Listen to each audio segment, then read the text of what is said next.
What is up, YouTube, Facebook, Twitter, Twitch, Apple, Spotify, and everyone tuned in on the Texas Sports Unfiltered app? Welcome in to another edition of Bucky and BK live on Texas Sports Unfiltered and on the free TSU app. Today is Thursday, February 20th, 2025, and the Buck and I are with you for the next 2 hours. On today's show, Texas reportedly has itself a new running back coach. We'll talk about Chad Scott and what he is going to bring to the Longhorns. Plus, a big meeting yesterday in New Orleans between some of the biggest powers in college football. Could changes to the CFP be coming this season? We'll discuss. We've got a huge hockey game tonight between Team USA and Canada. We've got Kevin Durant back in Austin tonight. A matchup between the San Antonio Spurs and the Phoenix Suns. We've got an interesting Dallas Cowboys trade proposal that apparently is on the table. We've got a TBT video, and of course your Buck Ons and Buck Offs on a Buck Off Thursday right here on TSU. Buck on to you, my man. How are you this morning? Same to you, and it is a cold one this morning. Then again, it was a cold one yesterday afternoon, yesterday morning. Will be again tomorrow. We'll have this cold weather throughout till Saturday or Sunday, it looks like. So get used to it. As long as there's no precipitation on top of this madness, it's okay with me. It's just cold, but it's cold enough not to do anything outside. That's what I'll say. It's cold enough to go out, look around, and get back in the house, which I did yesterday. I was probably not out more than 2 minutes in the cold. And that's from car to wherever I went because I didn't do very much outside. I generally like to get out when it's in the 40s or whatever. But this is 20s, and this is bone-chilling stuff out there today. So just a couple more days, and then this is all going away forever because it'll seem like forever once we start into warm temperatures. You know, speaking of people that love the heat, we do. We love it here. We love the hot temperatures. We don't like this. You got a mouse in your pocket or something? What do you mean? You mean you like this? This is okay with you? I don't like this, but I don't like feels like 104 either. Oh, no. Feels like 112. That's the one right there. No. Feels like 112. I don't like that. I think I'd prefer feels like 4 than feels like 104. Dude, feels like 4 yesterday. Wow. I just don't go outside. When it's 104 and the sun is out, I feel like, oh, I should be outside. The sun's out. And then I go outside and I'm like, this sucks. What am I doing? When it's 4. There's the air conditioning. Yeah, when it feels like 4. I didn't leave my place yesterday. Like I put the deadbolt on my apartment every night before I go to bed. And most days, the following day, the deadbolt comes off because that means at one point I leave. Now, the deadbolt stayed on all day and all night yesterday. I didn't even go on my patio. I didn't do anything. So it was a nice, cozy day, like 73, 74 degree temps inside my apartment. That's what I'm looking for. Yeah, it's miserable out there. There's nothing to do. There are no tee times. There's nothing going on out there. No. Golf courses are closed. They've got the greens covered. Nobody's hey, Don, I don't want to hear about you diehards out there. I went out hitting balls yesterday. Yeah, okay. You hit 2 balls and got back in the car. Yeah, I don't think anybody was hitting balls yesterday. No. I don't think any place was open for them to hit balls yesterday. Go do something else with your time. Yeah, it's too much. This is stuff I didn't like where I lived before. I didn't say, oh no, this is okay. No, this was never okay. Cold weather was never okay. I was never, going to school in Boston, living in Pennsylvania. It was bone chilling. But then again, I had nowhere worse when it came to chill than being in Champaign, Illinois, where there was no trees, just wind and cold and the smell of sheep shit in the summertime. Just awful. It's a bad combo right there. Oh, it's just awful. Yeah, buck off to this weather. People that around farms and stuff, people manure, cows and chickens and stuff. That smell you can stomach. But if you've never been around sheep, now I know why all the cowboys didn't want them grazing out there where their cattle was. They stink and they smell and their crap smells.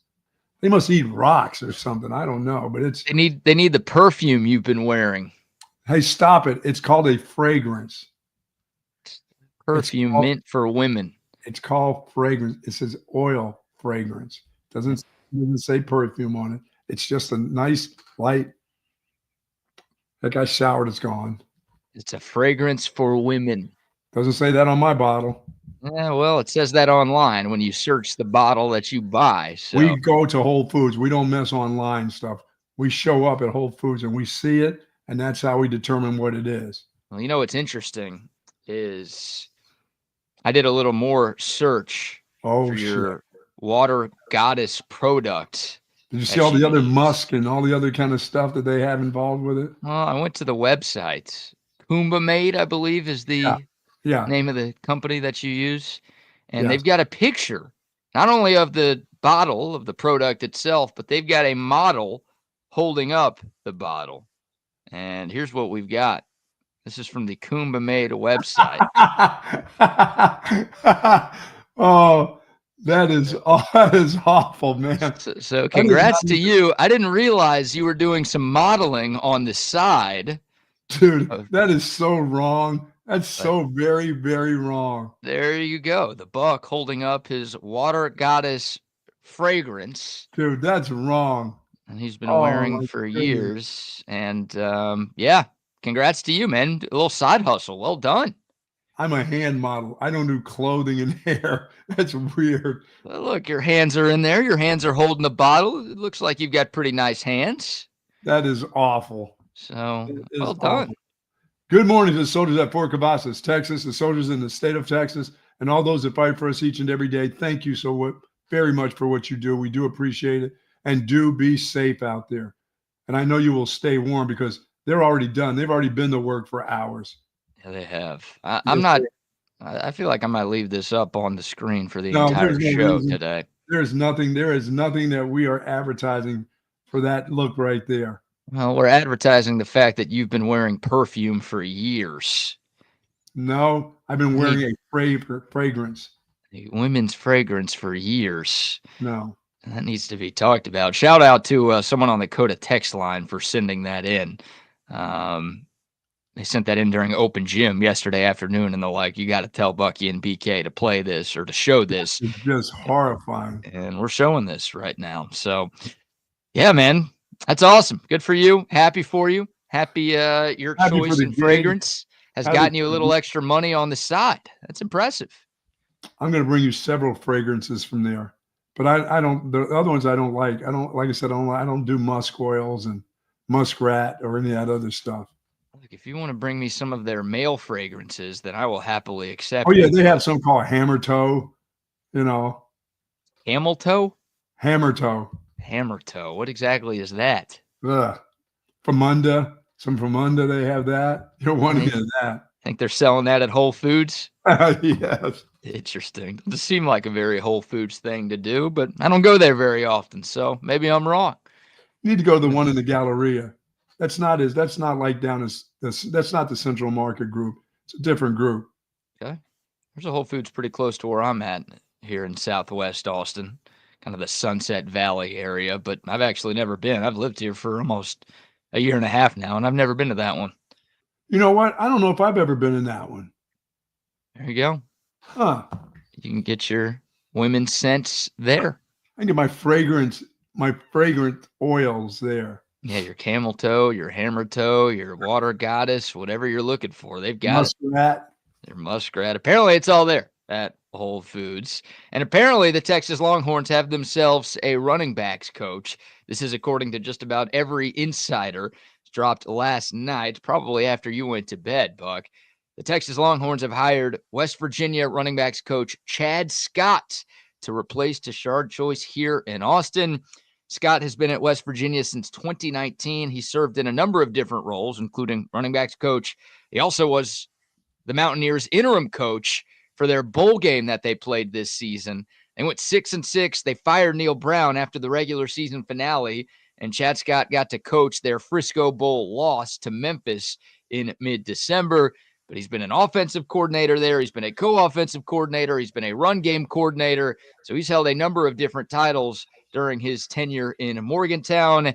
And he was actually retained by Rich Rod, right? Neil Brown gets fired. Rich Rodriguez gets brought back to be the head coach. And Rich Rod says, nope, Chad Scott, you're good enough to stick around. And I guess Texas thought Chad Scott was good enough to poach to bring to Austin. So the Longhorns are hiring a guy with 2 first names to take over for Tashard Choice. Yeah, I mean, last year and the year before that, he coached a big old kid, big running back that I think was a former tight end turned running back. He was like 6'3", 235, 240. I mean, he was a big kid, and he ended up being pretty good. Played some pretty good football, you know. So I mean, we're poaching them from Rutgers. Now we're dipping down even into West Virginia. Wow, Sark, really? Oh, so you're not impressed? I'd like to be. Yeah, it's a little bit underwhelming when you think of the fact that some of the candidates that were being talked about Sure. were guys at Oregon and Ohio State. Had Texas ties.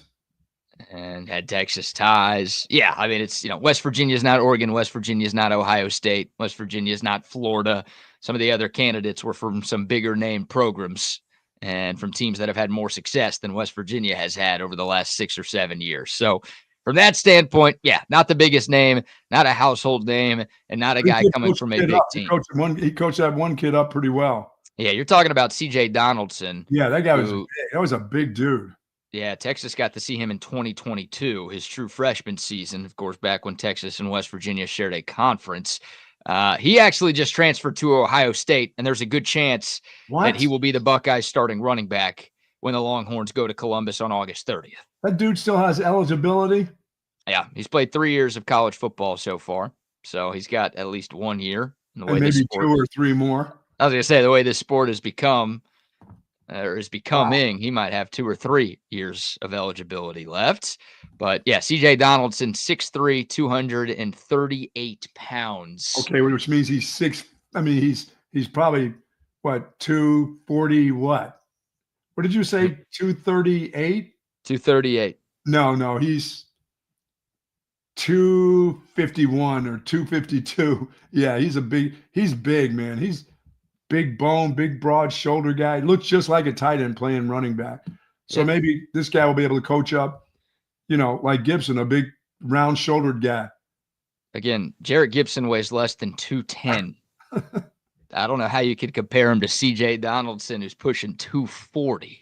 Go ahead and put 250 on it. Quit messing around. Now, one guy might be round-shouldered, but it ain't Jarrett Gibson there. C.J. Donaldson the last 3 years had 30 touchdowns total. And an interesting stat about West Virginia's rushing game in 2024, there were only I had that written down wrong. They ranked 27th in the country in rushing per game last year at 193 yards per game. They had 3 players have more than 700 yards and 6 touchdowns. That's the stat I was looking for. They had 2 running backs and a quarterback, each rushed for 700 yards and 6 rushing touchdowns last season. He's always been a backs by committee guy, which may be what Texas's plan is, at least for the foreseeable future, with Trey Wisner, C.J. Baxter, and Jarrett Gibson all sharing the same room. But West Virginia's running offense, pretty solid, top 30 in America last year. They actually had the best running game amongst Power 4 teams in 2023. They averaged close he was really good in 2023. That if he's been in West Virginia that long, then he's got some ties to Florida, because West Virginia recruits the hell out of Florida. Well, his ties to Florida are the fact that he's from Florida. So yeah, I mean they recruit Florida too. Yeah, well, everybody recruits. They've been doing that going way, way back. Doesn't everybody recruit Florida? Well, not like West Virginia. A lot of their kids, there is no West Virginia kids going to West Virginia. I mean, there's no stars from West Virginia that are going to the University of West Virginia. They go to the Sunshine State. They always have. Rich Rod did. I mean, it goes back to. Give me some of the coaches there. What was that? The original old man that was there, who was there for a really, really long time. Where? At West Virginia. When Pat White remember when Pat White was quarterback there?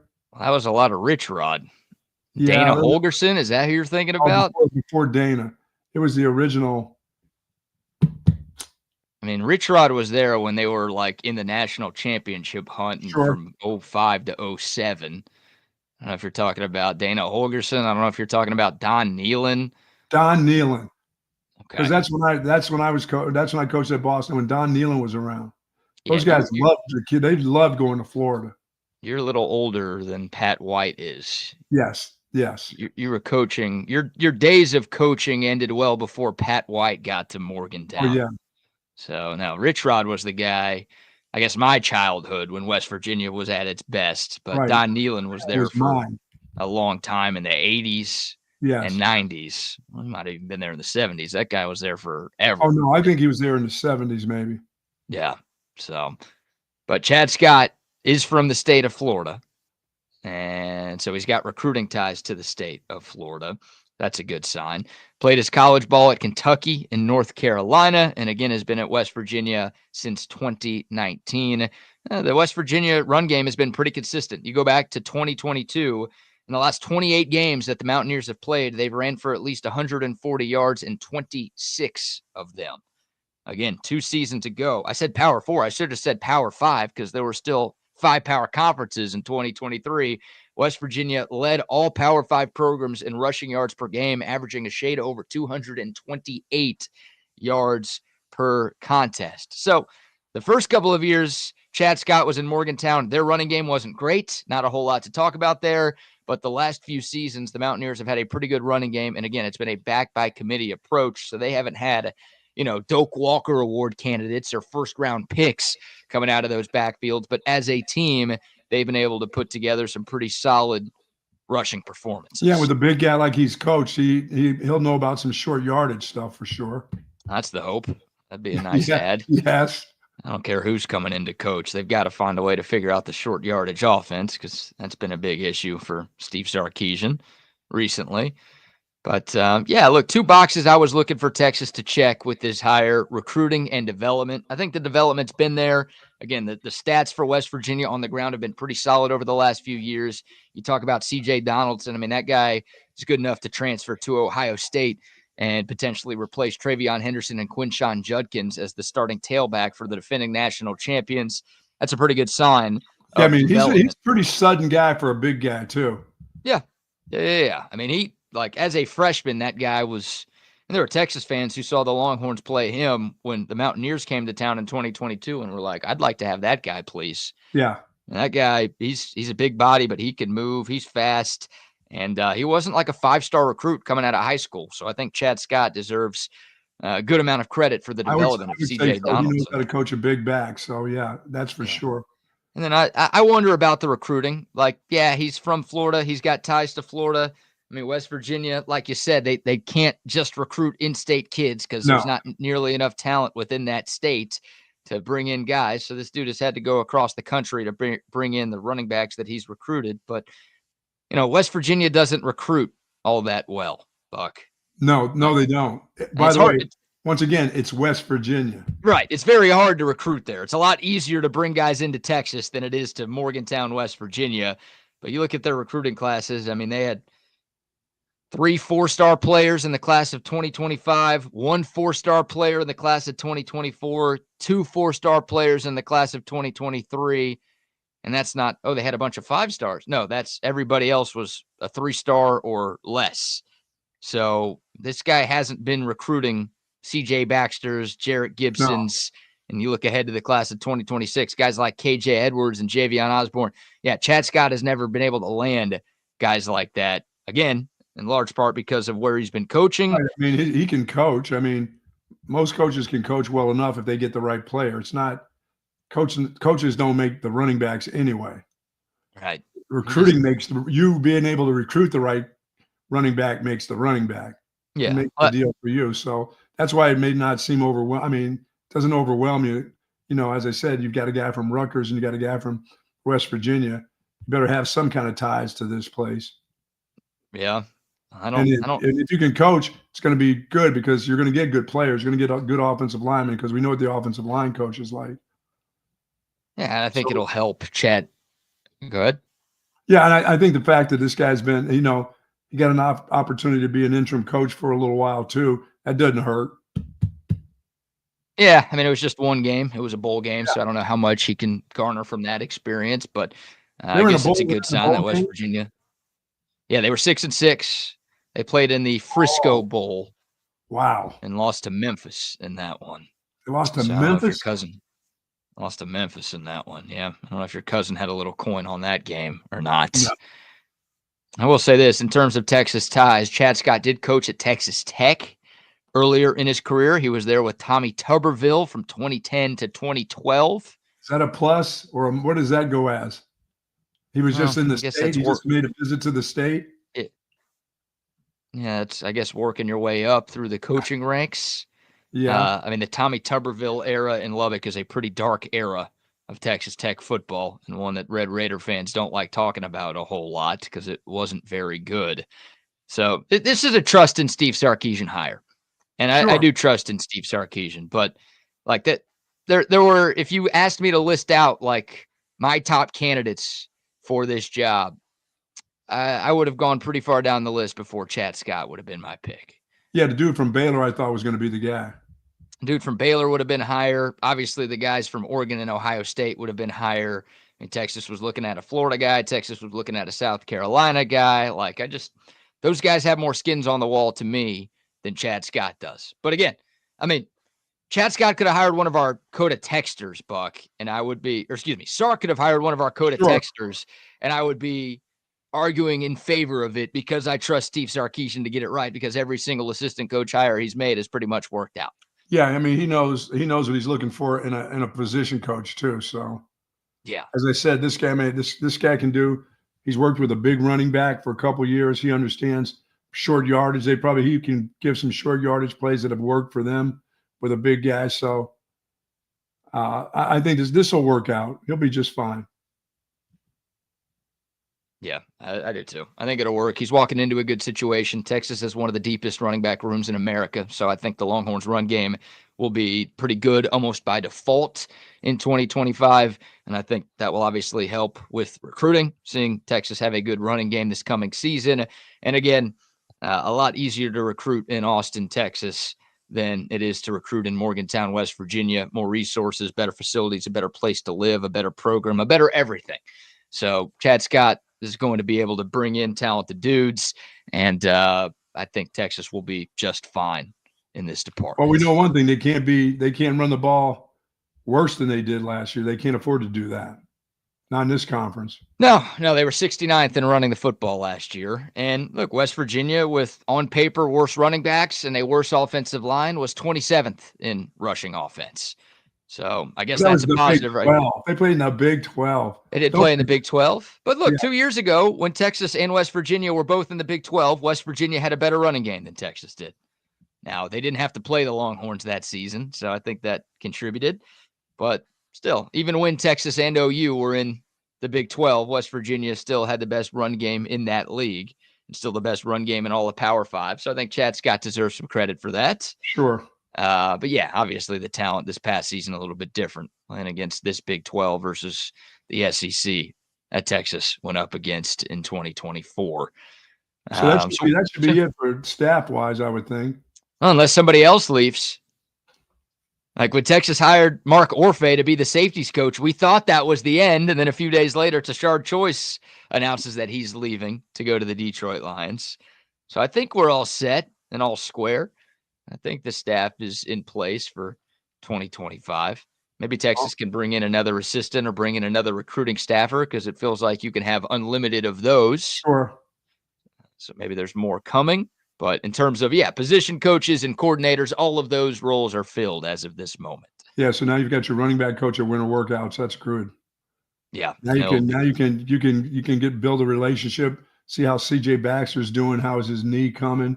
Is he in part of winter workouts? Is there certain things he can do, drills that he can do, drills that you don't want him doing?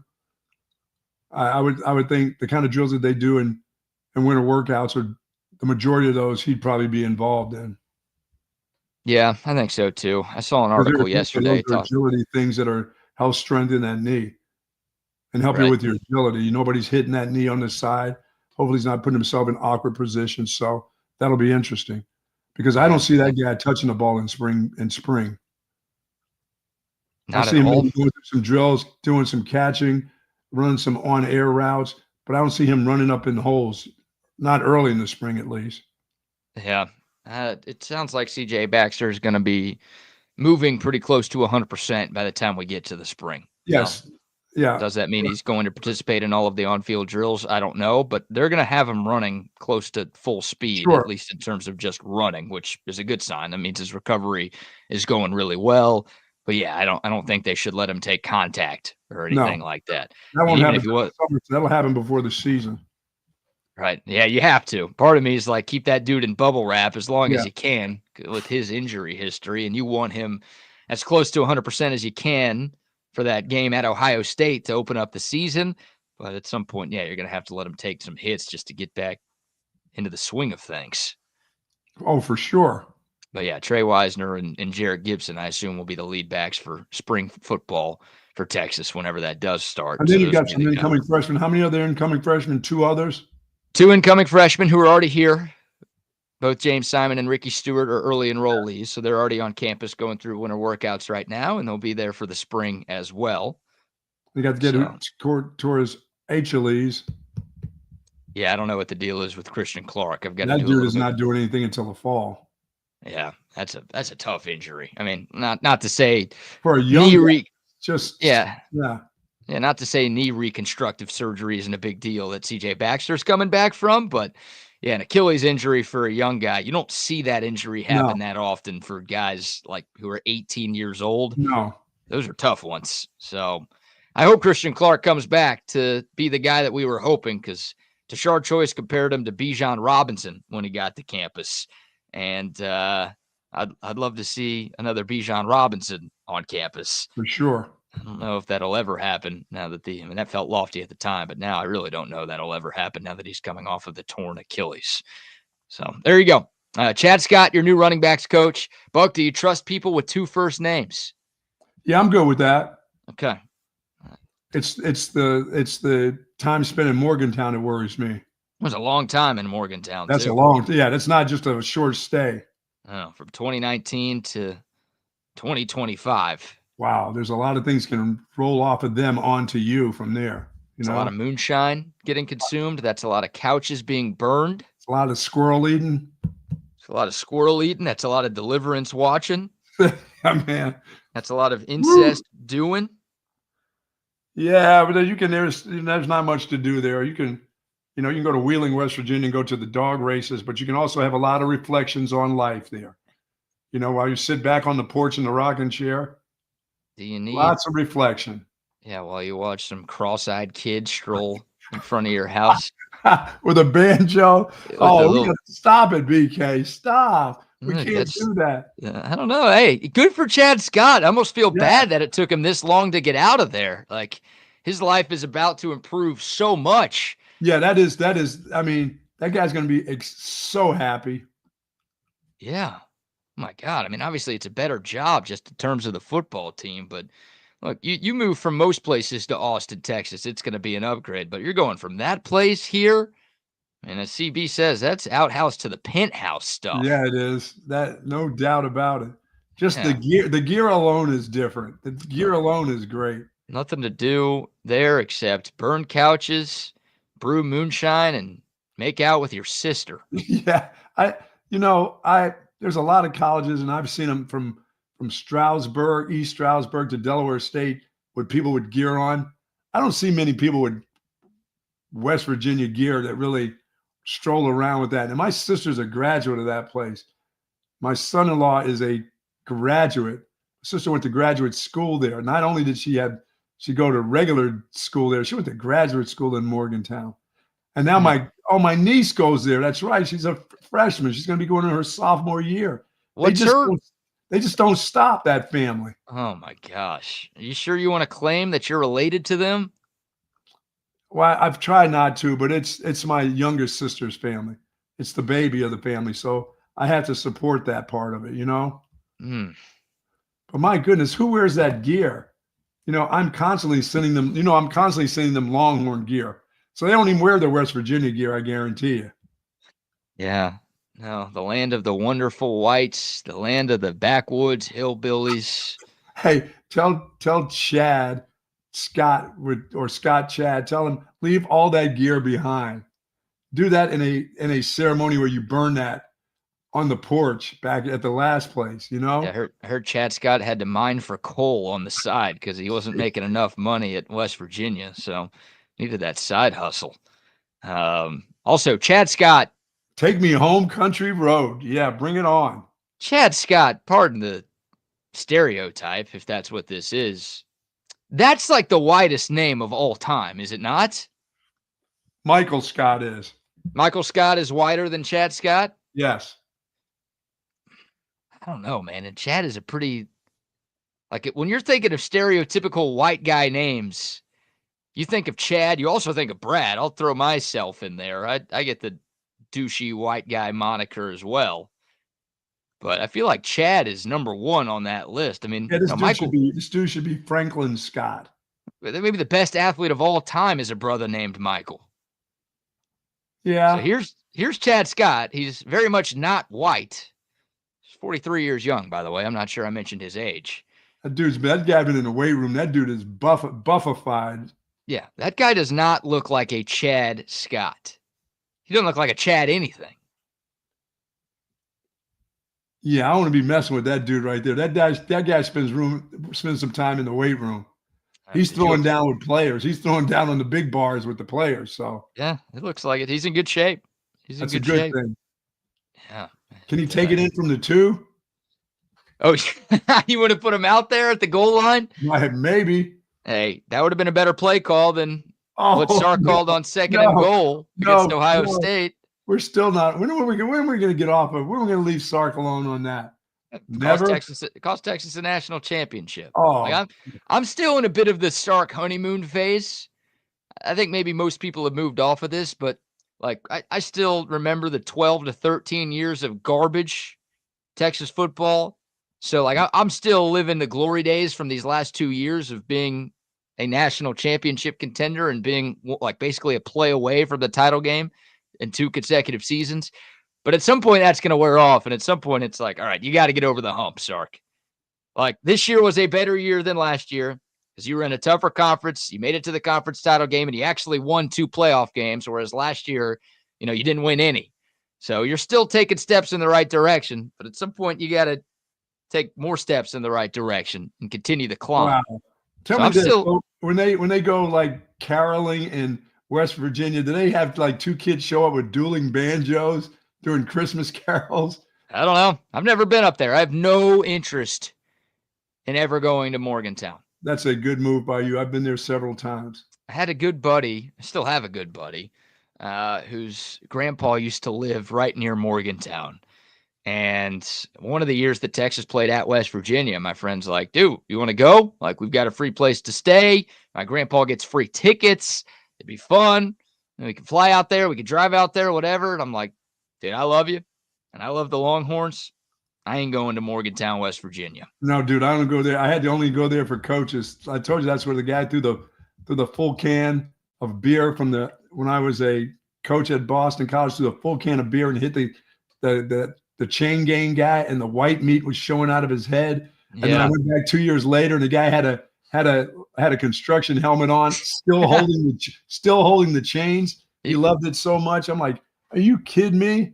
Once the guy was laying down right there, and all this stuff was oozing out of your brain, and you're still holding the chain for these people. Is it like a Kevin Ware situation? Oh, it was awful, dude. I mean, when I was a player and I was at Boston College, I torched some guy's nephew, and I was talking about it on the way in.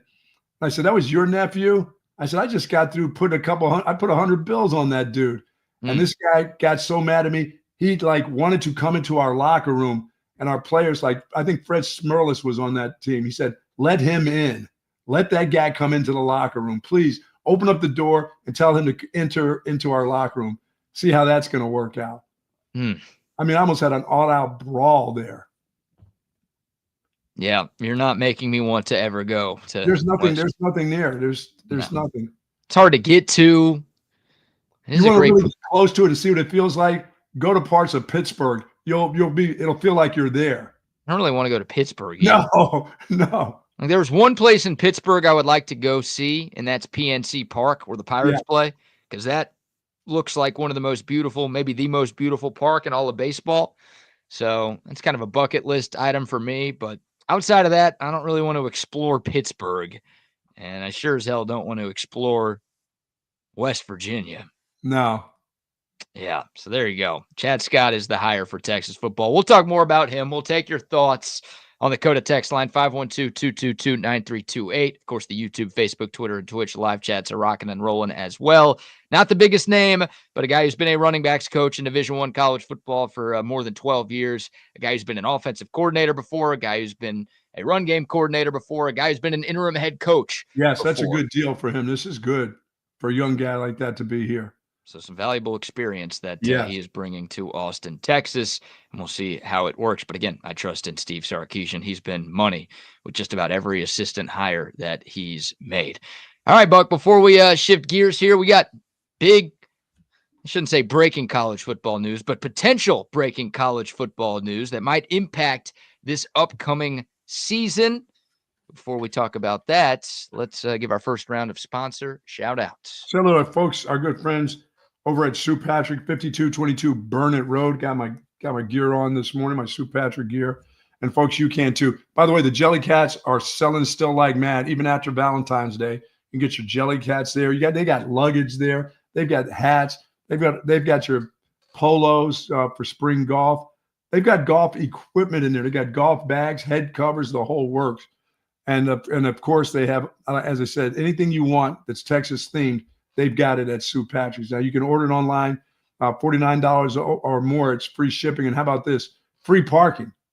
Dude, free parking. And there's plenty of parking spaces over at Burnett Road. Go on in there, say hello to Jay and the gang in there. They would love to see you.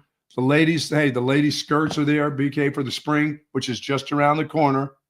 Okay, the last of the freeze is here with us. And it'll soon be in the 70s and 80s, and get that spring gear, ladies, over at Sue Patrick's, 5222 Burnett Road, or go to SuePatrick.com for more information. Yes, indeed. Shout out to them, and shout out to AV Consultations as well. You'll see the two TVs behind me. There you go. See them every morning if you watch the show.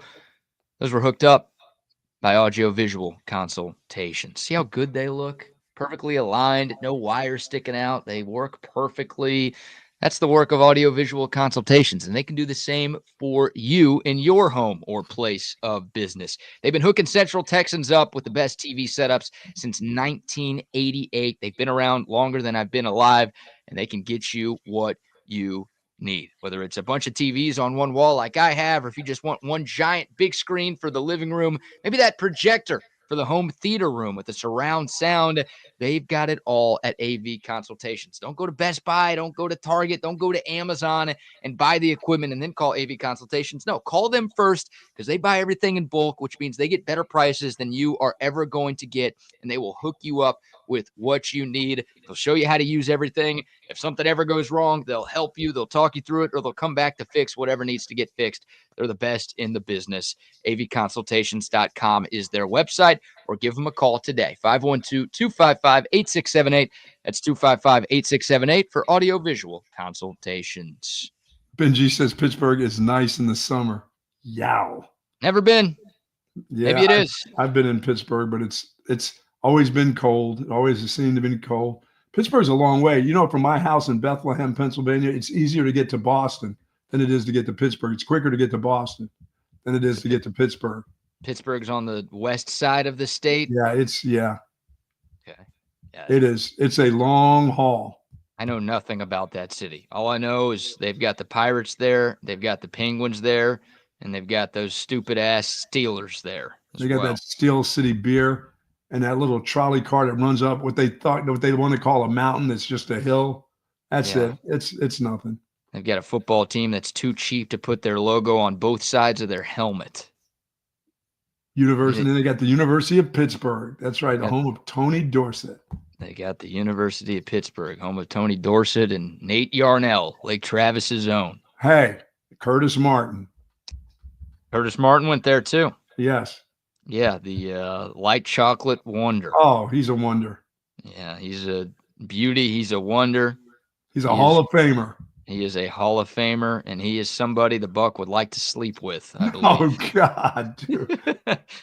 I don't know, man. What you said a couple of days ago, the jury's still out on that last one. Guy looks good in a suit. Guy looks good in a suit. Okay. He said a little bit more than that the other day, but Wow. it's okay. Dan Marino, also a legendary Pitt Yes, Panther. he is. From So, Pittsburgh. Hey, so is Little Hands. Kenny Pickett. Kenny Pickett. Tiny hands Kenny Pickett. Joe I don't know Namath. if Pittsburgh wants to From claim him. Pittsburgh. He's from Beaver Falls, but close to Pittsburgh. Not far. Okay. By the way, Tony Dorsett, not really from Pittsburgh. He's from Aliquippa, PA, just right outside of Pittsburgh. Excuse you? Yes. So don't mistake him for being a Pittsburgh guy. He actually went to college there, but he's from Aliquippa, PA. Aliquippa, PA. Yeah, man. First time I've ever heard of that. Really, is that the first time you ever heard of Aliquippa? What do they know? What are they known for besides Tony? That's all they need to be known for. Yeah, I was gonna say that's. I've never heard where Tony Dorsett was from, so that's it. You know what's on the way to Pittsburgh? York, Pennsylvania. The home, York barbells, the weights. No, that's what you've seen those things that say York on the big plates back in the day. Does it look like I'm a guy who spends a lot of time in the weight room? Wait a minute, you were working out the other day. You were 4:30 workout. Yeah, I was on the treadmill watching It's Always Sunny in Philadelphia. Hey, that's PA. There you go. There you go. You mean you weren't throwing anything up? No, I didn't throw anything up. I thought you were going 225s, big plates on there, two big plates, no problem. No, I'm like Kevin Durant going into the NBA draft. I ain't lifting that. Or KD, people didn't want to draft KD. Portland didn't want to draft KD because he couldn't bench 185 at the NBA Combine. Wow. And they're like, this dude's never going to make it in the league. Let's take Greg Oden instead. Gee. Oops. So, yeah, maybe that stuff doesn't matter. Yeah, that doesn't matter. Sorry about that, York. Larry Fitzgerald, another Pitt Panther. Yeah, all of a sudden we're talking Pitt this morning. Larry Fitzgerald. PA Sports Unfiltered has become our new name. Larry Fitzgerald not in the Hall of Fame yet. He'll be eligible next year for the first time. He should be a first ballot guy, so he should get in next year. But not an NFL Hall of Famer yet. I think he's already in the College Hall. So I guess you're right. He is a Hall of Famer. Yeah, he's pretty damn good. Sure, he's a high school Hall of Famer too, and I'm sure if he ever needed to use the bathroom back at his old high school, they'd let him in instead of forcing him to use a porta pot right outside. You can't go to a place on a Saturday and expect them to open up the door for you. For Larry Fitz, they would open the door. Well, don't forget the guy was mowing the grass at my house. How is he supposed to know who I am? The guy was like 18 mowing the grass. Larry Fitzgerald, they would know who that guy is. You still have the key to get in the back? Maybe. Yeah, that guy's got a key to the city wherever he's from. Jeez. Yeah. All right, let's get to this college football news, shall we? Yes, sir. There was a meeting in New Orleans yesterday between Daddy Sankey and Mommy Petitti. That would be Greg Sankey, the commissioner of the SEC, and Tony Petitti, the commissioner of the Big Ten Conference. And they talked about potential changes to the college football playoff. Now, most of the major changes to the playoff probably won't happen until 2026. Okay. We discussed that earlier in the week, maybe going to 14 teams, maybe going to 16 teams, maybe removing the first round buys, maybe adding a second on-campus game. Those changes won't happen for this upcoming college football season. But there is a big change that was discussed yesterday that could happen as early as 2025, this year. That is the removal of auto buys for 4 conference champions. So remember, this past season, the 4 teams that had first-round buys in the CFP were all conference title winners. It was Oregon out of the Big Ten. It was Georgia in the SEC. Still hurts. It was Boise State for winning the Mountain West, and it was Arizona State for winning the Big 12. So they're talking about removing auto buys for those teams. So instead of Boise State and Arizona State getting to skip around to the playoff, the 4 buys would go to the top 4 seeds in the CFP rankings. So your championship doesn't matter? So, yeah. I mean, the championship, Well, I guess it depends on where you are. It depends on where you're ranked. exactly. So if the championship gets you into the top 4, then it Right. will matter. But yeah, you don't. I mean, Arizona State was ranked number 12 in the CFP rankings, You're right. and they were given the treatment of the 4th ranked team because they won the Big 12. Excuse me. And a lot of people thought that was ridiculous. It's like they're ranked this low, yet they're getting something that all of these teams ranked ahead of them can't Sure. get.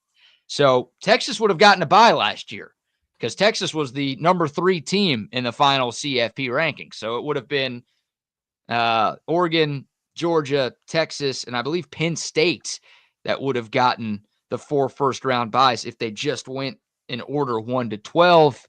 So that is something that they are talking about changing as early as this fall. You in favor of that? I think that's what the people want too. That sounds like that was the outcry, wasn't it? Yeah, that was, I think, the biggest complaint of the college football playoff was like, Boise State has beaten nobody this year.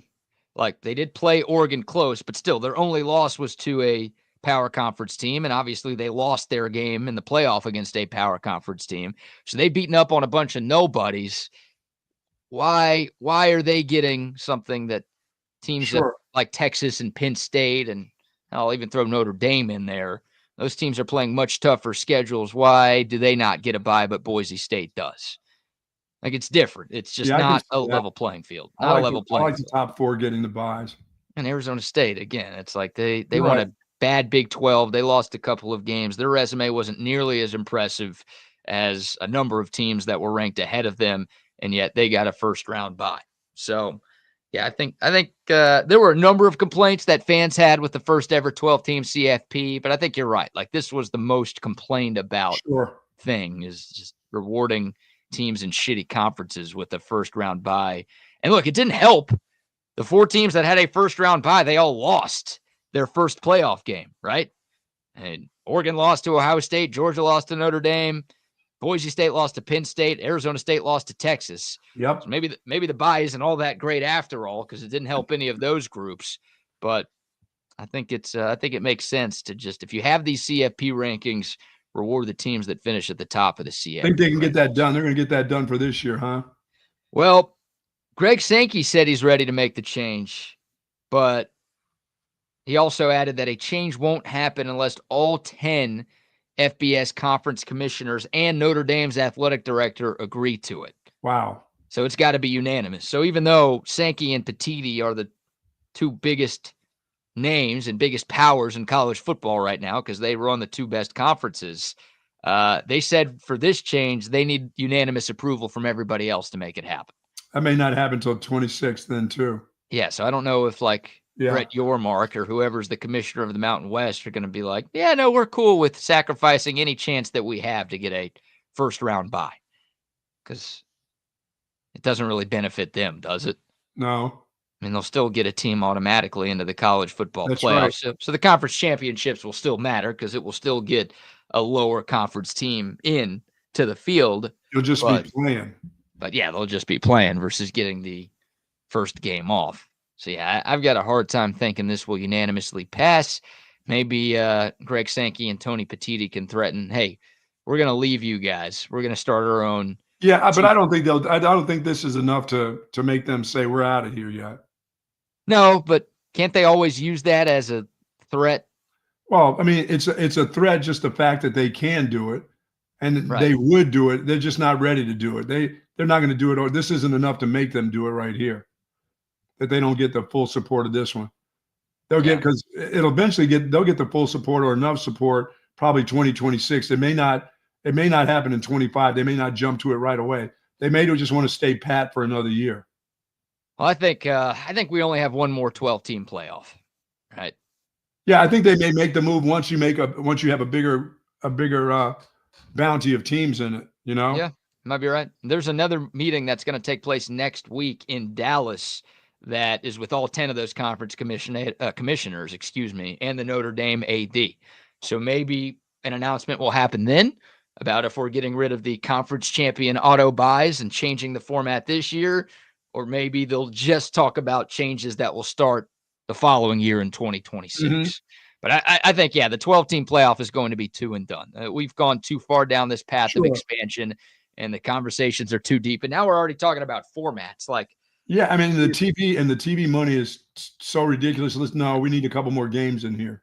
That's all it is. I mean, it's I don't know if short-sighted is the right word because the money is going to be there long term, but all of these conference commissioners and all of these school athletic directors are seemingly so set on just making money as quickly as they can that they don't really care about the sanctity of the sport or what's best for the sport. They're just like, how can we make as much money as possible? Because we look good when that happens. And oh, by Yeah, the way, our pockets get filled up when that happens. So yeah, the more games you have in the college football playoff, the more money is going to yeah. come I in. mean, once again, just people still have to remember what you see in football supports that university, their other athletic departments. I mean, Yep. you can go Title IX, you can say what you want, but it's a lot of money spent because of what they've done with the leagues and the travel and everything else. Somebody has to foot the bill for that. Football will foot the bill for a lot of that, or they don't have those. Yeah. Yeah. Title IX only exists because of college football. Yeah. Like you would not, that's a fact too. That's not an opinion because women's sports and a lot of the men's sports, by the way, Oh yeah, for sure. don't make money. Like football pays the bills for a lot of the I don't want to say lower level. That sounds disrespectful, but a lot of the less popular men's sports on Sure. campuses as well. So yeah, you got to have money coming in from football. Now they've clearly made enough money in the past to where I don't think they have to do this, right? Because all of these other sports have been going on college campuses for decades, despite Absolutely. a playoff not being here until a decade ago and a 12-team playoff not starting until last year. But the majority of the big schools now, the travel that they have to go across the country, the Big Ten having, teams from California coming, Mhm. UCLA, what that, Right. where they live, where they're from? Yeah, Louisiana, of course. No, no, they're not from Louisiana. They play at LA Fitness. La Fitness. Yeah, Yeah. La Fitness.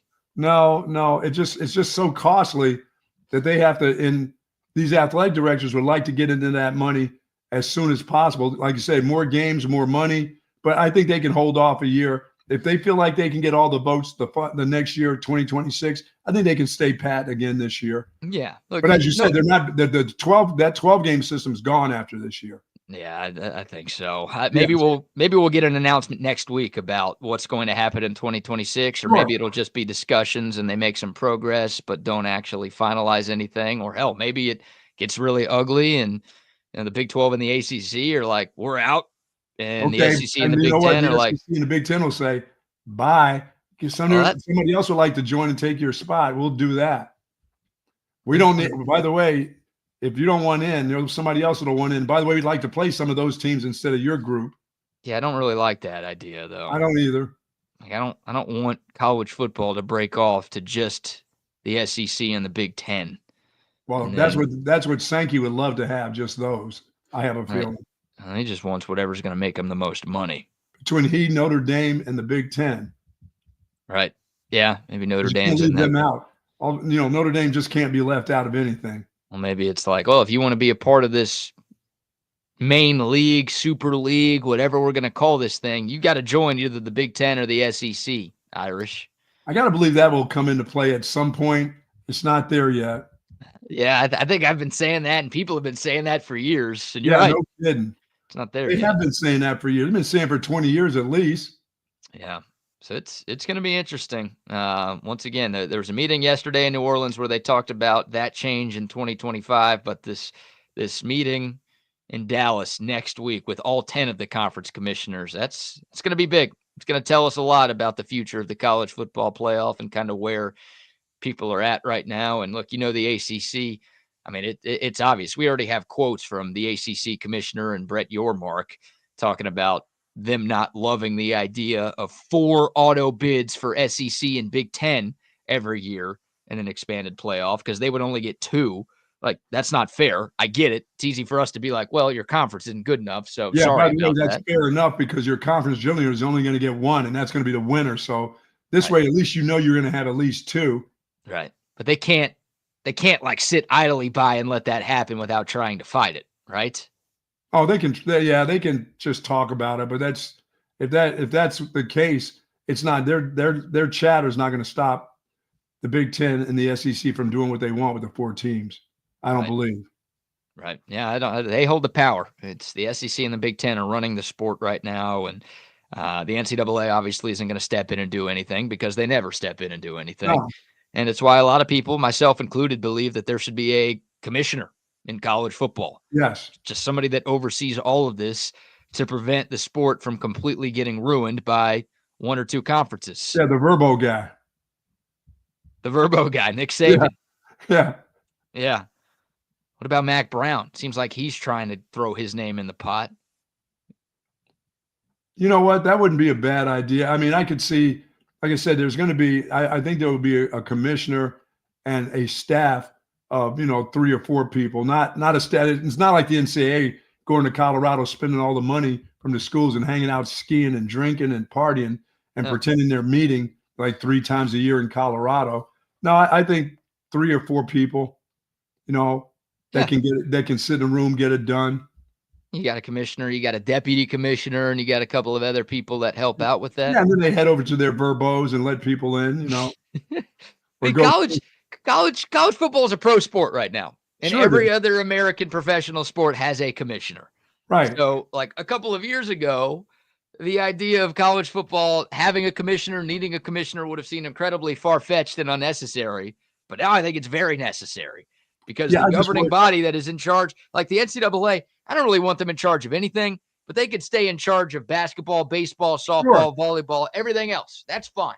They're doing a good enough job with that. Those sports are doing fine in that regard. They could stay running those. But plus, college football, they really want to be in charge of basketball. That's what they truly would like to be. Yeah. They can't get a handle on the football deal. No. There's not enough power in that, but they can handle. March Madness is their thing, Right. I mean, Greg Sankey laughs when the NCAA tries to tell him something nowadays. Yeah. It's not healthy for the sport at all. And you think about the job of a commissioner, it is to make the owners money. The commissioner works for the owners. In the case of college athletics, the owners are the athletic directors and maybe the university presidents as well. Yes. So the commissioner's job will be to make money for the schools. And obviously the schools and these conference commissioners right now, they are trying to make money. So it should be they are all working in unison to make money and do what's best for the sport. And I don't think breaking off into like different leagues with conferences is the best thing for college football. No, but you don't want, once again, you don't want the NCAA running it. You want a commissioner that if somebody screws up, they're going to pay a heavy price. And yeah, that heavy price most of the time is going to be scholarships and money. I don't know what the argument against a commissioner is. Now, if you want to make an argument against Nick Saban being a commissioner, like, oh, he's going to be too biased to Alabama, that's fine. If you want to make an argument against Mac Brown being the commissioner, he'll be too biased to Texas, and all of a sudden North Carolina is going to be an SEC school in 2 weeks. Like, that's fine. But just the concept of having somebody better than the NCAA making sure college football doesn't completely lose its identity, if it hasn't already. Yeah, I just think there's certain guys that care enough about the sport itself. I think as much as I know how biased and at times Nick Saban sounds, he sounded that way all year this year, being out of it in year number 1. But I trust that he cares enough about the sport itself. If they were to make him commissioner and a guy like Mac Brown, they would try their best to do what's best for the sport. They're going to get plenty of money. They're going to get paid a nice salary themselves, Oh, sure. And plus the Verbos do a lot. They do good business. The Verbos, the Aflacs, whatever else. What else is Nick Saban pushing these days? He's turning into Shaq, dude. He's in every other commercial.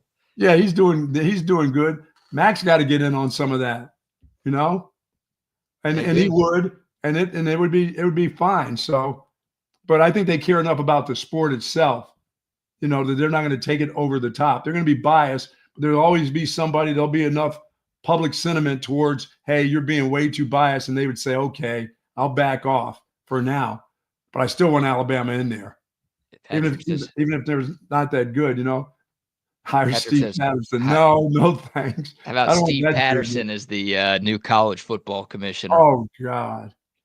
Yeah, that would be the worst thing ever. No, there's a couple guys that would do a couple olds that would do a decent job, and like I said, you're going to have to hire a couple young people on their committee. But No. they don't need a gaggle of, they don't need 25 people. They just need their staff, and they can get it done.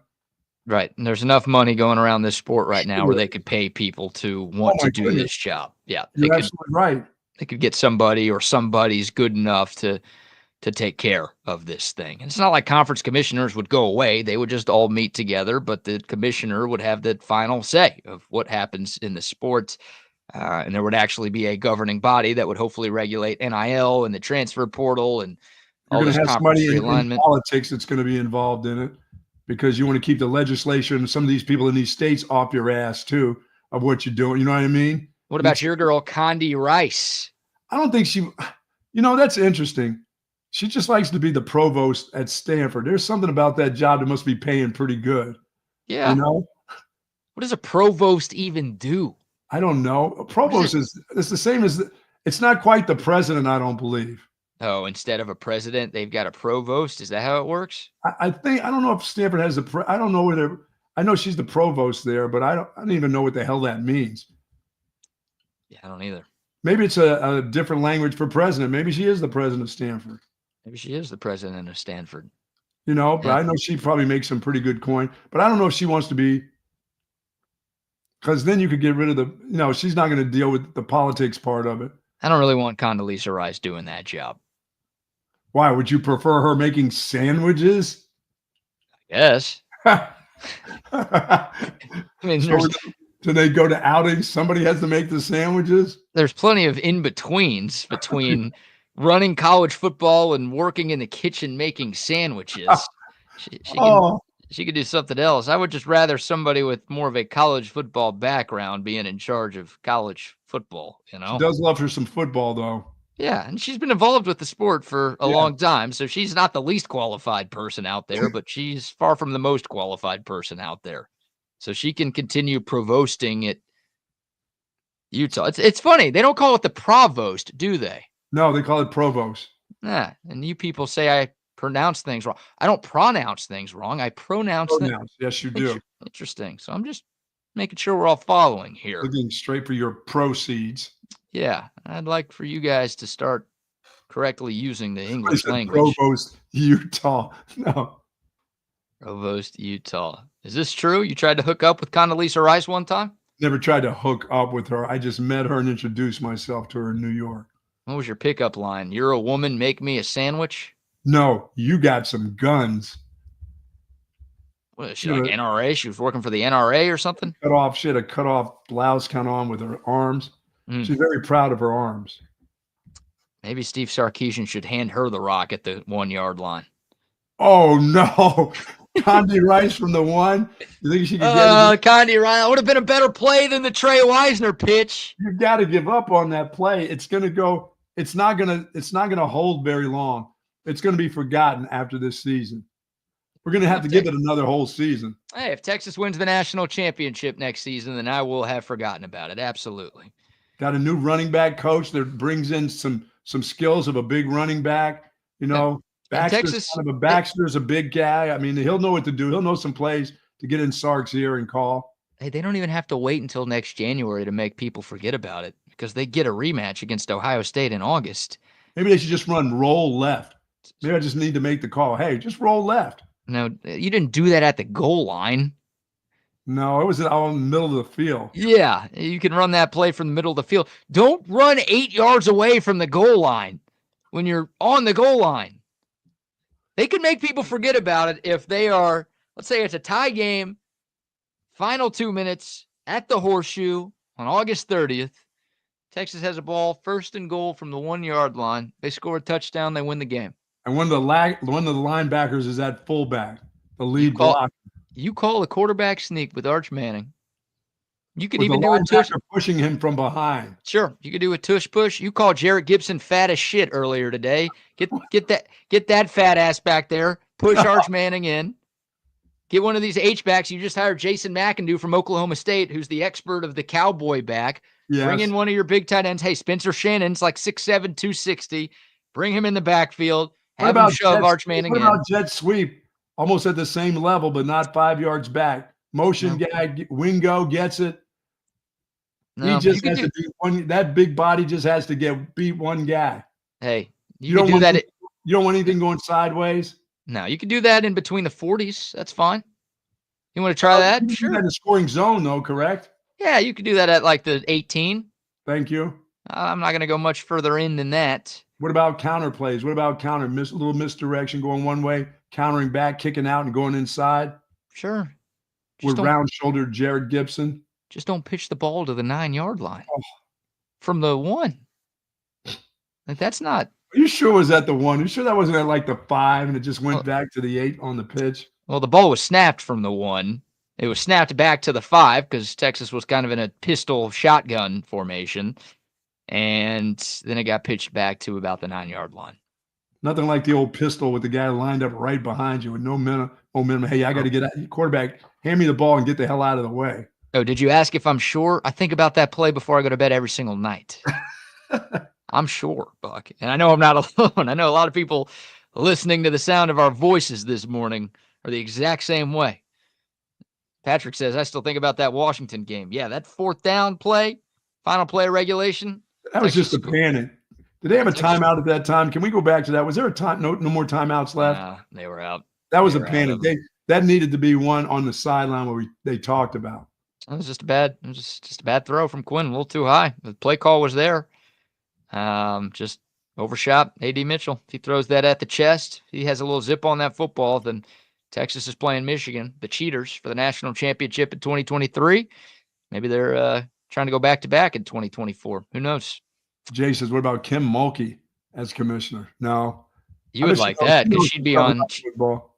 Oh, my God. You would love that because she'd be on TV more than she already is right now. Jeez. I mean, she'd be talked about way more than she is right now.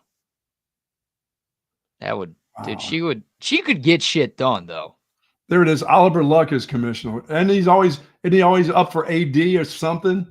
That guy was the commissioner of the XFL at one point, and that didn't work. Boy. So I don't know. I don't know if that's good for Oliver Luck. I think you could do a lot worse than him. I don't even know what he's up to these days. I'd be worried he'd pull an Andrew Luck and just retire after like 4 years randomly. He's had enough. Yeah, he's doing great things. He's in the middle of the prime of his career, and he's like, you know what? I'm done. Man. I don't really want any of that to happen. Kim Mulkey would get stuff done, let me tell you. Oh, no, stuff's going to get done. Everybody would be terrified of her. If they don't listen to her, then they'd worry they'd be taking a stiletto to the dome. So. Yeah, I'm going to have to make the call to Condi Rice and ask her what would her interest be. You have her number? If we can get her on to talk to her about that. You have her number, or what do we just call? I do. You do? Yes. Why haven't we had her on before?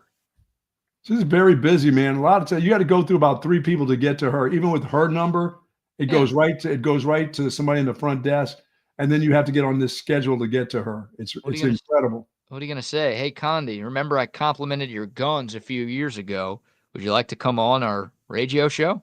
I had to talk with her. I mean, we were just talking some football. She was telling me about watching the Cleveland Browns growing up as a kid and how her dad made her sit right beside him and watching the Browns. She said, you think that was misery? That is child abuse right there. Yeah, it was kind of. Like, God forbid I ever have a child. I don't know if I can knowingly put him or her through the Jerry Jones Dallas Cowboys. Oh, you mean sit there and watch that with you? Sit on your lap and watch the game? Probably not. Yeah. Because Jerry will still be around when that happens, by the way. Like, I got a buddy who's got a 8-month-old daughter, and he bought her a Cowboy shirt, and I'm like, dude, I'm calling like child protective services. Yeah, like that's bad parenting right there. That's child abuse. You can't make your kid wear that right now. That's true. If that kid got caught, if that kid was in a store wearing that gear, can you imagine the ridicule that kid would take in that carriage, in that stroller? My kid's gonna end up being the 4-year-old drinking a DKR if they're a Cowboys fan. I don't need any of that. Oh my God. All right, we'll take your thoughts. There's the college football news. Big meeting in New Orleans yesterday. They are discussing the removal of auto buys for 4 conference champions starting in the 2025 CFP. So again, expansion's not going to happen. Get that done for this season coming up. You can get that done. Yeah, I'm okay with it. Like, it's not the worst thing in the world if it doesn't happen, but I think it should get done. I don't think the Mountain West champ should get a first-round bye in the college football playoff. Like, that's stupid. Boise State, great team, great season. They had the Heisman runner-up, whatever. They're not on the same playing field as just about every other team that made it to the CFP. They don't deserve a 3 seed in a first-round bye. That's ridiculous. So I'd like to see that changed. But the bigger changes coming next year. All right, Buck, we've got some Kevin Durant sound to get into. Kevin Durant in Austin because the Suns are in Austin taking on the San Antonio Spurs. KD talked about Trey Johnson and Texas basketball. He also talked about a WNBA team maybe coming to the ATX. Before we let you hear from the legendary lifetime Longhorn, let's give a few sponsor shout-outs. So our friends over at Relax the Back, there you'll find that select zero gravity recliners.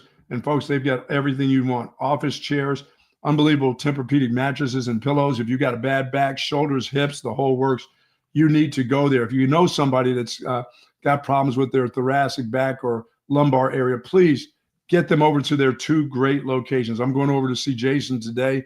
No, I don't need a chair. I've been in this one for over 20 years. I love the chair that I'm in, and it does wonders for my thoracic back for sure. In BK's at the Hill Country Galleria across from Whole Foods, and in North Austin at the Gateway Shopping Center across from the Container Store. Live pain-free like the Buck and Relax the Back. Absolutely. Was texting back and forth with Jason yesterday. Great people. Yeah, absolutely, man. They've got everything. Like I said, if you care about somebody and somebody's always complaining about the back and the back pain, and they still got that old crappy chair that they stole from the pool side, you just get them over to Relax the Back and look at some of the accessories they have over at Relax the Back for sure. Why are you looking at me when you say that, man? Come on. Yours back? What'd you do? You toss that in the dumpster? That thing went in the dumpster, didn't it? I'm still I'm using the Relax the Back chair, but the old chair I had, I left it by the dumpster for someone to take. Is your dumpster like most of the dumpsters at apartments? That stuff is gone like in 10 minutes. You turn around and that thing is, somebody's got that at their dining room table or something. Oh, yeah. Come on, man. Doesn't matter if it's broken. Doesn't matter if there's stains on it. Could be both. It's gone. Yeah, Jay gave you that beautiful fire engine. Where's that fire engine at? Gone. I put it by the dumpster. I left a little note that's like, hey, free kids toy, works perfectly. I also have free candy in my apartment. Come by. Oh, my goodness. No. No, that didn't make the note. But, I went back out there a couple hours later, and it was gone. Wow. So I don't know if it was 10 minutes, but the next time I went by that dumpster, it was no Go by there. Ashisha's and leave one of those things. Like leave an item by his dumpster there at 7-Eleven. See how quick that thing is gone. Someone will kick my ass thinking I'm trying to steal it. Like, no, I'm the guy who's putting it here. I don't want it. You take it. Love it. She's, hey, looks like a little Debbie's morning for me. It's never not been a little Debbie's morning. I Yeah. can tell you that much in the words of P. Diddy. Shout out to McCall Custom Homes. Hey, you want to upgrade your place in 2025? You can do it with McCall Custom Homes. They're actually at Rodney's place this week, remodeling his master bathroom. If you want to upgrade your bathroom, if you want to upgrade your kitchen, maybe add some new life to your outdoor space, because as the Buck says, the weather's going to start getting warmer following this week, and springtime's right around the corner. You're going to want to be hanging out outside while the weather's nice.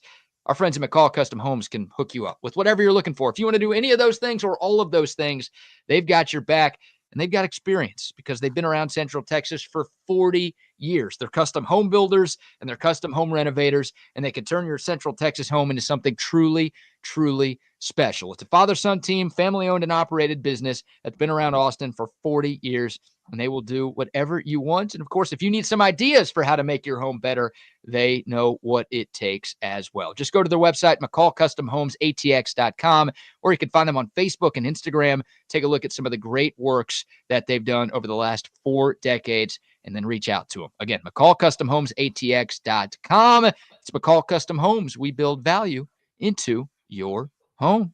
Hope you folks have called the folks at Woods Comfort Systems. I hope that, hey, I walked up this morning, BK. It was so nice and warm and cozy up here in this office. It was great. Thanks to the folks at Woods Comfort Systems for the great job that they've done over the last 5 years for my home. I love that place. I don't have to worry about, I was wondering, is this heater is it going to explode? Well, no, I have a contract with them. They come twice a year. They do fantastic works, whether it's heating, air conditioning, and now plumbing. I've not had to call on them for plumbing, and hopefully I will not have to do that. And hopefully you won't have to do it either, but if you do have to do those things and there's something going on with your air conditioning system or your heating system, you can call on Woods Comfort Systems. Almost 70 years of service in Central Texas, and nobody does it better, folks. Amen. WoodsComfortSystems.com is the website. 512-842-5066 is their phone number. Also, shout out to CentexTickets.com. We're about to talk about the Phoenix Suns and the San Antonio Spurs. Oh, yeah. That game is tonight at Moody Center at 8:30. The Spurs are playing games tonight and tomorrow here in Austin. If you want to be at either or both, head over to CentexTickets.com to find your seats. Don't forget to use the promo code CENTEX10, and you're going to get 10% off of purchase of any ticket, not just Spurs tickets, but any ticket over at CentexTickets.com. And thank you to our good friends over at Circuit of the Americas, because they're coded. Aren't they about to get some NASCAR events going out there? Is it this weekend or next? Couple weeks. Yeah, man. Yeah, NASCAR at COTA returns. It's the first major event at COTA, and the race is actually on Sunday, March 2nd. So that's a week from Sunday. I gotta believe we'll see. I gotta believe Arch Manning will be out there at some time. I mean, is he not a Red Bull guy? He's a Red Bull guy. I'm pretty sure they're going to ask for his services, maybe to do the checkered flag or the green flag or whatever flag they drop, before what's the flag they drop before the race start? Is that the French? The French is the white flag. That's what they drop the white flag. Yeah. It's the green flag that starts. Green flag, right? Yeah. Mm-hmm. Yep. So maybe that'll be Arch. Maybe Arch will be the starter. Gentlemen, start your engines. Awesome. Yeah, maybe we'll get a little of that in. Yeah, that's interesting. I mean, Red Bull's more of an F1 sponsor than a NASCAR sponsor. Yes. But I'm sure they do some stuff with NASCAR too. So there's a way it can happen. And we'll have some good coverage. Our guy, Stu Myrick. Nice. Is going to be bringing us some live coverage from Circuit of the Americas next week and into the weekend. Yeah, I mean, MotoGP is just around the corner, obviously, too, in the springtime. Yeah. That's what I like to get out there. I like to get in that crotch rocket myself and just get going. I get horrified just hearing those things start up. Have you ever been on a motorcycle before? I've been on a motorcycle, yes. Did you drive it, or were you humping some dude's backside? Another dude. No, I was not. Okay. I refuse to do that. I'll walk the 20 miles to get gas. Although I do say that's the only time you can do that on a scooter. If you run out of gas, you can get on the back with your buddy, get your hand around his waist. With the can, you have to have that. You have to have that gas can in your other hand. You have to show proof of what you're going to do. You can't go in there without a can. You can't say, I'll buy the can at the gas station. You're driving by, everyone in these other cars are looking out their window, and you're like, look, that's right. I've got the gas can. You're allowed to do it then. That's the only time it's acceptable to be on the back of a motorcycle with another. That's what I hear. I don't get that. I've never got that. I'm like, if I need a ride somewhere, I need a ride. I'm not plugging I don't have both hands around his waist. I got my hand on the back seat. Why can't I do that? So what, you're leaning back like this? No, dude. I don't get that. I should get it, because you people for years have tried to make me get that, but I still don't get it. If I need a ride, but now if I run out of gas, I'll walk before I get on the back of the motorcycle without the can. That's how easy I've been swayed, but it's taken a long time. I think I'll just call a friend with the car, or I'll call AAA to make that happen. I do have AAA. I do have the gold card AAA. Yeah, I don't want to have to worry about the potential of getting on the back of a motorcycle with another man. Like, to me, that's life or death right there. Is it that close, really? Running out of gas is not a life or death situation. Now, look, if you're in, not really anywhere in Austin, but if you're in, like, I don't know, the 3rd Ward of Houston, or if you're in East St. Louis or downtown Chicago, then I'm getting on somebody's bike. Get me the hell out of here, because I'm in trouble. And you're not walking. You're not walking the distance to the gas station. No. But no, in Austin, it ain't life or death. So I'm either walking, or I'm waiting for somebody with the car to come pick me up. And there's your buddy, your friend. He's got his scooter. Hey, he's got his little mini bike, and you got a chance to get on the back. You're not doing it. No, I'm not doing that. I'll say, hey, I've got my motorcycle license. I will say, hey, if you want to stay here with the car, I'll take the bike and go get some gas. Or send him. You'll stay with the car and send that dude. Or I'll stay with the car and you go get me some gas and bring it here. Man, I don't need to get on the back of you. No, thank you. You're sitting on this seat. And there's no except like, how do you sit there without that contact? I just feel like there's going to be a ref next to me the whole time just doing this, the contact gesture. Gee. There's going to be contact where I don't want contact. If that's your thing, hey, that's All right. fine. Be my guest, What but if it's you're not at for the me. beach? What if you're at the beach and everybody's got their bathing suit on, and here we go, and there's the little mini bike? I mean, will you not be? It's not okay there, even at the beach. I'm going to stay on the beach. Not at the poop deck. Not Well, not down at the poop deck, it sounds like that's what you were looking for. When you went to that gay beach, it sounds like there were plenty of opportunities for you to get on the back of somebody's bike. Oh no, man. On the No, front, I the don't get back, it. doesn't matter. The side, so it would have been up to you. These things don't bother me. I got to get gas. I'm still walking. Yeah, you're right. I'm doing everything. I got AAA goal. I can wait, even though they may take an hour. I'll wait around the car. Yeah, it's not for me, man. It's not for me. All Thank right. you. Little NBA, because we've got an NBA game here in Austin tonight. It's the Phoenix Suns and the San Antonio Spurs nationally televised game on TNT. Tips off at 8:30. Of course, it'll be played at the Moody Center. Both teams were in town yesterday. They were practicing, and they also both held press conferences, which means we got to hear a little bit from legendary lifetime Longhorn Kevin Durant. Met with the media for about 20 minutes. Really cool conversation. We're obviously not going to play the whole interview, but he answered a lot of questions about his time at Texas. He talked about the current Texas team. He obviously talked about his time in Phoenix and how things are going with him in the NBA. So there's a few cuts we can get to here. We'll start with KD's thoughts on Trey Johnson and some advice that KD would give Trey Johnson if he has the chance to speak with him. Looks like Trey has got it handled. He's conducted himself like a pro already. You could tell when I was at practice yesterday, just his work habits are already at that level of, focus that, it needs to be at in order for you to be a great player for a long time. So just keep doing what he's doing, and, the game, he's going to learn more about the game with more experience. So, in these games, the last few games of the conference play is huge, because they're meaningful. They're going to always be probably, late game type of games, so you learn the most about your team and about yourself when you play in critical games like that.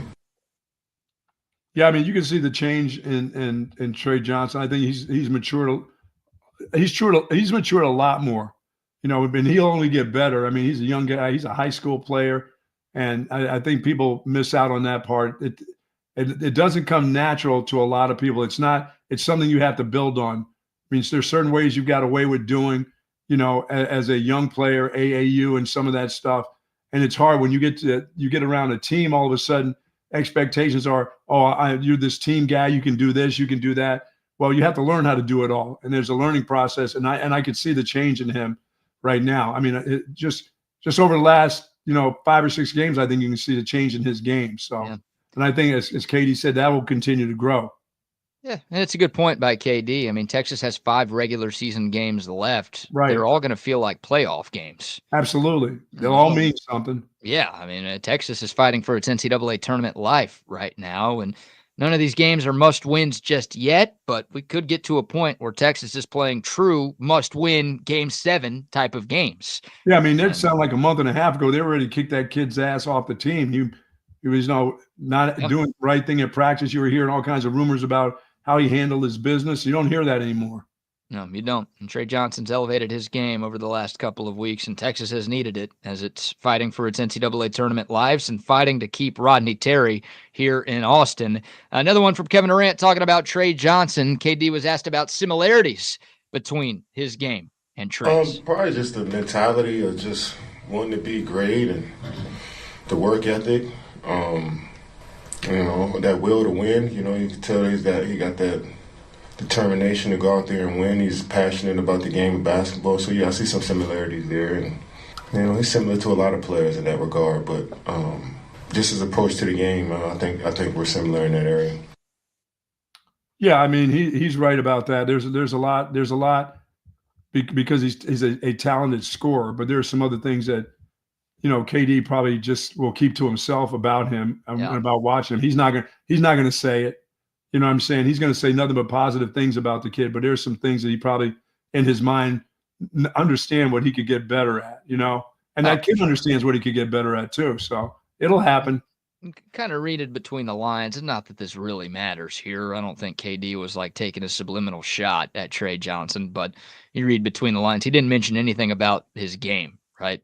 Oh, like he off the dribble, he's the same kind of player I am. Yeah. Or oh, his shot looks like my shot looks. Or oh, he's as good of a finisher as I was in college. It's like, no, the mentality. And that means something. Don't get me wrong. And that's why I think Trey Johnson's going to be very successful at the next level, because there are a lot of guys across college basketball who have a ton of talent, who have enough talent to play at the next level, but they don't put in the work that Trey Johnson puts in. Like that guy is first guy in, last guy out every single day. His teammates say that, his coaches say that, everybody says that. That's the guy who, an hour after a loss will be back on the Moody Center floor working on his shot because he wasn't happy with the way that he played. So like that right there, Kevin Durant did that type of stuff at Texas. Obviously, you don't get to be one of the best, 50 basketball players of all time if you don't have that type of work ethic. Not saying Trey's going to be that, but he has the work ethic and the mindset that it takes to obviously be successful in college. He's leading the SEC in scoring in the best season the SEC has ever had, but also to have some success in the NBA as well. Yeah, I mean, it'll get there, but it's just, how quick will that maturity level, will it happen? Some guys will take a little longer than others, and some can take long and never get it and just be really good NBA players. But, there was just something missing. You just hope it doesn't happen with this guy. I mean, he's just such a talented, skillful guy that, he can, once you get to that level, you still can't lollygag through just because you got some natural talent. You really have to work at it. And like you said, if he's working at it, it just may take him a little longer. I don't think he's at Kevin Durant's level, even when Kevin Durant was a young player. Kevin Durant was 6'10". I mean, he's got the height, he's got all kinds of stuff and ability to shoot over people. There are going to be some guys that can defend Trey Johnson. I mean, that are dogs as defenders. Now, there may not be a lot of them in the NBA, but there's some that can just flat out defend too. Oh, for sure. Well, Kevin Durant was the Naismith Player of the Year in his one season at Texas. Like Trey Johnson's not going to be that. No. Very good. He's probably going to be an all-conference player in the SEC, which is awesome. But yeah, he's not Kevin Durant. He's not that type of talent going into the league, and odds are he won't be that type of talent in the league. But still, he's been really good. He's the biggest name freshman that Texas has brought in since KD, and I think he's been the best freshman that Texas has had since KD. But very few people who have ever picked up a basketball are Kevin Durant. Yeah, I mean, and Kevin Durant, I mean, just by the way he was on and off the court, he just led. You know what I mean? He was just a leader. You're going to follow that dude right there.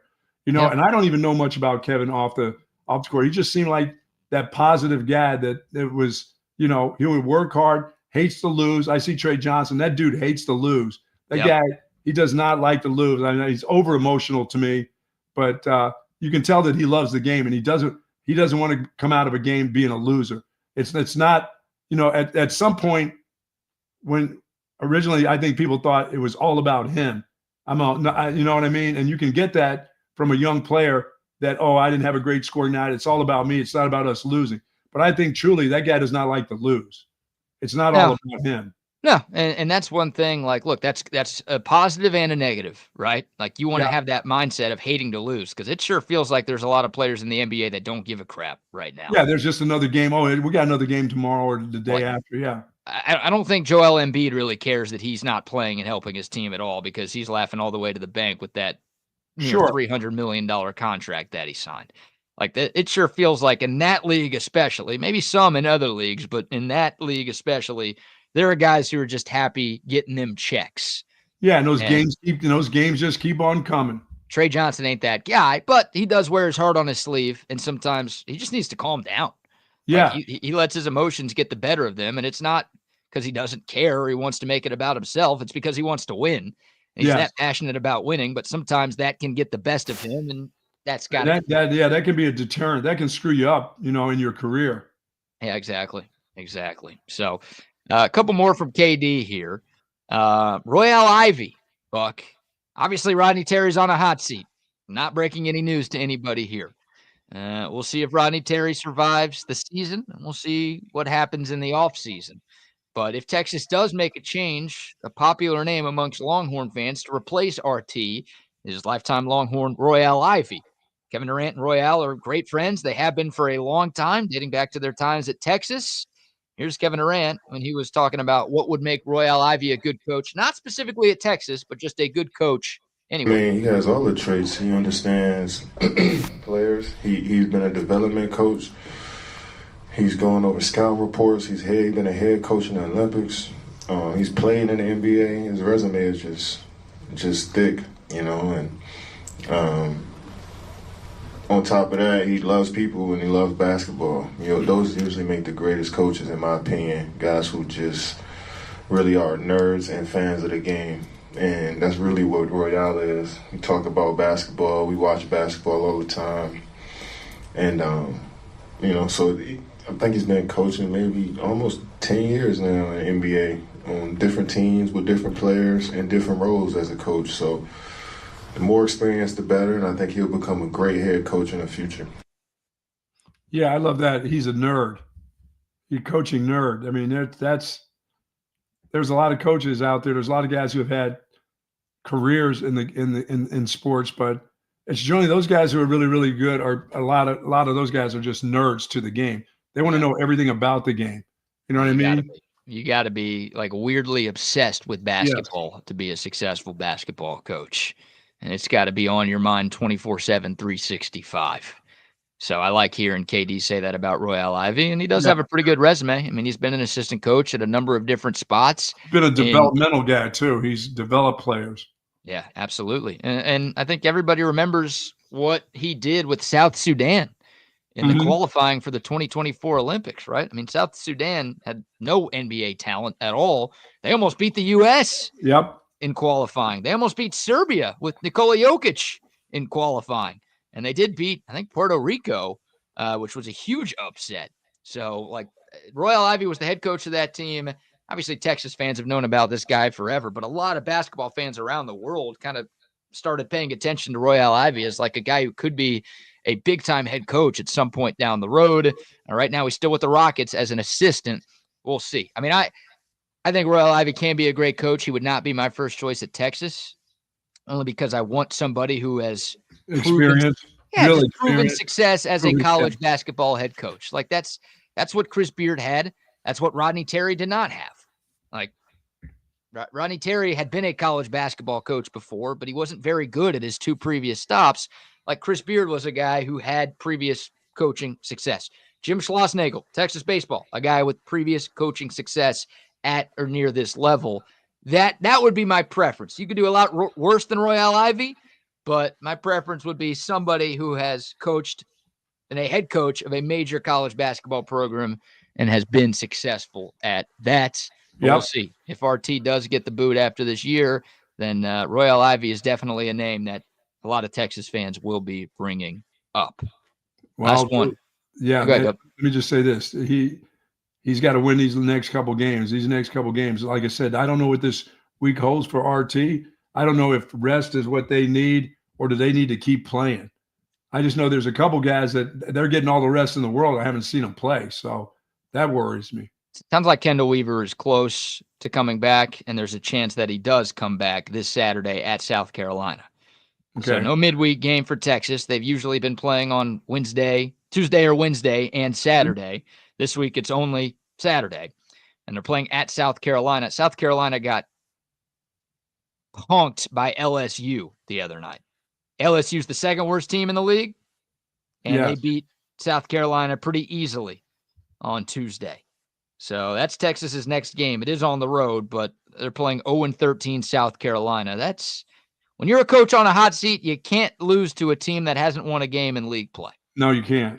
So hopefully Arthur Kaluma is back. I think there's a very good chance Kaluma plays in this one, but it sounds like, again, Kendall Weaver is getting close. We know how important he was to Texas down the stretch last season. So getting his defense and rebounding back will be nice. That guy's the Energizer Bunny off the bench. We don't want him shooting anyway.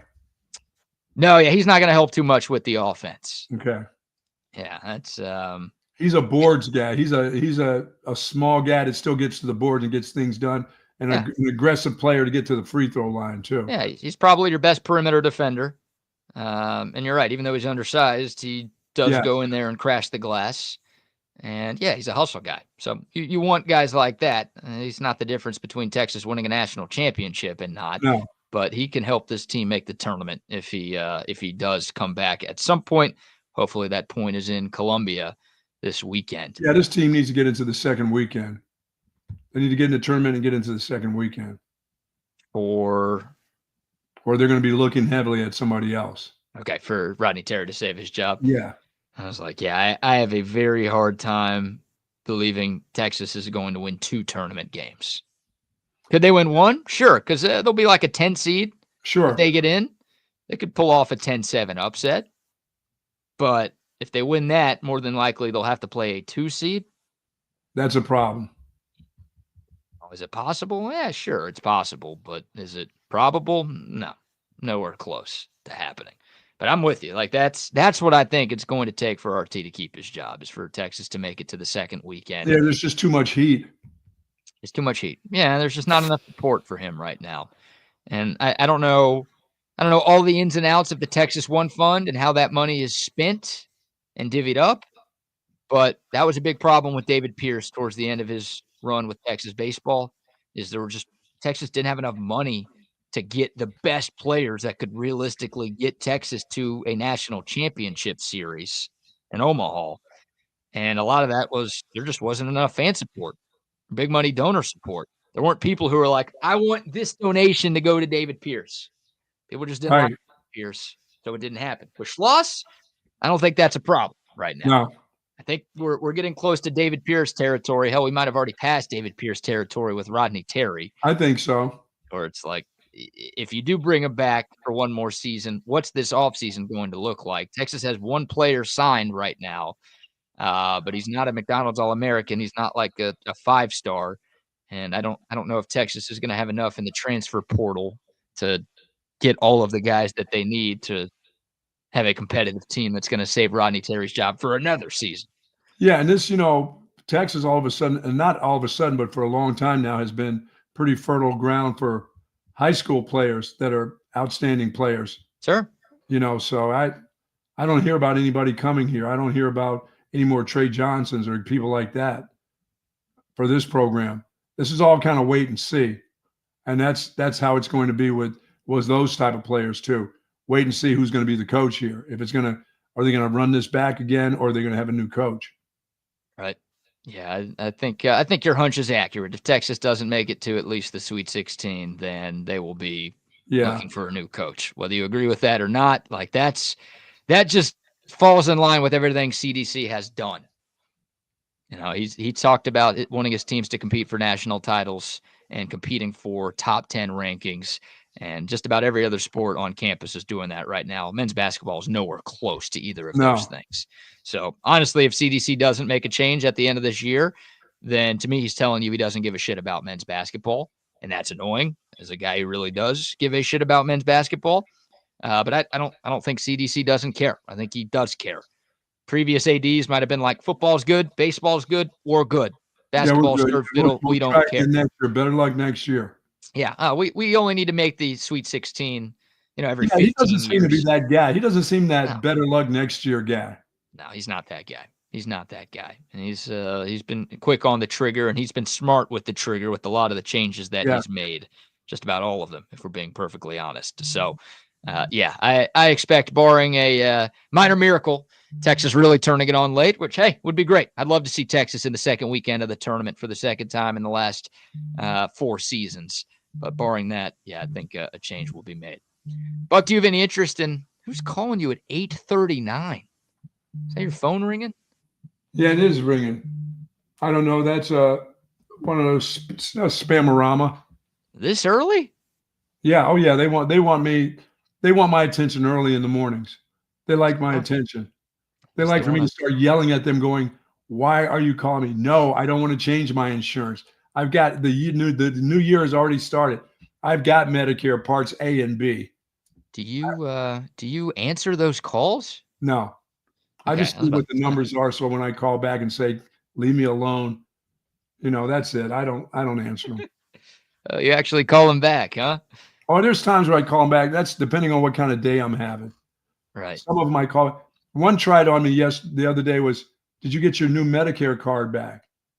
And this person was like, I'm like, I started looking around. I said, no, I don't remember receiving it. He said, well, it was supposed to come back. It was supposed to get to you a month ago. And they said, well, we can do that for you. But here's the number that you have to call. But if you give us your old Medicare number, I was like, I don't think I'm going to do that. And they said, well, you're going to need that card. I'm like, yeah, but I'll get that card. You don't need to have any numbers from me. Anytime they ask you for anything, that's the telltale That's the problem. That is the problem, right? Yeah.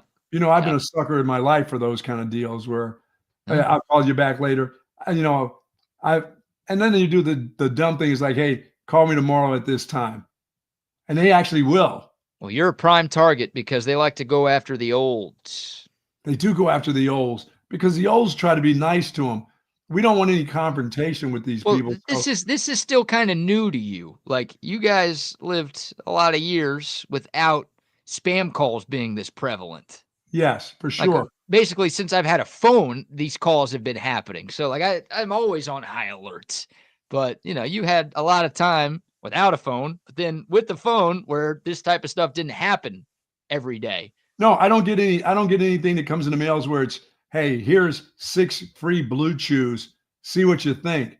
It's always like, hey, if you can give me that credit card number, we'll give you 25 blue chews for $1 or something. I mean, hang on. That's a good deal. No, that might get me. No, I'm not giving out any numbers here. Send them to me first. Let me try the arsenic and die first, and then then we can talk. But no, none of that. Here's my numbers. Here's my card numbers. Here's my Medicaid. Hey, how about this lady going, can I have the card, the numbers of the card? I'm like, I'm not giving you numbers of anything. She hung in there too. Generally, some of those spammers will hang up real quick then. I'm like, I'm not giving you this. I can call myself. I can get this done through Medicare.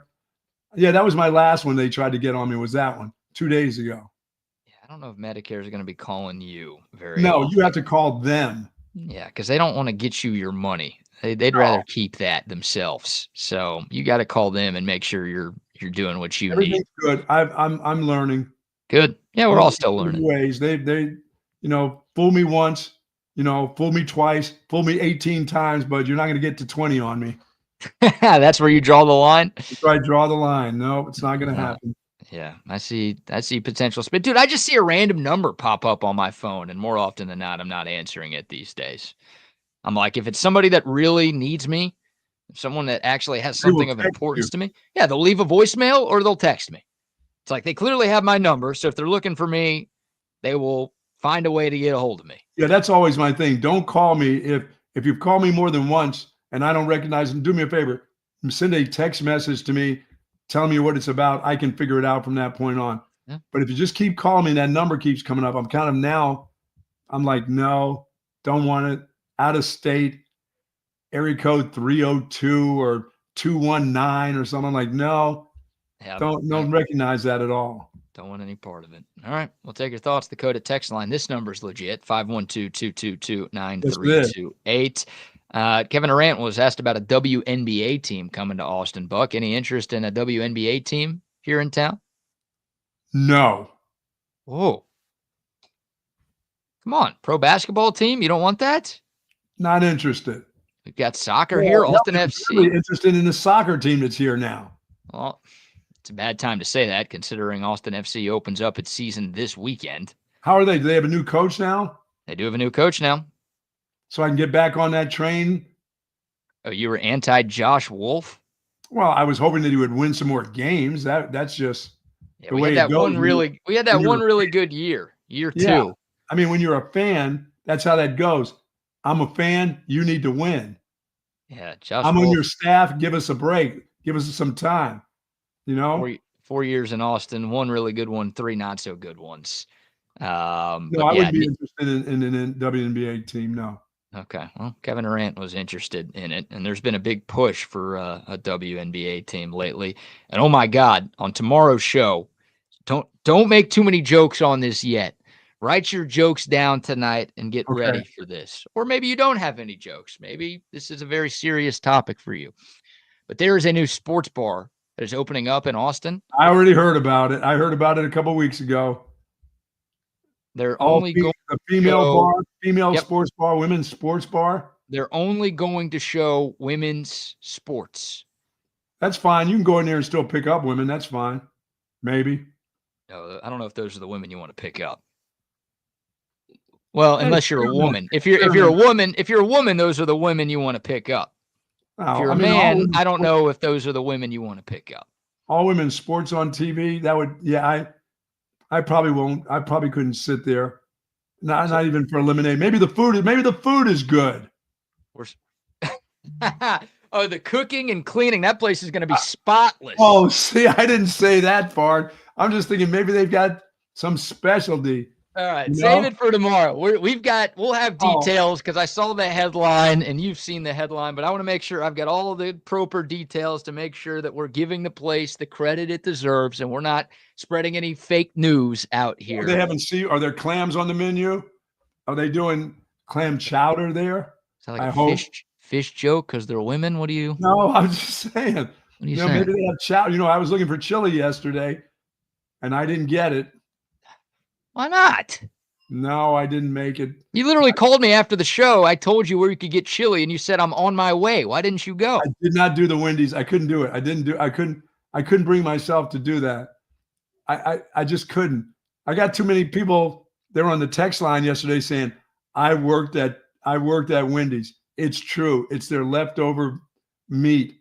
I'm like, no, I want separate meat for chili. Orders come in. This meat only is for the chili. What do you Not think? this They're is part of the hamburger that's left over. Let's crunch it all up and take the spatula deal and do all this stuff and then throw it into chili.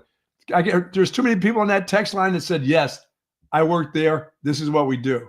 I couldn't go. I couldn't bring myself to it. There are other places you could have gone to get chili. I didn't go to the ice house, where I did actually try to get to the ice house and couldn't find my way over there near Slaughter Lane over there, Circle C. Yeah, I don't know why you're expecting Wendy's to have USDA prime cuts of meat in their chili. It's an absurd thought They by have it in you. their burger. But you could have gone somewhere else. Hey, they have it in their burger. Why not Yeah. in their chili? That's USDA prime. That's actually Wagyu beef that they're using there at Wendy's. No, All too right. Too many Wendy's people said, Buck, don't do it. Nothing ever happened to me. I've had tons of their chili.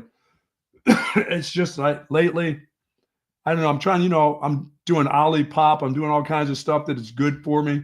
Yep. So why would I do that when, like you said, there's other places that probably their specialty may be chili. Yeah, that's fair.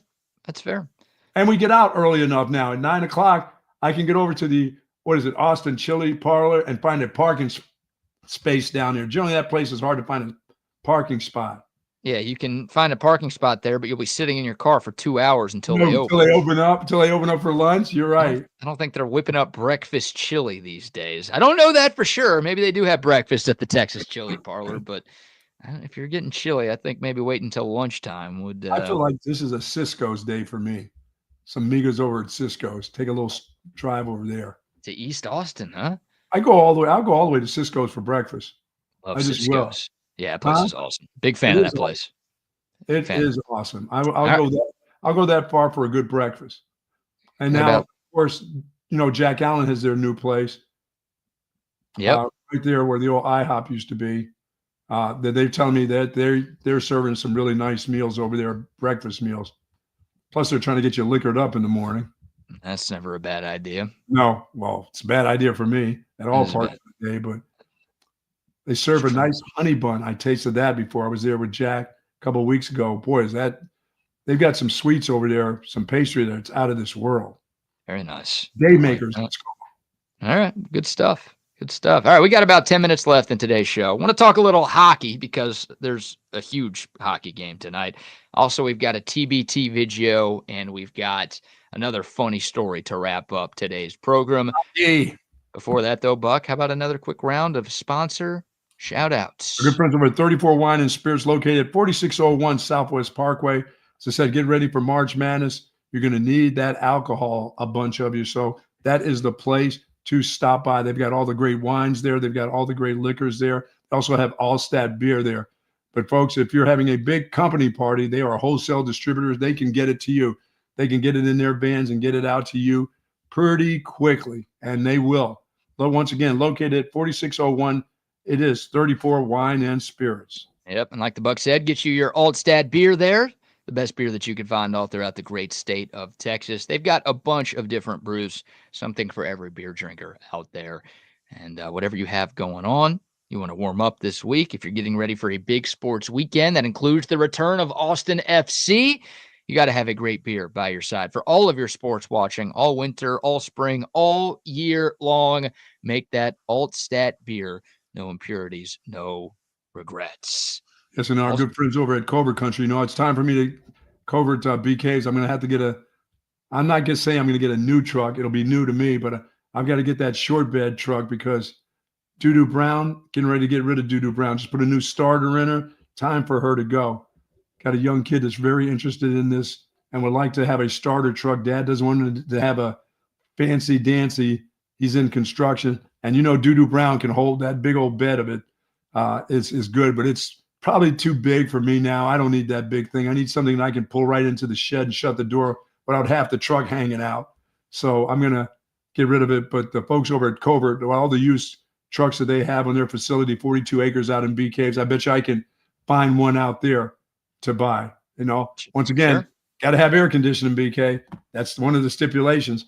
The bed doesn't have to be big in the back, but I got to have air. You got to have air in the summer and heat in the winter.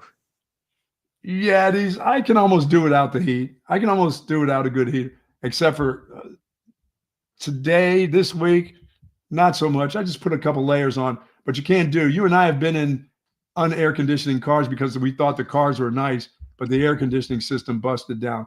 I did that for a summer in a BMW that I thought was cool. My ex-wife looked at me like, that's a nice car. How do you feel today? With going out with like 3 different shirts to put in the back seat of the car. It was awful. That was a piece of junk. You got towels, you got changes of clothes. Man. Yeah, don't miss those days. Covert Bee Cave. Yeah, covertbcave.com. No, Mando didn't exist back then, so no, you did not have your Mando.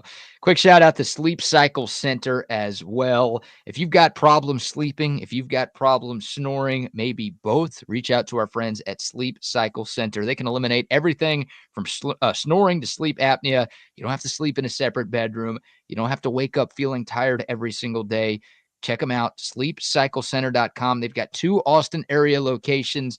And make sure you mention that you heard about them on Texas Sports Unfiltered. You're going to get $100 off a sleep study or a weight loss program. So if you want to sleep better in the new year, check out our great friends at sleepcyclecenter.com to book your appointments. There you go.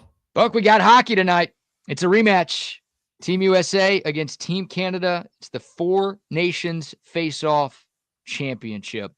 This time, we get it on our home turf in Boston, 7 o'clock tonight on ESPN.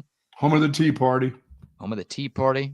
Of course, the Americans beat Canada in Montreal this past weekend, 3-1. The game was epic. There were 3 fights within the first 9 seconds of the game. The Americans went down 1-0 early, but they came back to win on the road. Canada booed our national anthem, and we ended up shutting them up pretty quickly. So now it's the rematch. Buck, you care to take a guess on who is favored tonight? I'm going to say USA is favored. Nobody is favored. It's just a straight out draw, huh? Just evenly matched. Both teams are minus 110 on the money line tonight. I like USA in this one. You're going with us getting it done again? Yeah, I don't think they're dropping the gloves. I think they're just playing some hard physical hockey tonight. There won't be any shenanigans. It's just you just got to win. You don't have time for this. There's no theatrics in this one. This is just playing now. I think you're right. Like I think we'll see some big hits. Yes. I think we'll see some post-whistle fracases, but I don't know if we're going to see anybody drop the gloves tonight. It's disappointing. I don't think anybody wants to give up an advantage, Yeah, well, these guys want to play, right? Yeah. Like if 2 guys fight, both guys are in the box, so it's not a power play or anything. But you got to sit for 5 minutes of a 60-minute game. And, realistically, guys are only on the ice from, 15 to 25 minutes.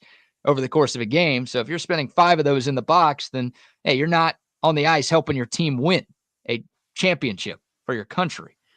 So, yeah, you see it in a pool play game. You would have seen more of it if there were more pool play games, but that game was still really, really important. There are only 3 round robin games to get to the final, and Canada almost missed the final because they lost to the U.S. the first time around. But I think you're right. This time will just be 1-1. This time will just be hockey. This time will just be hockey. And this is the one you got to get, right? I mean, beating them at their place was fun, but this is the one that counts.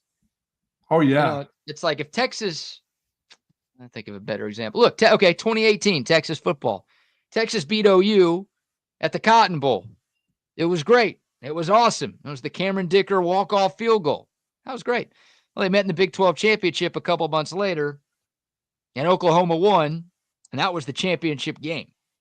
So that kind of nullified. I still love that memory of Texas beating Oklahoma. Don't get me wrong.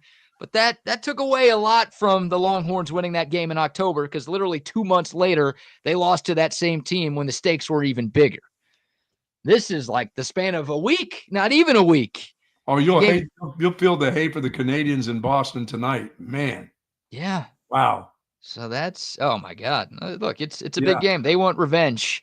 And the Americans are healthier than they were against Sweden on Monday. Yeah. Matthew Tkachuk and Austin Matthews are back. Sounds like Brady Tkachuk might not be back, and we know Charlie McAvoy won't be playing tonight. So the Americans are a little bit shorthanded. So are the Canadians. Both teams dealing with a couple of injuries. But this is going to be fun, man. This is must-see TV tonight on ESPN. Yeah, tell McDavid to keep his skates on the ice, because if he goes airborne, they're going to lift him over the top of the boards. He's going to go over the glass into the fans tonight. That guy took they won't care in Boston. I took a couple of heavy checks. Yes, he did. He's a big dude. He can take those, but I'm thinking, man, that's kind of one of the futures of hockey. You guys, these are supposed to be semi-friendlies, but I guess they're not that friendly. Ain't nothing friendly about this. No. I mean, this is such a great event. I mean, the ratings for this have been through the roof. I don't understand why this game is not on ABC tonight. It's only on ESPN, which still a bunch of people are going to watch it. Sure. And it's going to be the most watched hockey game of the entire year, like NHL or Four Nations face-off. But shouldn't this be on ABC? Or they have Thursday Dateline or something on? I don't know. Like, they've put some of the other games in this tournament on ABC. So, like, that's why I can't figure out. You put some of the prelim games on the big network, but you're not putting the championship, and it's U.S. versus Canada. That doesn't make the – I don't know. The ratings are still going to be great, even though that move is going to cost some eyeballs. ESPN doesn't know what it's doing with hockey or really with anything ever. That's well documented at this point. But I'm pumped. I'll be locked in tonight. I think everybody will be locked in tonight. Hopefully the Americans can get it done. And this time, if we win, we've got to get Canada, right? Oh, yeah, we got to get the oil. They can keep Canada. We just take the oil. We get the oil. Start putting truckloads on us and bringing it over here. Yeah. If we go 2-0 against them in the span of a week, we got to get something for that. What happens if we go 1-1? Don't we have a rematch somewhere? No, you'll have to wait until the Olympics next year to see these teams potentially play each other again. So, yeah. We're not losers if we lose tonight. It's just tied. No, we're losers if we lose tonight. Let's just remember that. We're not losers. No, we're just losers. tied. We don't do ties. This is hockey. We don't like ties in this sport. Oh, really? We got to settle this thing tonight, and the only way we can do that is if we, the Americans, win. Okay, well then let's go a little overtime. If they win, then we drop the puck for OT then. There you go. Get rid of this 1-1 tie tonight. Let's just get it done on TV. Stay up all night. We, the people, in order to form a more perfect union, beat the shit out of Canada at their sport twice in a week.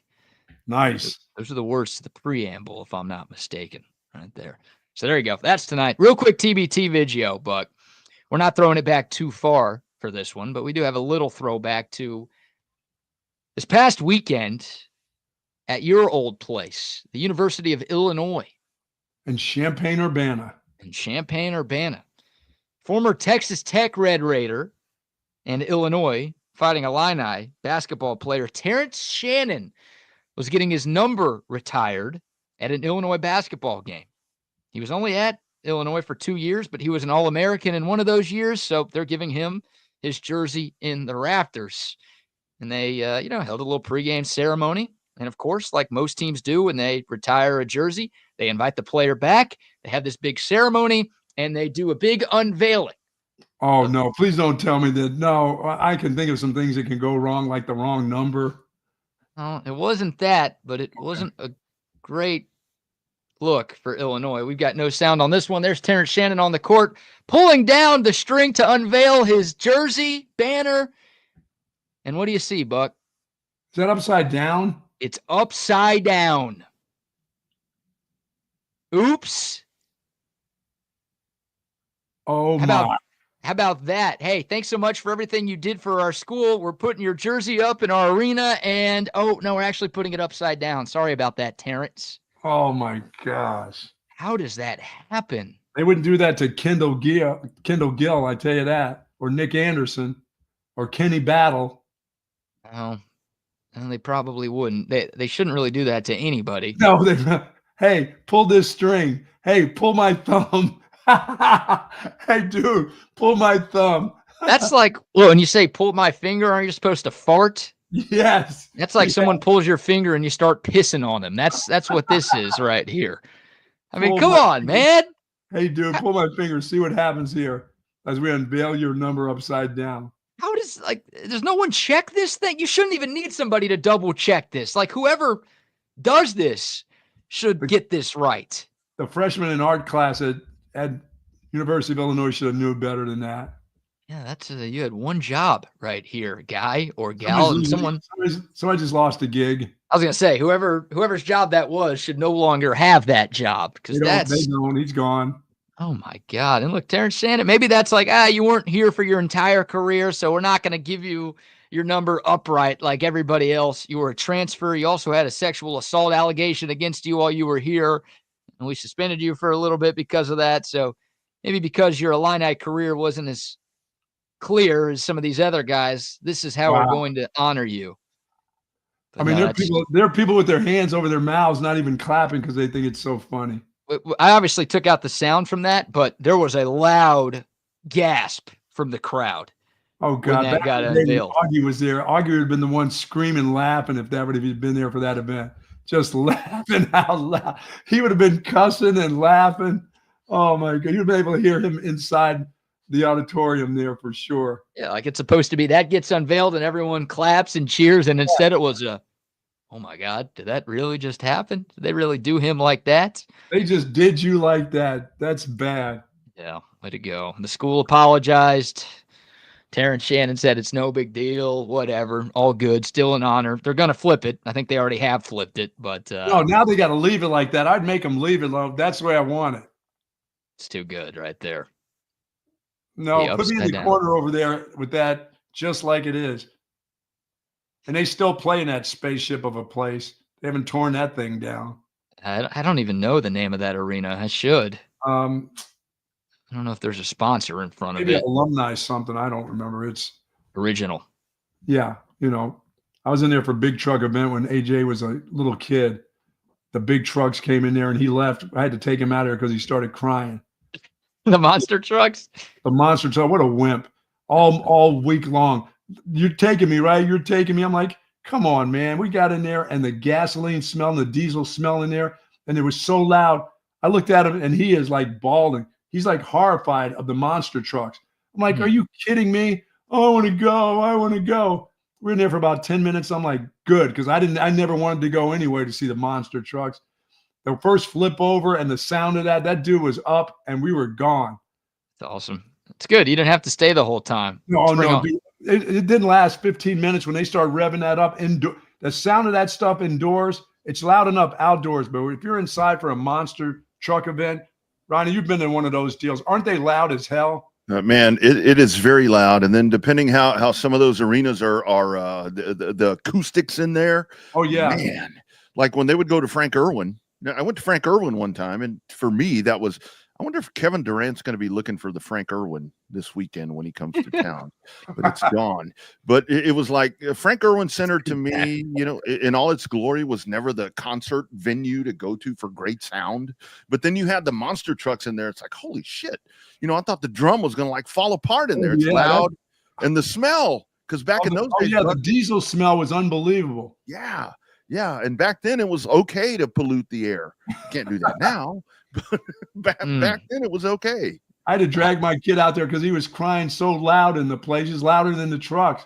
He was horrified.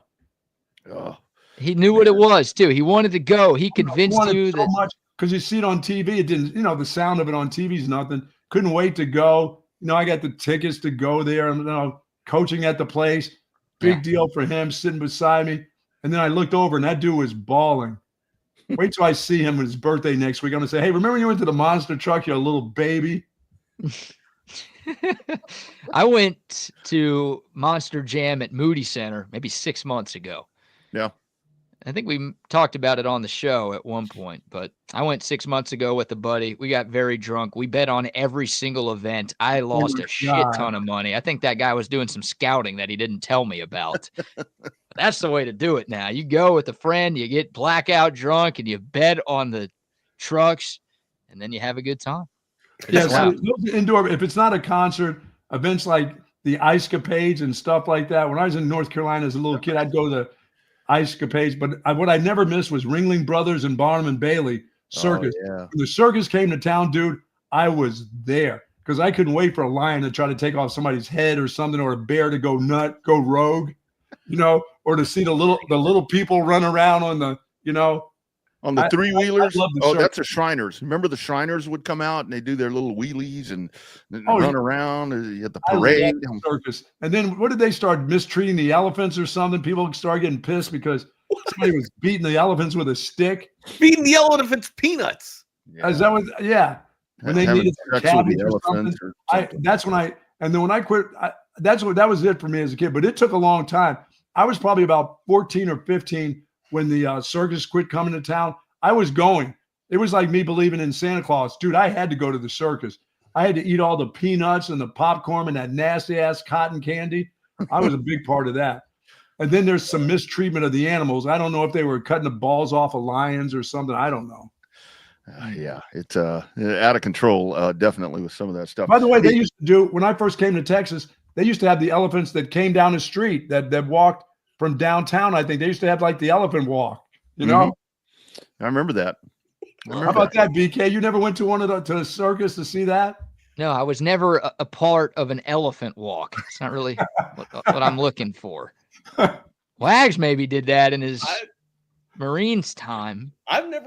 So it's weird. Like I've never even seen, I'm from the Washington, DC, Baltimore area.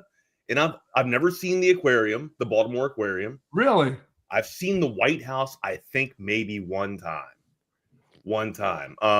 Now I've done other stuff around DC, like on duty for the Marine Corps and stuff, but I've literally like toured to go see the White House, like the lawn of the White House one time.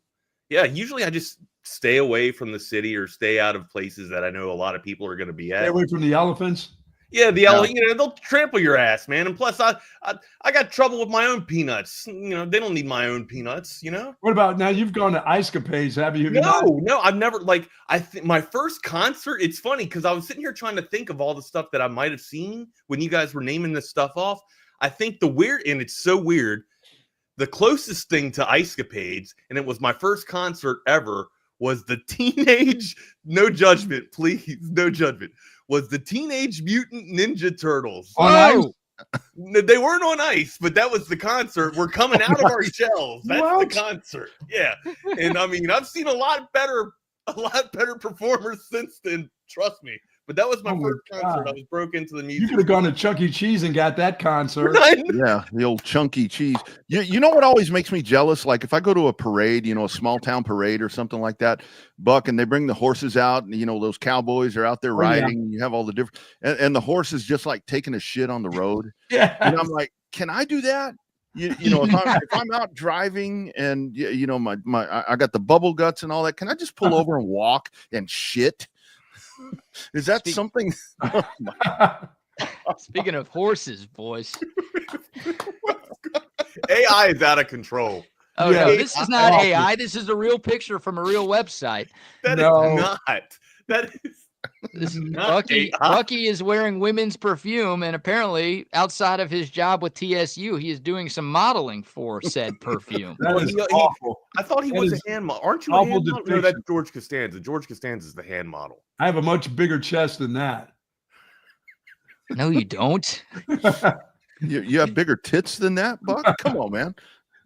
I don't know. That's a real Set 'em picture, though, free. guys. Set them Oh free, my man. God. Skin to win. Come on. How's that for, Jeez. how's A that little for a leg, huh? horse? Yes, I Goodness. learned all those wonderful things, Rodney. And I used to go to the Greensboro, and so did Craig Way, as a matter of fact. He used to go to we used to always go to the fair in Greensboro. And that was the first time I got on the double Ferris wheel, and that ruined me for life.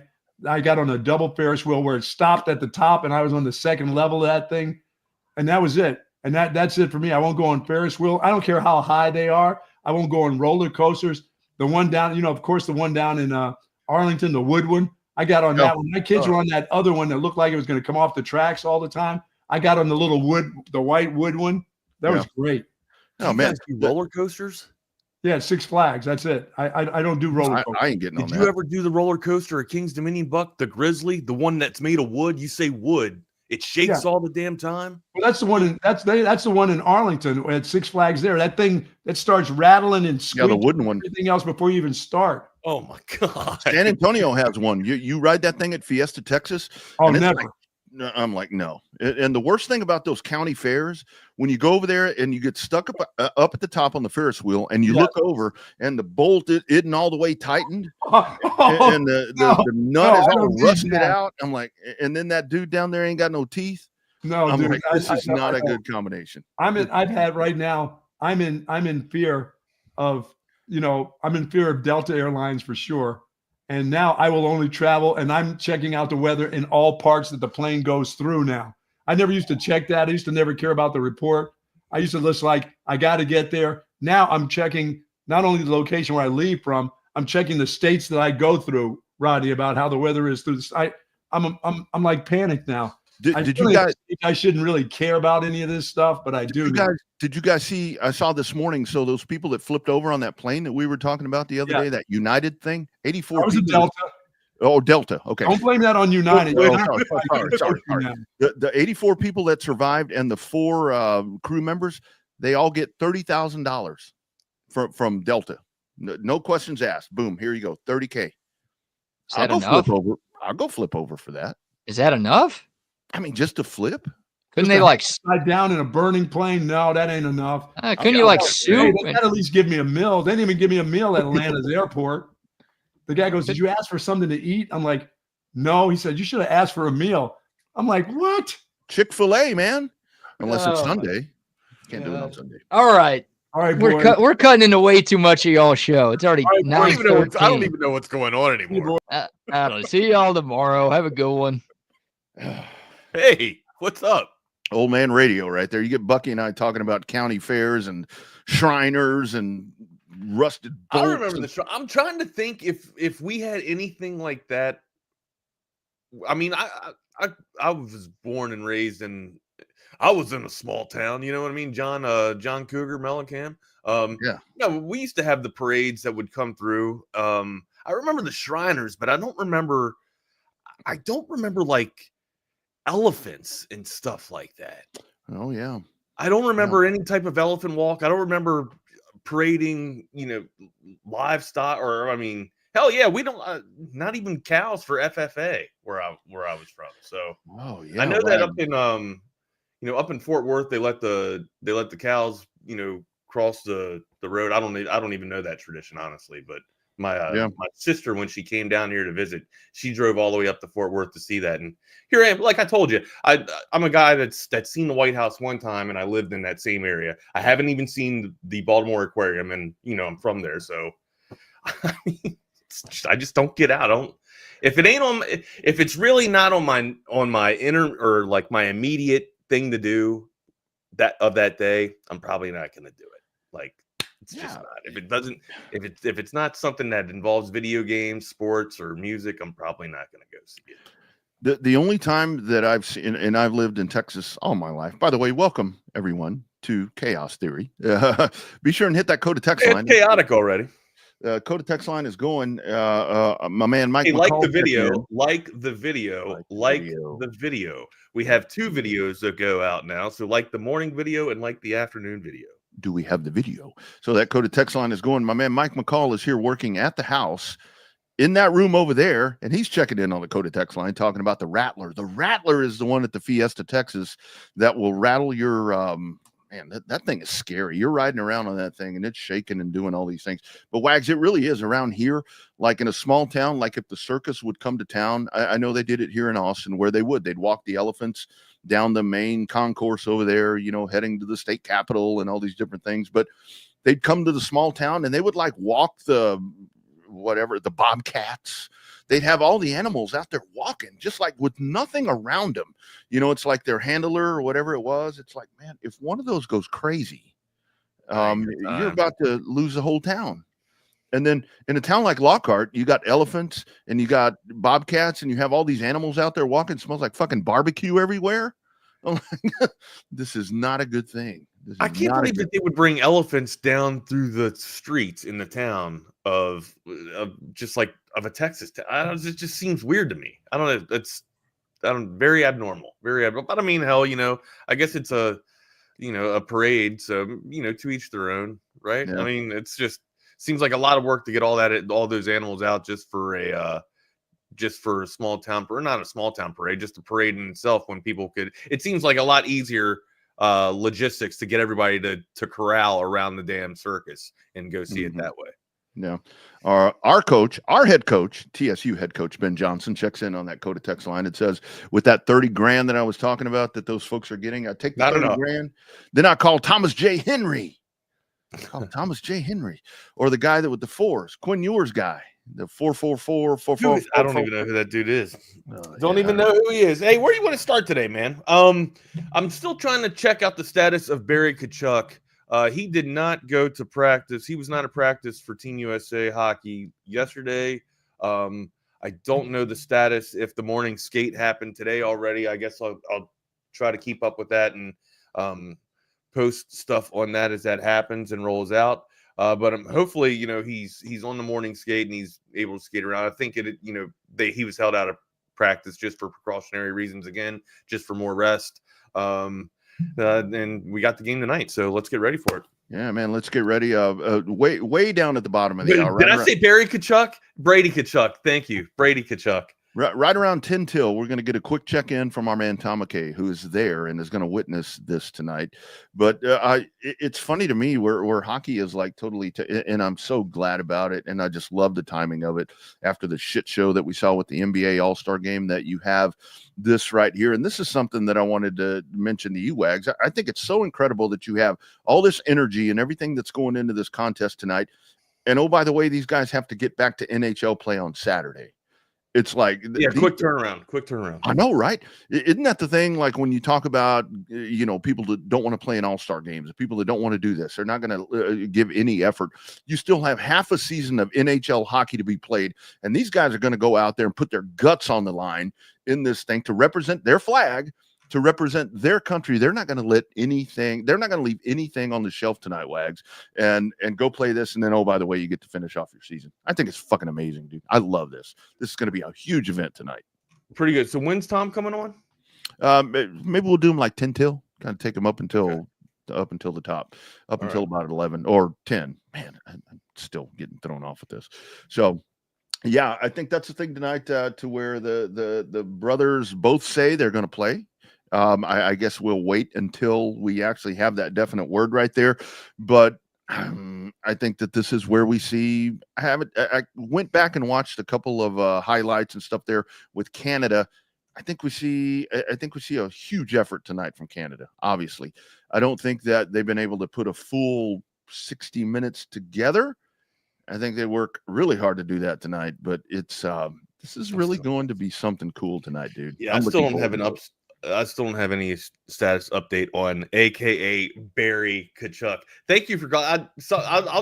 I'll do that from time to time. Just throw stupid wrong names out of people that playing sports and shit, man. I don't know. It's just habit. I think I've always done that as a kid, even as a kid.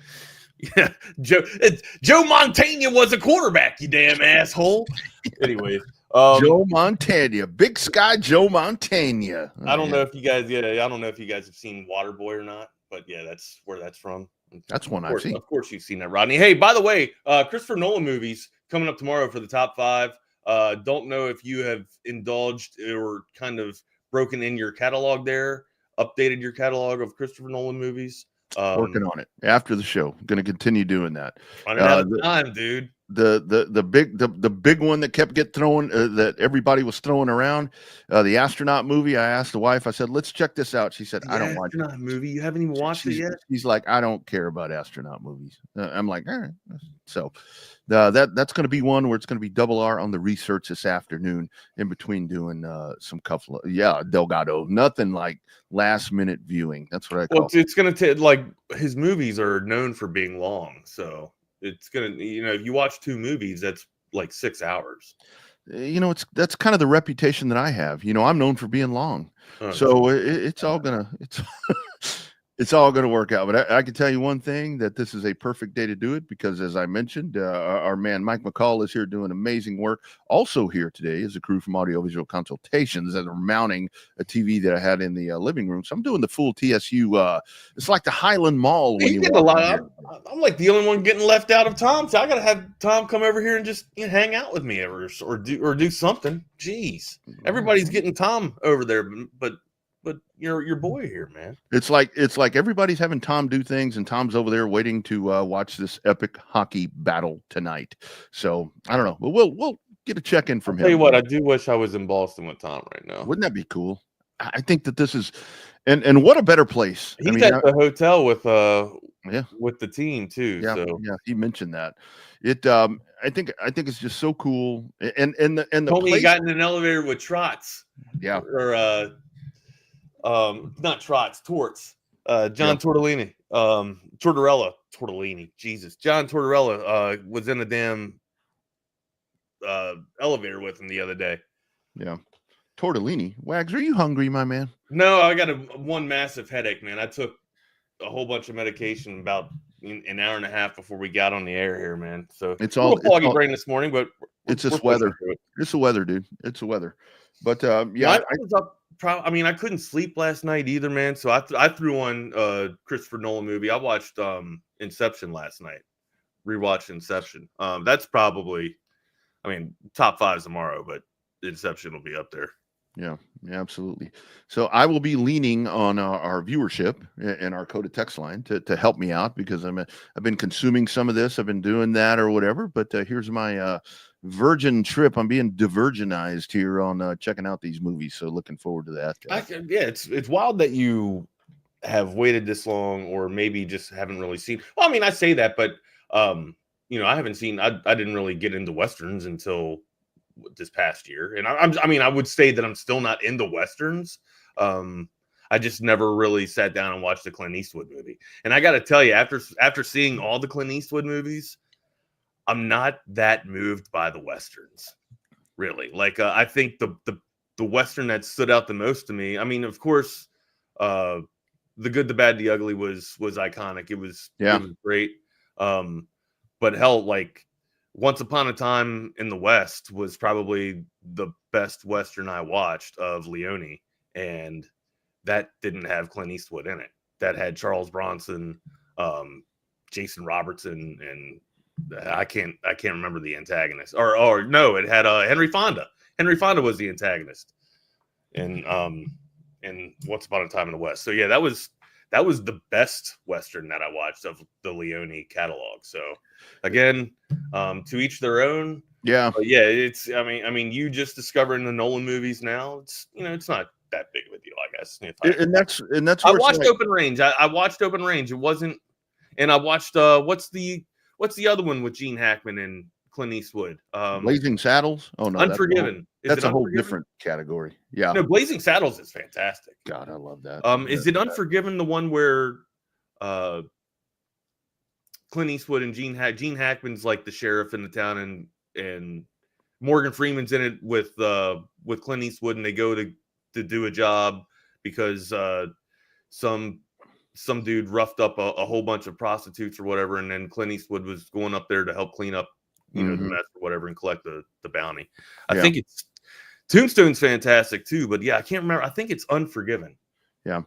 And that's where I'm very much kind of like you talk about right there. I mean, more to me with the Westerns. Thanks, Stephen Delgado. Yep. It was Unforgiven. The Western, those type of things right there. I'm a lot more into that. If I'm going to sit down and invest, I don't know. It's so weird that I really haven't. I mean, I've never been a big movie guy. And I think that a lot of that, it really is for me, because growing up as a kid, I mean, there's a lot of, cult classics from even back in my day. Yeah, I've seen the Footlooses and the Grease and all these different things. But in the life of racing, while we were doing whatever, we were never home. We were working on cars. We were going to races. We were doing whatever. There really wasn't any time for that. But it's like you have your own niche that you like to dig into. I like Westerns. I like car movies. I like comedies. I like raunchy comedy. That's the kind of thing for me.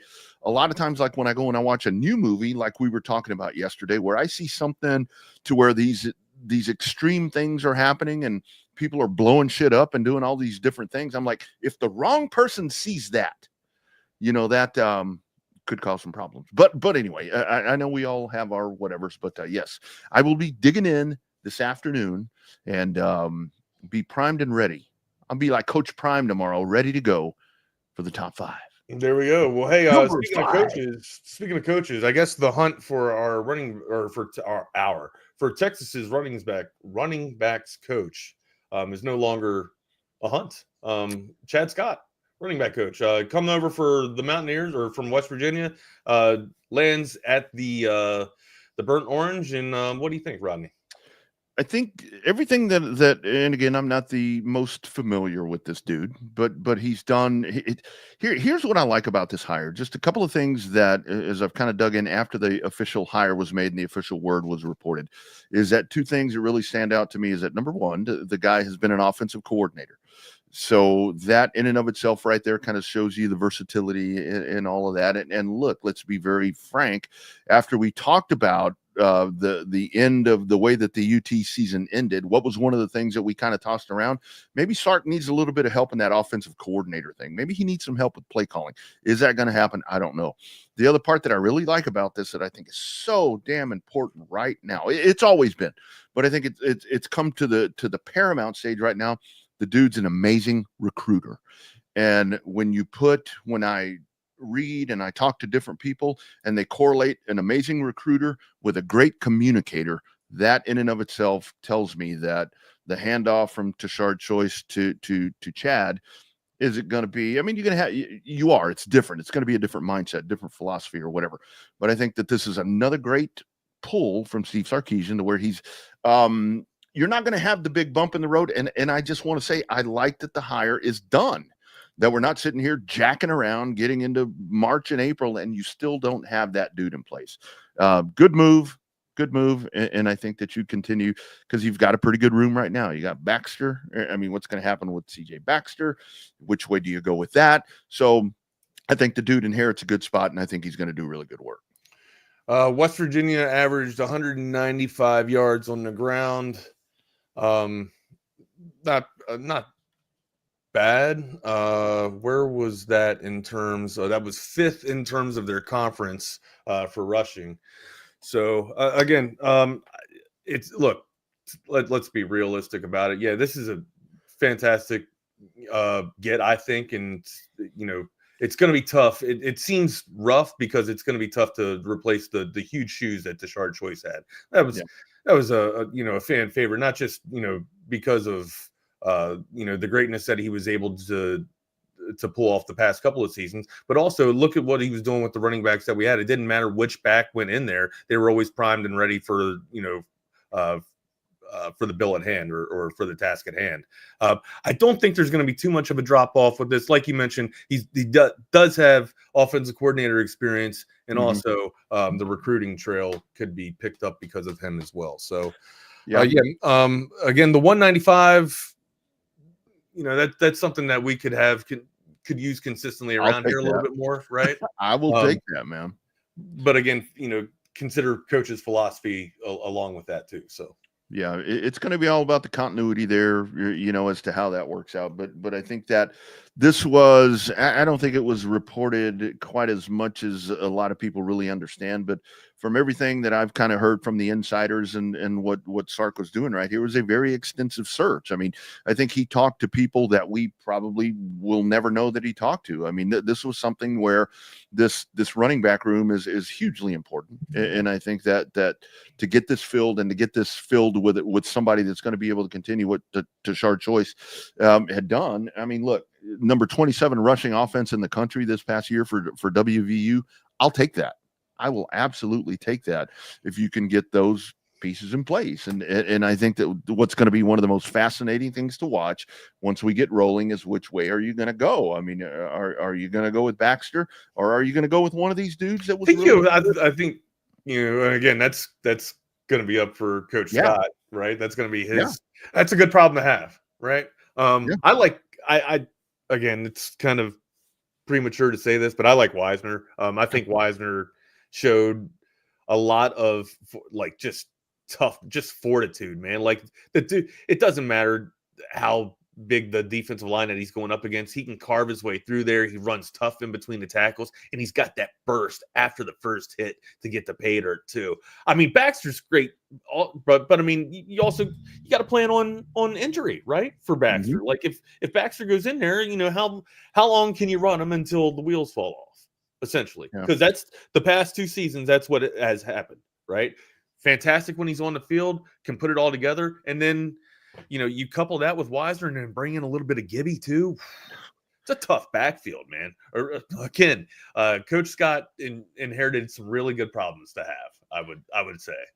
And I just really do hope that, with kind of his pedigree right there of everything that he's done. I mean, this guy was with Larry Fedora, at one point. So he kind of goes a little bit further back if you really dig into what he's done. I just hope that bringing him in, that with that coordinator experience, that you will have a little bit more of that emphasis on the running game. Kind of correlating back to the way the season ended, with the play selection, right? I love seeing the flash, and I love seeing all the actions from Sarkisian's offense, and I love the fact that you can blow the doors off the defensive backs of the opposition. Yep. But man, there's just something about the gut running the ball on the opposition that just it's a domination move is what it is, right? Finesse looks great. It's pretty, the long ball looks great. We all adore it, but man, when you can get it the ugly way and you can just absolutely dominate and win trench warfare, that is that's statement football to me, right? Like not only did you win the game, you just dominated, you manhandled life, basically. I don't know. That's it's the fight inside of the fight for me. And I wouldn't necessarily like a down lineman, but being a linebacker, you get up in that mess a lot. Like you're in trench warfare a good bit, but usually you're scraping in means to make the tackle. But that when you can win the line of scrimmage and win the rushing game, that's where you just have consistency, man. And honestly, you can dictate the flow. If you can run the ball anytime, you can just dictate flow. And to CB's point right here, I mean, I think this is something where it's going to be 100%. the added element here for this Texas football team, for the Texas just offense. The threat alone. Yeah. Right. Yeah. Like the threat alone that the dude can run and get out there. Might not necessarily be a dual threat, but could have that Will Howard just in the back of your mind. Like, hey, remember, got to honor this dude's wheels too, because he could take off. And in a perfect world, I mean, I want that to be. I want the threat of Arch running the ball. I want it to be a threat. I don't necessarily want him to do it a lot. Right. I don't want a lot of RPO. If it happens, great. But I'd like a lot of the yardage to come from the backfield or come from the running back room. I totally agree, Wags. Like when you're in a building and it says break glass if necessary, that's the way that I want to look at that. I want that because what we don't need is we're hanging all these hopes. But if you do that though, right? If you do that, then they could kind of hone on that. You kind of got to keep them honest. You got to roll Arch out there, around the edge, or allow him to get the edge every now and then just to keep the defense honest. So it can't just be, break glass only when necessary. Use in a time of war. You know what I mean? That can't be the way. You got to be able to roll it out there every now and then. Because I think what's going to be so interesting about this, and why I think it's so important and even more imperative now to have this running game established to whoever it's going to be. I'm totally with you. I go Wisner. I mean, to me, kind of just by default, that needs to be the guy. But I'm big on meritocracy, right? And I feel like that dude has earned his payload. I agree. You reward the guys that it's kind of like we're talking about Sam Darnold. This guy needs to get a big payday because he has earned it. He's earned it. And also it's trust too, right? Like, no, Baxter don't have any, yips or fumble issues, right? Or puts the ball on the ground. But it's just, you go with what you know. And I again, like Coach Scott, he's just getting, into the 40. So he's got a lot of evaluations to do, and how he's got a lot of time to spend with these dudes just to get familiar with. And then maybe Baxter is his dude that he wants to roll with instead of Wisner. But it seemed like towards the end of the year, even if Baxter were to come back, I felt like Coach Choice had a good hand, or at least a favorable hand for Wisner. I thought Wisner was probably the more favorable back, or at least the more trustworthy back. And look, I mean, I guess maybe the one that wasn't hurt enough. I don't know. Well, that's why I go back to default. I mean, he was kind of the solid. I think he does merit that opportunity to be that guy. And where I go back to where I think that this running back thing is so important, because it is. You've got a new quarterback. I know that we have these expectations, and Arch can do this and Arch can do that, but again, he hasn't started an entire season. So there are going to be some speed bumps there that he's going to need to get over. But here's the two big keys for me, is that this is an offensive line. It's an offensive line that is not going to be what it was prior. I mean, you're losing some really good pieces. Right? Yeah, I actually got to check. We got to talk to Jordan about that too. Who's going to be the supplement? What's going to be the successful plan here? Yeah, you got that. I mean, your tight end room, which was utilized in 2 tight end formations to be able to have that extra blocker, that's going to be different. And also, I mean, you don't have, the fleets that you had on the outside. You don't have a lot of them. So it's going to be a different offense. But again, it's going to be a different tailored offense. Oh, you're still speed in that wide receiver room. Is that what you're worried about? What I'm worried about is that you don't have the threats. You don't have Rodney. The threats are still there. Okay. I mean, I think so. You're about to see the emergence of Trey Wingo. Or Trey Wingo. Jesus, I just did it again. Ryan Wingo. You're about to see the emergence of that. I hope you're right. Forgive me, gents. I'm all over the place this morning. Woo! And here's the other part. 10 million strong and growing. If you have that established running attack, that makes it even easier. Where my questions, and I'm like, look, I totally believe in Ryan Wingo. But man, if you can just pound the rock like we're talking about and control the line of scrimmage, how much easier does that get? How much easier does that get? It opens up a lot of things. Usually the passing game is predicated off the running game, right? Right. You and I were just old coaches. I guess traditionally, not so much more these days. Traditionally, though, the passing game is predicated off the running game. Speaking of old coach, and he's not old.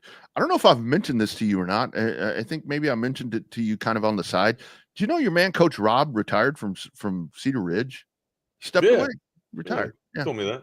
How about that? Him and Anthony Wood, both gone. A couple of really good coaches right there. Yeah, I think Sam's kids are no longer playing, so that's kind of like, some of the motivation for Sam to kind of be around, other kids was, hey, as long as my kids, playing balls, still stay in the game or whatever. But maybe it's just you do it for 20 years and maybe, that's long enough, right? And kind of take a seat and go enjoy life and go enjoy retirement. And I don't know if he's still teaching or anything either. So I got to give him a call, keep up with it. Where do you want to go next, partner? You got a lot on the slate here. Where do you want to go? Before we dig a little bit further in, let's talk about our friends at Covert Bee Cave, covertbeecave.com. This is your time to get out there and get that new or pre-owned car, truck, or SUV service bays all over the place out there at that beautiful dealership. It is the service, and then it's the service after the sale. Covert Bee Cave, years and years and years. How many decades have the Coverts been a part of selling new and pre-owned cars, trucks, and SUVs here in the Central Texas area? I can tell you what, I bought my first Covert Chevrolet pickup as a young lad back in 1996. Bought a Chevrolet C1500 from Jay Covert out in Bastrop, for crying out loud, who's still selling cars out there. But it's Covert Bee Cave, our great friends right there, pioneering partners with us here on TSU. Here's a word from them great folks. It's really a family experience. I walked in the showroom today and everybody greeted me by name. How are you doing? What's going on? How's everything going? From a price standpoint, from a customer service perspective, just conversation when you come in, it feels no pressure. I want to buy cars here. The family buying car experience, one of the best that you will ever have. Come and experience it for yourself. Covert, born and raised in Austin. Absolutely nobody beats a Covert deal. Not now, not ever. Also, McCall Custom Homes. You need to check them out. It's McCallCustomHomesATX.com. They can come in and transform your space, whether you're wanting to redo your living area or you're wanting to redo a bathroom like we're doing. Our master bathroom has undergone a transformation. They came in and demoed it on day number one. It looked better than it did before they got here. I talked about that yesterday. Mike and those guys can come in and they can make your dreams, whatever you have drawn out, and make it come to life. And here's the better part. What I have found out as they've been here working on my place is that they've gone in and they found problems that were there before that they're fixing. That way I don't have those problems down the line. That's what you need. And that's what happens when you have a local company that's been doing this for 20, 25, 30 years, family owned. It's, a dad and a son. I mean, that's the way that you do it right there. It's McCall Custom Homes, McCallCustomHomesATX.com, 817-508-2703. Get a hold of them and they will come in and make your dreams come to life. Want a second story? They can do that too. They will take care of you. It's McCall Custom Homes. Great folks, and they are right here local.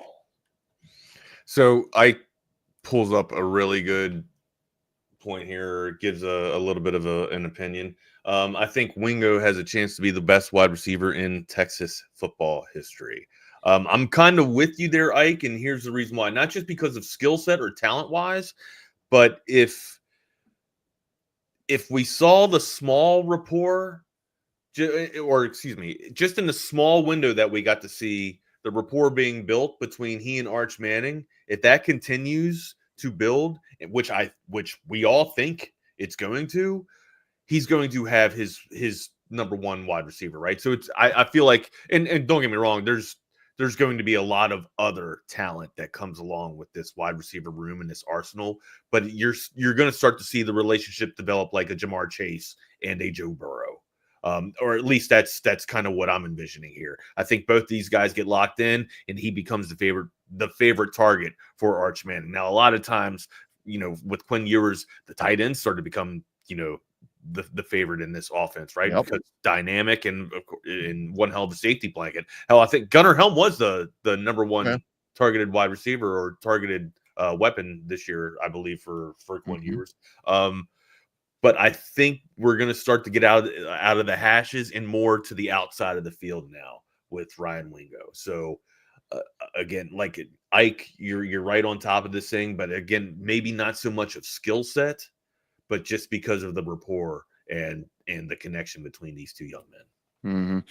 And I like that because, like, when I'm talking about that, maybe you don't have quite as many resources on the outside that you had before. I like that in the sense that they can establish that partnership, that relationship right there, to where it's not where, we've seen it with wide receivers and the guys on the outside. We've seen it with the running back, to where at times with this program, it feels like, okay, we got to get these guys their reps, and you don't have that continuity. And for Arch, I think it would be amazing for Arch and Wingo to be that combination. But we also gotta think about what we're asking here, right? We can't get everything that we're asking for. Do we want a solid running game, or do we want a dominant tandem between Arch and Ryan Wingo? Now, I think both of these can exist, right? But you're not going to get your 100 yards shared, or you're not going to get 2 century marks shared between 2 running backs, and then have Wingo at 150 and Arch throwing for 300.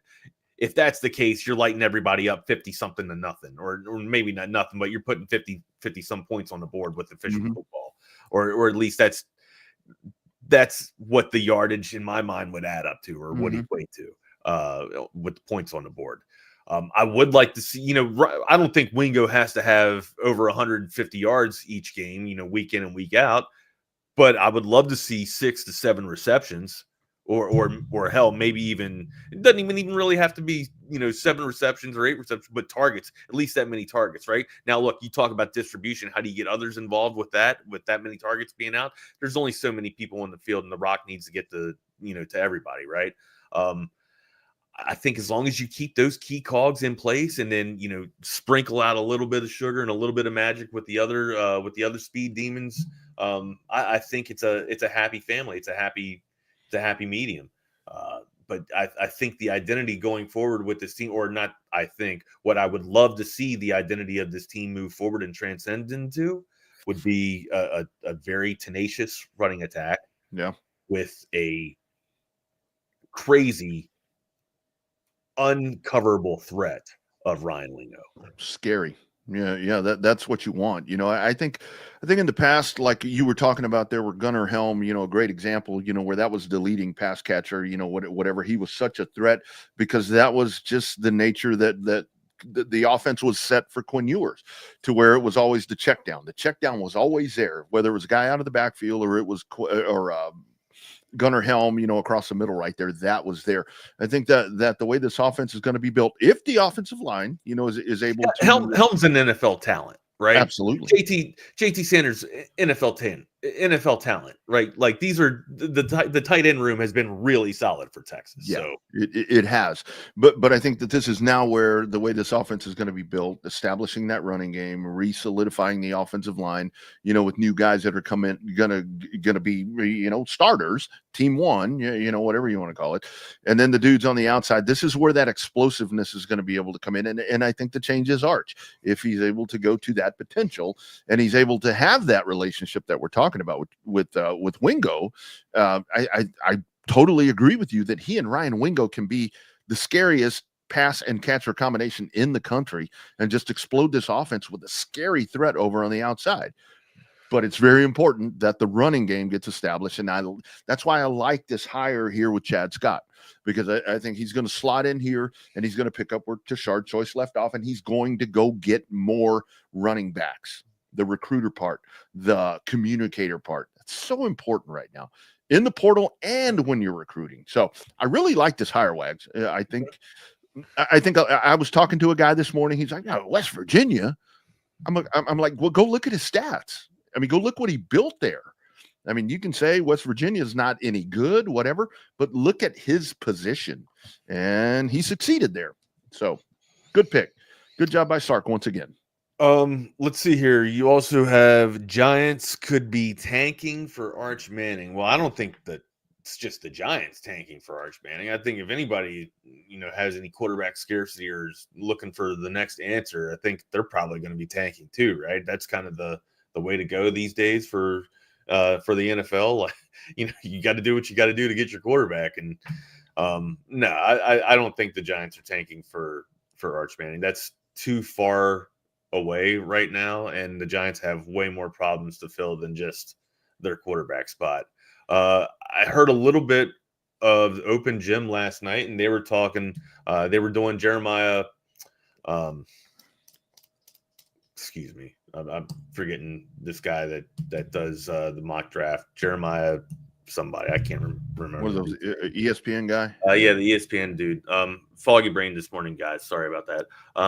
But anyways, they were doing his mock draft, and got to the Giants, and they were thinking about the Giants with Shedeur Sanders here. And I'm still, I do think the quarterback is I do think Sanders is the best quarterback in this draft. Daniel Jeremiah, thank you very much, Stephen. But I don't think that there's that much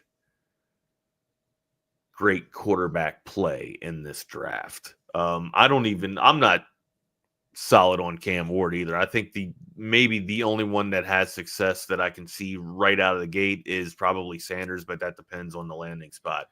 They were also flirting with the idea that he could end up on the Raiders, and I honestly think that that's a potential spot where he lands, just because Tom Brady loves him some Shedeur Sanders. Now, the question is, do the Raiders feel like somebody's going to take Sanders, and do they make a move to try and trade and get up and get their guy? I would pump brakes on that. I would issue a little bit of pause and reluctancy there. I don't think any quarterback in this draft is worth paying more draft capital in the future, or salvaging your draft capital in the future to go up and get. I just don't think they're going to change your franchise that much in the next 2 years. And if you're going to make a move to do that, that's kind of what you need your quarterback to do, is an immediate overhaul of your franchise and get that done. I do think that if the Giants, regardless of the draft grade or where they think Kelvin Banks is going to go, we know what we're going to get with Kelvin Banks, right? If the Giants want to make a splash pick and maybe not tank, I don't even think the Giants have to tank for Arch Manning. I don't think the Giants are going to be on the playing level to be, winning 7-8 games next season. I don't think the Giants are there yet. I think the Giants are still in the bottom of the barrel, lower echelon of the NFL there, to where they're probably, 3 wins, 4-win team again next season. Maybe they get a little bit better, but you draft, and sure, it could considerably be a reach if you take Kelvin Banks at 3. I don't think so, because you know what you're getting. You know the product that's going to be on the field. There's something about taking the best lineman in college football. So I think you go with what you know there.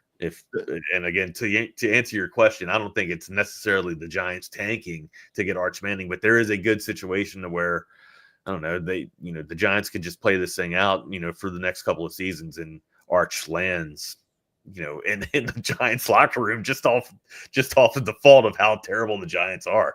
I really think so. I mean, the whole thing with Arch, and again, this is, you want to talk about pressure. And again, this kid, we've seen him. I mean, he's just so cool. I mean, he's one of those young dudes that you see him, you and I don't know him, but everything that we see about him, he's it's just right here. cool. What Ike, sorry to interrupt you right here, Rodney, but what Ike says and what he writes here, Saints should be playing to get Arch. Yeah. 100%. Like, that's exactly where I was. If you were the Saints, that has to be the eye on the prize, right? That's exactly where I was going, because just imagine that, because I think a lot of this, some of the talk about, Arch going to the Giants, it's because Eli was there. But I mean, Archie was in New Orleans. So, I mean, it's really funny to me that, in my opinion, way, way out, prognosticating things that could happen, that it's going to be those two, I think, that are going to be the suitors, if depending how this all plays out. But this goes back to, like you're talking about with with Cam Ward and the different quarterbacks in this draft right now, to where this free agency thing, I mean, there are some teams right now that desperately need quarterback help. And whether it's going to be Sam Darnold, the Matt Stafford stuff is very intriguing to me. Do the Rams want to pay him? That's a guy right there where I think that if you're one of these franchises that are a little bit closer to where, if you see Matt Stafford that's available, that's a move that you go and you make. I mean, it worked for the Rams. That Rams-Lions trade was one for the ages right there. And then you have Aaron Rodgers that keeps popping up, and that dude's being linked to Pittsburgh, where I'm like, if you're Mike Tomlin and you're the Steelers, dude, I mean, you already went and got Russell Wilson.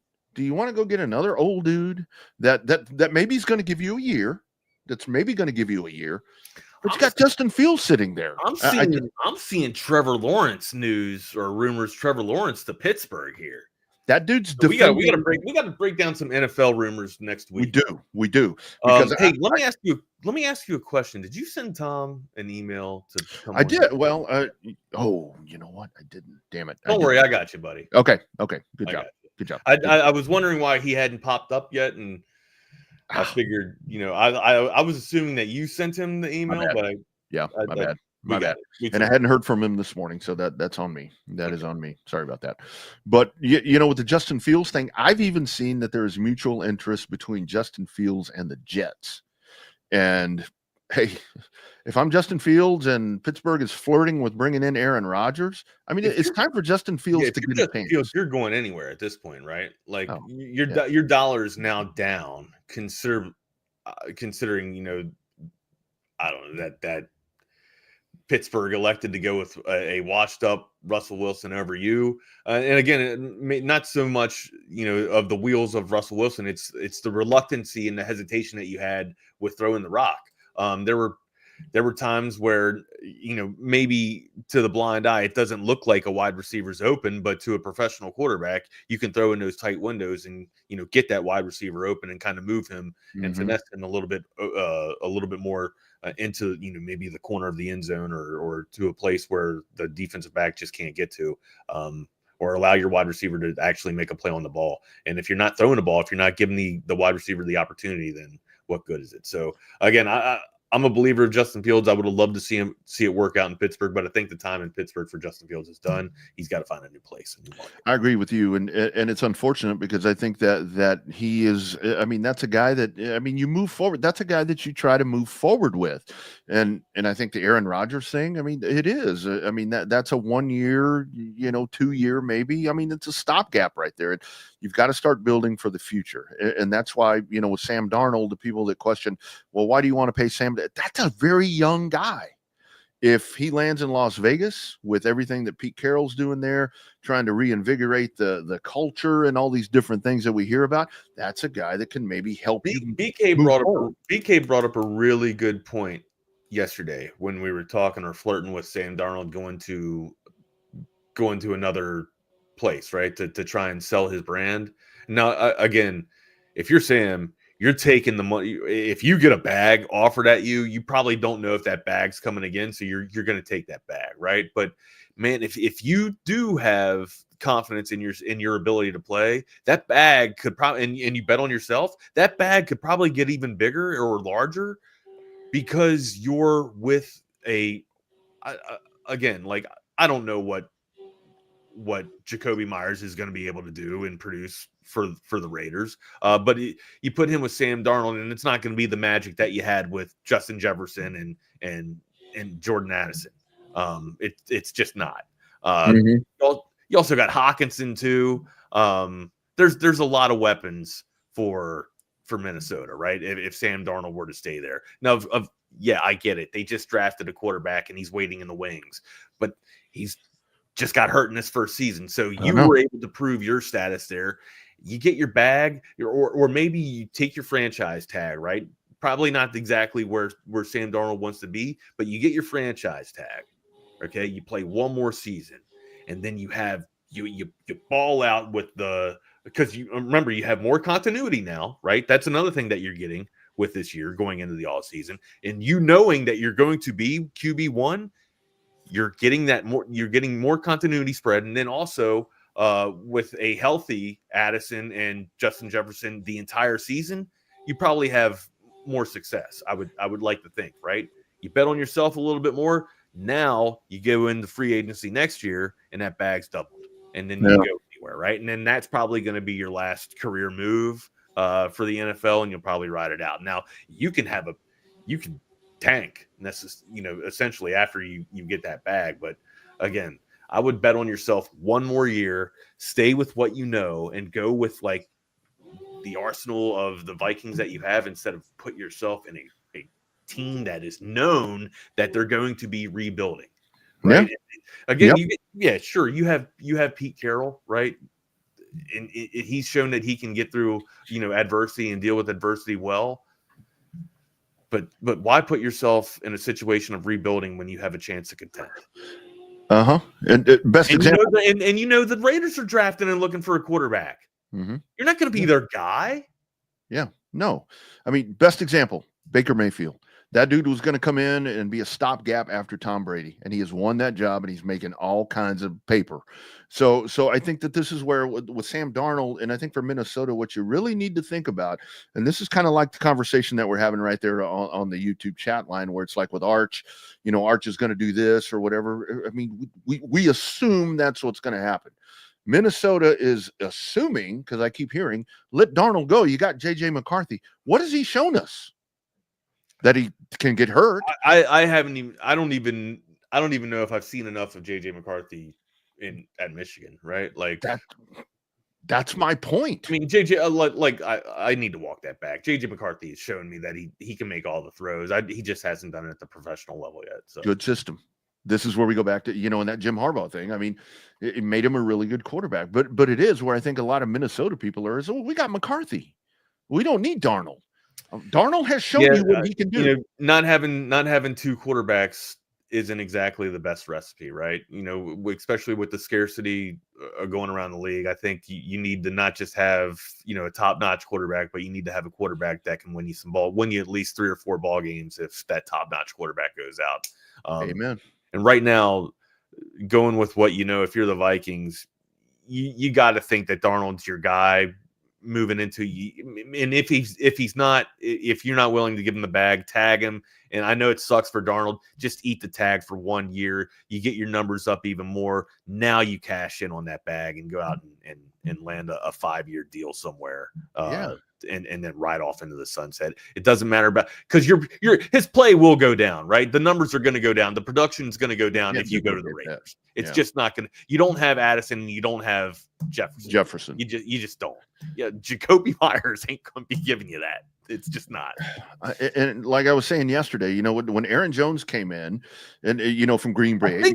I'm not a Raiders savant here, but that is the number one for the Raiders, is it not? You got Brock Bowers. Well, yeah, Bowers, but we're not talking. We're not talking about tight end. Bowers is obviously going to be in the passing game, right? But he's a tight end. Like I wasn't your big, but I was talking like your number one wide receiver. Right. And that's where I think that if Minnesota, if they want to throw out the baby with the bathwater, it's a little bit too soon to do that, because this is kind of going back to my point that I was saying. It would be one thing if this dude comes out and has the season Darnold, has the season that he just had, and he's Aaron Rodgers' age, but he's not. This dude is very young. This is a very young guy that he can build. You have something really special in place. And you don't know what JJ McCarthy's going to give you. Yeah, trade that dude. You want to get rid of somebody? Trade that dude, especially in this quarterback draft. Who wants to inherit the contract of Kirk Cousins? That's another great name that keeps popping up. Where is that dude going? The Raiders? Who wants to take that bag on? Yeah, that dude's floating out there as well. And I truly think that if the Stafford thing comes to fruition, where the Rams are like, we're not going to pay him, we need to move on. That's a whole different monkey wrench right here for these quarterback, thirsty teams that need somebody. That's a guy that can come in the right situation and have an immediate impact and fix things, because he's shown that he can do that, and he's still got wheels underneath him. So it's going to be really curious to watch. And again, this conversation stemmed from would the Giants tank to get Arch Manning? And no, we think maybe if you're the New Orleans Saints, you're kind of eyeing up Arch Manning. And, I ultimately said the Giants don't need to tank. The Giants will kind of, in the next couple of seasons, still be around the bottom of the barrel to where they can have a shot at getting Arch. Or maybe they'll be in a position to move up to get Arch, because Arch is going to be the number 1 draft. Arch would be the number 1 draft pick if he went this year. Absolutely. Rob hits it right here. I think if I'm the Cleveland Browns, Kirk Cousins is a guy that you go after. Because we can say what we want to say about Cleveland. Myles Garrett wants out of there. And isn't that the weird thing with when you have these, I don't want to play here anymore. It's usually a financial thing. Cleveland is very financially able to pay Myles Garrett, but he's like, I'm tired of sucking. Maybe it's a culture thing. It's culture, and then a combination of just he knows the position he plays, the viciousness of this game, that his days are at some point it could end, and he wants to go be a contender. But NFL, man, never stops, dude. Never stops. Keeps giving. I'm trying to think of another good landing spot for Cousins besides Cleveland would it'd be decent for him. We think about Tennessee. I know Tennessee has that draft pick. I know that they own that coveted draft pick. What is their line like? I think because Cousins needs a superb line. Like Cousins needs the best offensive line in the game. He's fully healed. supposedly. Jake just threw out Pittsburgh. Pittsburgh is the one that keeps coming up for all these guys. It's going to be Aaron. I would not do the Rodgers thing. I absolutely would not do the Rodgers thing. And I've seen Rodgers to the Raiders, but if you're trying to point the franchise in a different direction and get the locker room in a certain place, I just don't think a distraction like Aaron Rodgers is the guy. He doesn't fit in Jacksonville to me. Cousins to Canada. He could fit in Pittsburgh, but I think that's more of a better fit for Trevor Lawrence, just because Trevor Lawrence has a little bit more wheels. I don't think Pittsburgh's offensive line is completely built up just yet. A couple of holes. Tennessee does look. Yeah, Tennessee, I think you got some run. Tony Pollard is a good running back right now that you have the basis there. I mean, the defense, whatever you work on that. But I think Tennessee, obviously with that pick that they have, is if you bring in a seasoned veteran like that, like Cousins or whoever it may be, that you can bring him in and do what you're talking about with the Giants, where you go in there and you fix some of that other stuff. You know what I mean? Go in there and work on the offensive line. Go in there and work on that. Fix the little pieces, right? Right. I mean, like, maybe we talked about the Raiders. Now, I don't think Cousins is going to be, winning any games or winning, division championships for the Raiders here in that division. But if you're looking to bridge something together, right? And you're going to put a quarterback, you know that you got to have a succession plan for your quarterback anyways. And now is that purse something you want to invest in? Because that's a hefty price tag for Kirk Cousins, and you know what you're getting with Cousins. Is there enough in place at the Raiders for Cousins to at least be the bridge? Wags, I personally think, and we haven't even mentioned this team yet, but I think Indianapolis. I'm not sure if Richardson is the guy. I think he is. I thought he was the guy. He's not. No. If he was the guy, they wouldn't be going with Joe Flacco. Yeah, you wouldn't have Joe Skinny over there coming in there. So I think if Indianapolis, if they wanted to make a move right here and get one of these Cousins, not Rodgers. I mean Cousins, or maybe they get in the Darnold sweepstakes. I don't know. I don't know. Yeah, Rob. Yeah, that's it. I think Indianapolis is so intriguing because they've kind of been in quarterback purgatory, since Andrew Luck. You talk about derailing things when it's like you're on this path and you've got your guy, you've got the perfect football guy, and then I'm going to retire, and they have never gotten this thing right on track. And it seems like Richardson was going to be the guy, but then we're seeing things, and the whole checking himself out of the game didn't help things. I think people stopped believing in him. So I think if you're the Colts. Something you think about. Darnold and Cousins. Our cousin. Colts be a decent move. If you're, if you're Cousins, when do you start having the thought in the back of your mind that maybe you're not a starter anymore? When do you start thinking about it? Maybe you just go to be somebody's backup or be somebody's, just safety. Maybe win you 2 or 3 games because apparently that's what Cousins is good for now. 2 or 3 games. Wags, if I'm one of these young quarterbacks and I want to learn the game and I want to learn how to be a pro, and even some of these journeyman guys, I'm chomping at the bit to go to Seattle, sit behind Geno. I was just thinking about, like, why not sit behind Geno? Right now, they do have that dude from North Carolina who's Sam Howell. They got Sam Howell there. That dude's a slinger, but that's just it. Like, he can throw you some touchdowns, but he's gonna throw you a pick six. Or maybe not a pick six, but he's going to throw you a pick. He's going to give the opposition the ball a couple of times. Yeah.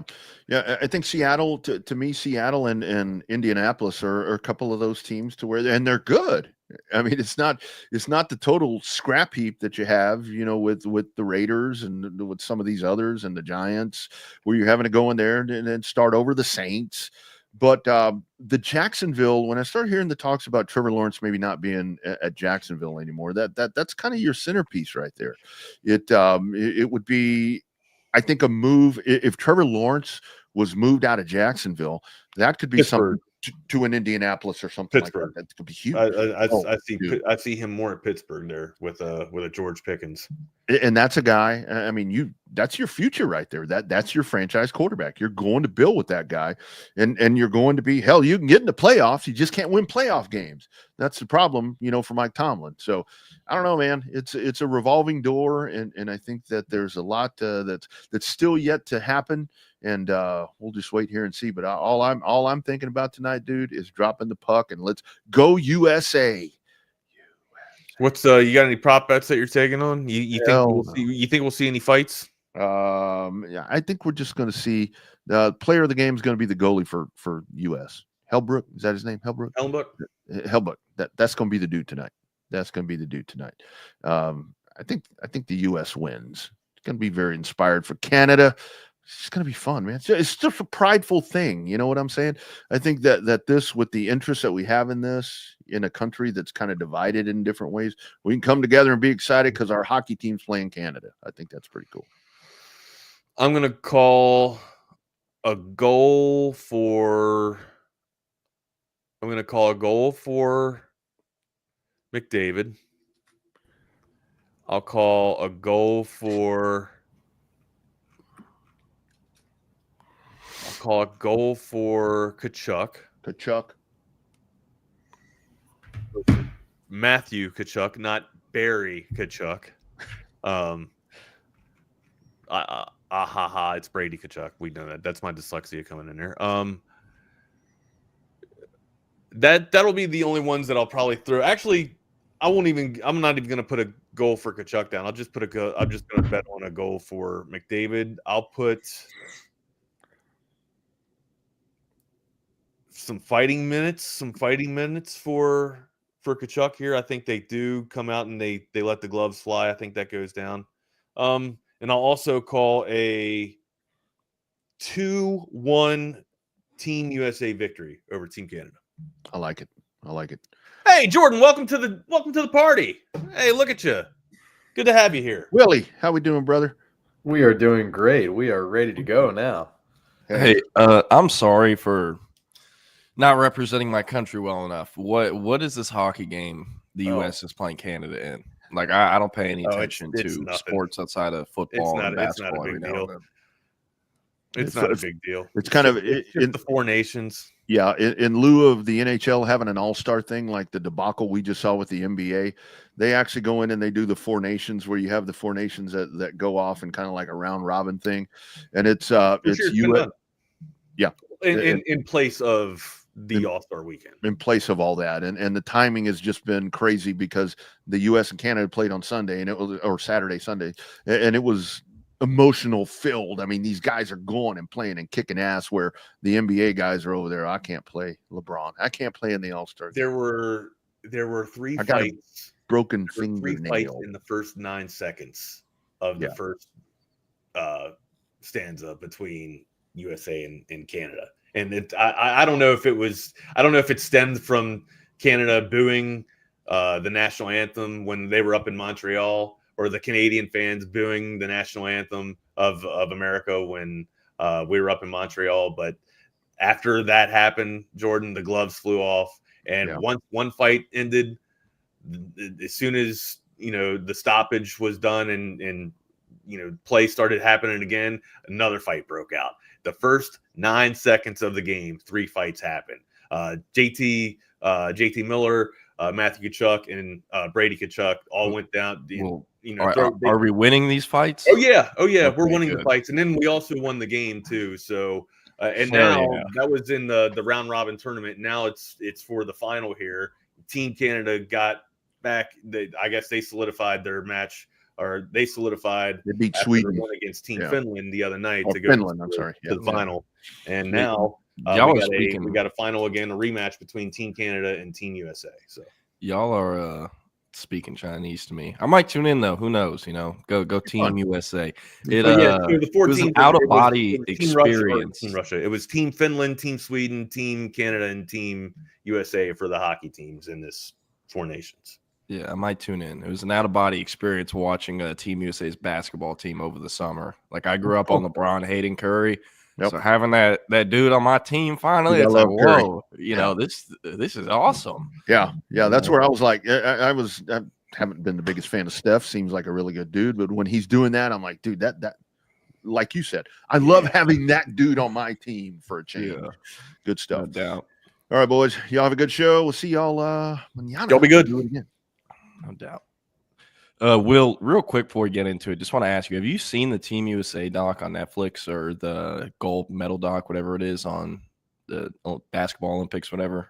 I haven't seen that one, and I also haven't seen the one that Max just debuted about the team that beat the Dream Team in scrimmage with Penny and Grant Hill and a couple of those guys. I'm more interested in that one than the one from this year. I don't know. I love the clips that have been going around on Twitter. There's one of Kevin Durant that's gone viral. They were talking to, I think it was it Slovenia? There is one team, and they were showing them. They're like, we've been playing together for 10 years. Like the Team USA, they practice together for like 1 or 2 months. They come out here, and our chemistry, we think we can beat them. And it cuts to Kevin Durant, and he's like, I don't like give a shit how long y'all been playing. 10 years of chemistry, you still got to guard Steph, And I love that. So definitely interested in watching that. If y'all seen it, let me know what y'all's thoughts are. But let's get into it. Yeah. The All Texas Report here on Thursday all week. We've been saying, hey, maybe tomorrow we'll have some news about the running backs coach for the Texas Longhorns. And at about 8 p.m. last night, we found out who the next coach will be. It's Chad Scott, who was the running back coach and I believe de facto offensive coordinator at West Virginia for the last few years. He was retained by Rich Rodriguez after Neil Brown was fired a few months ago. So, Jordan, now that we've had about 15, 16 hours to digest this, what do you think of Chad Scott for the Texas Longhorns? An outside the box hire. I've kind of talked about it for however many days it's been since Joyce left. Like, I'm willing to bet money that it's going to be some random name no one's really talked about or discussed. Now, I thought that name would come from the NFL, but came from West Virginia. The resume lately at West Virginia, it's been pretty good. I think they've had statistically one of the, like a top 10 rushing offense 2 or 3 seasons in a row. And look, I know it's not the flashiest hire, and I see a lot of Texas fans on Twitter are like, who's this? They had the same reaction when Texas hired Tashard Choice and Kenny Baker and Chris Jackson, right? So I think Sarkisian has shown he's hit on his hires for the most part. Anyone would have been an upgrade from Andre Coleman, but Brendan Marion's, was that. And now that, we've had more time to look at him, I think Chris Jackson's been an upgrade from Brendan Marion. At least people behind the scenes in the building in Austin believe that. And then, running back, Stan Drayton. Everyone's like, how could they ever replace this guy? He brought Bijan to Austin. Shard Choice comes in, does pretty damn well. On the D-line, Bo Davis. What are they going to do? They lost Bo Davis. Kenny Baker comes in, finally gets things to click with Alfred Collins. Vernon Broughton steps up, is able to leave, for the NFL with still having a year of eligibility left. Gets a lot out of guys like Bill Norton, Jermaine Lole, that had a lot of question marks about how they would produce at an SEC level. And then linebackers, Johnny Nansen definitely, I think, gets an assist from inheriting the room that Jeff Choate left. Anthony Hill was the number 1 linebacker prospect out of high school. Not trying to take anything away from Nansen, but we could probably have some similar results with Anthony Hill if I was coaching him. But got a lot out of Leon Lafau. Was excited from what I saw from Ty Anthony Smith year 1. Didn't really expect him to play that much after covering him in high school, but when he did play, he showed he deserved to be on the field for a reason. So I think Nansen's done great. The Mark Orphe hire, interesting. It's, pretty fresh still. I like the ties to the Houston area. I don't necessarily know if that was lacking, but they didn't have anyone with true ties to the Houston area. Bo Davis and Blake Gidding were kind of the guys. Bo Davis, his family actually lived in Houston while he was coaching at Texas. So he would, in one way or another, become the primary recruiter for a lot of, or a regional recruiter for a lot of kids from the Houston area. And then Blake Gideon, he had coached at UH prior to arriving at Texas. They did hire him from Ole Miss, but he was at the University of Houston for a few years, and he built up a lot of ties in the 713 area then. But having a Houston area recruiter, that's a big deal. And with Scott, comes from Plant City, Florida, which is in between Tampa and Lakeland, or just a little bit east of Tampa area, kind of that Central Florida area. So yes, Texas, they brought in Aaron Joe, the Georgia Tech GM, to be the director of scouting at Texas. He is from a similar area, not too far away in Polk County at Lakeland. So I like the hires they made with those ties to Florida, Central Florida, and then with Josh Dunson, his ties to Atlanta, the Atlanta area, and obviously Orphe's ties to the Houston area. So, we'll want to at least have a few more months under this hire before, I don't know, I'm really ready to judge it, I guess. But, man, when you look at Sark's track record, yes, this might not be the flashiest hire, the biggest name, a name not many people knew about, especially, down in Austin. But they have shown, you got to trust them, and they're going to hit on these hires most of the time. So that's what I think happens with Chad Scott. And, yeah, looking forward to see what he can do in Austin. I don't know. What were your thoughts? Yeah, I mean, like you said, I think it was yesterday that this, was going to be an out-of-the-box hire. And it's definitely that. I mean, the resume is not an issue here. I mean, Chad Scott is a proven leader. Like I said, he was retained, and he was actually the interim head coach. I believe that he coached in the bowl game for West Virginia. They lost to Memphis 42-37 or 52-40. It was something like that. Memphis was, arguably the top G5 program in college football this year, not named Boise State. Yeah, absolutely. I mean, super hot end of the season, and not surprised they took care of a Big 12 team, and they looked great in those last 5 or 6 weeks. But I mean, like you said, it's going to take a few days and a few months to really figure out what this move means in terms of the way that running backs are going to be developed, how he fits into the scheme that Sark and Flood are kind of using right now. And the main thing is recruiting. I'm not really sure where Chad Scott's recruiting area is. If it's North Carolina and that area, great. I mean, that's always a place that you'd like to explore, and that Texas hasn't to an extent that some other elite teams are. And that's never been a huge area for recruiting. Neither is West Virginia. Not a ton of, blue chip prospects come out of there. Same thing with Kentucky, that whole area. But if Texas is able to identify some guys early on because of Chad Scott, I think that would be great. And I'm a big fan of Jaheim White. I used him a lot in Dynasty because he always portals out in the college football video game. So I love him. That's really all I know. I didn't watch too many West Virginia games this past year. I think I watched one when they played Baylor. So I can't tell you that much about what I've seen on the field. I can't tell you what I've seen in the video game, though. It's pretty good. But, yeah, we are going to be focused on, the recruiting side, you and I. And from what we've heard, Chad Scott maybe not the biggest name to some of these prospects that are looking at Texas right now. But just because of the program and the state that it's in, I don't think that will be a major holdup once we get to the summer here. What do you think about that? Yeah, well, I think one thing a lot of people are probably going to skip over is Scott. Texas has 2 Florida running backs on the team, and they have 2 Florida running backs that were either the number 1 running back in high school or the number 2 or 3 running back in high school. I forget what Gibson was in his class. But I can say this now because there's been a hire. Gibson's camp, I don't know what the right word is, but Tashard Choice leaving, not a great move for them. They came to Texas to play for Tashard Choice, and that was their primary recruiter. That was the guy who went after him as a sophomore, and the guy who got Jared Gibson to Texas. That's just the easiest way to say it. So bringing in someone else from Florida, and I don't want y'all to be worried Jared Gibson's going to go in the portal, because we didn't hear anything like that, remotely like that, or anything hinting towards that.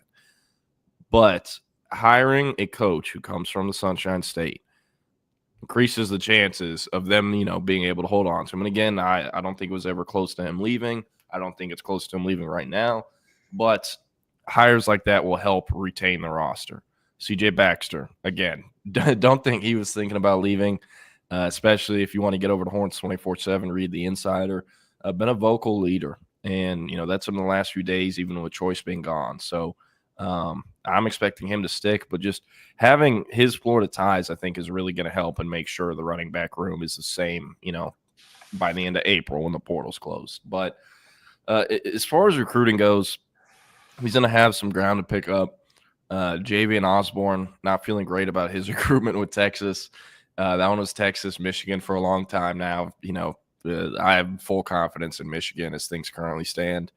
But KJ Edwards, a kid who we've always felt like wasn't going to leave the region. Now it's kind of been whittled down to the Lone Star State. Texas, Texas A&M, SMU, Baylor, those are the main schools in the mix for him. The three other coaches at those schools besides Texas will have an advantage. They've had the longer relationship with KJ Edwards. I don't think he was even offered by West Virginia, and that's not Chad Scott's fault. He shouldn't waste his time in Texas. KJ Edwards is never going to West Virginia. But that would be the guy. If I was Chad Scott, I would go after him because I think of the top tier board guys, they have the best shot with him in this new transition. Xavier Crowell, we've talked about it a lot. Not really expecting him to return to campus as things currently stand. And then Amari Latimer, not really sure what's happening there.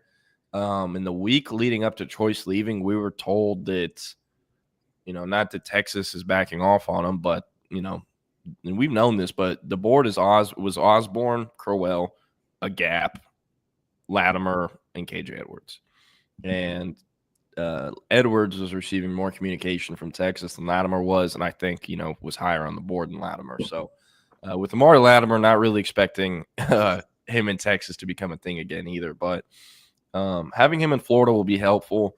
The other guy, Aaron Joe, that they brought in from Lakeland, that'll be helpful. They're after, several guys in the state of Florida. And one thing too, that I think is going to be interesting with him at West Virginia, he's not getting any of those kids because they paid the most. The Mountaineers don't have any money in relevance to what, the recruiting battles Texas goes through. So because of that, and because West Virginia is located in Morgantown, most kids don't even know where Morgantown is. I mean, if you had to give me a map of West Virginia, I couldn't tell you where it is. But he's getting those guys there off relationship building and really just old school recruiting. I'm not going to act like a dumbass and, say under the table money was never a thing. I mean, it's still a thing. But he was kind of old school in the way that he was getting those guys there because he legitimately sold them on that being the best place for him. And at a school like that, you have to take gambles and you have to take risks. And that's what Jaheim White, who you were talking about, he's 5'7". He still is 5'7". Out of high school, read it this morning, his only other offers before West V offered him was Bowling Green and, an FCS program or lower FBS. No Power 4, no nothing. Offers him, gets him to commit shortly after, and about a year later, he's a freshman All-American. So him showing that he's able to put the pieces together at a school with not too many resources like Texas, I think could be a good sign, or like West Virginia. I think it could be a good sign because, once he gets to Texas, his access to all these things he's never had access to, he could take it to a whole new level with recruiting. Obviously hasn't had the experience that, other guys on the staff have had at big boy recruiting in the SEC, stuff like that. But, I mean, Kenny Baker had only ever recruited at West Virginia, and he signed the #1 D-line class in the country. Yeah, a big part of that is because of NIL and money, especially those specific recruitments. But, you get the point. So it'll take some time. He's going to have to build those relationships. But based on all the feedback we're hearing, we think he should be able to. And, the running back class will end up pretty well, I think. Yeah, I think so too. I mean, I think we may see a new name, someone that isn't super high on the board at this point, schedule an official visit. Just because if we feel like Amari Latimer and Xavier Crowell are no longer in Texas plans, that leaves you Javian Osborne and KJ Edwards. So in a class where, you assume they'll at least make a push to sign 2. You would think that, a third would be looked at here. And I'm not so sure a third is a guy that's been offered by Texas so far. I've been looking at the outstanding offers. These are all guys that have pretty solid options up outside of Texas and are deep in their process. So I've been looking through the running back offers for West Virginia, trying to find out who they were doing well with, who Chad Scott had, made a lot of waves with. No names have jumped out so far, but it may not be from that list either. I mean, it may be someone that you and I have not even thought about at this point. So that'll be really interesting to see. Yeah, and I mean, I don't know. I don't really expect Texas to go after running back in the portal unless they lose someone. But if that were to happen, hey, Jaheim, something I saw last night, all the West Virginia fans were basically grieving the loss of Chad Scott from the staff because I believe, for those who don't know, Neil Brown was fired, brought in a new staff. Chad Scott was the only coach they retained on that new staff. But again, I don't really see Texas going to the portal unless they whiff on someone. But if they do, or unless they lose someone, but if they do, Jaheim White could be an option. I did see a West Virginia fan post a screen recording of an Instagram live after the portal closed, where someone, or it was during the portal, and someone, it was the day that Chad Scott, it was announced he was retained to the new West Virginia staff. And someone commented like, man, you would have left if Chad Scott, ended up leaving or he wasn't retained. And Jaheim White is nodding at the question. And apparently, that is well known in Morgantown that he was leaving if Scott wasn't retained, and that was a big part of why Scott was retained. So we'll see what happens with him. He is 5'7". He did, put up about 800 yards, and the Big 12 is and was a freshman All-American. But as we all know, there's a difference between the Big 12 and the SEC. We saw that this past season with Texas. So, and, Coach Top, a lot of people share the same thing. They hate the hire, don't like it, should have been Samples, whatnot. Rashad Samples has a new job like one every 2 seasons. And I'm not hating on it. That's fine. It shows he's moving up the ladder and he's good at what he does. But with what Texas and Sark are trying to build, I do think that could have been part of it. Also, I know his name was in the mix for the receivers coach job at Oregon. I believe they ended up hiring someone else, if I'm not mistaken. But I think with Texas, they just wanted some longevity with this hire. After all, he was at West Virginia for 6 seasons. Prior to that, he was at North Carolina for 3 seasons, Kentucky for 3 seasons, Texas Tech for 3 seasons, Troy for 3 seasons. Doesn't do a ton of hopping around, or at least lately. So I think that was part of it. And, the Florida ties, Florida guys in the locker room, I think it does make a lot of sense to, people inside the building. And it seems like people inside the building love the hire. So we'll see what happens, but very curious what the feedback will be on Mr. Chad Scott, come December. Yeah, I mean, we could talk about this for an hour and we might come back to it. But just kind of the fallout from Under Armour Dallas, we'll stick with that. We spoke a little bit about it on Tuesday and circled back yesterday. But there's still a lot of storylines that we haven't covered, especially some younger guys in that 27 class. So let's start out there. You spoke with Kyron Haywood out of Denton Guyer, has been a top recruit since he was in 8th grade. I believe he moved in to Texas from another state. You're going to have to quote me on that one. Yeah, he originally from Minnesota, grew up there, born and raised there, and his 8th grade year, he actually played varsity football as an 8th grader because the school he attended is a private school. They do 7th through 12th grade, and a few other states allow that where 8th graders can play, varsity football. And he started as an 8th grader in Minnesota.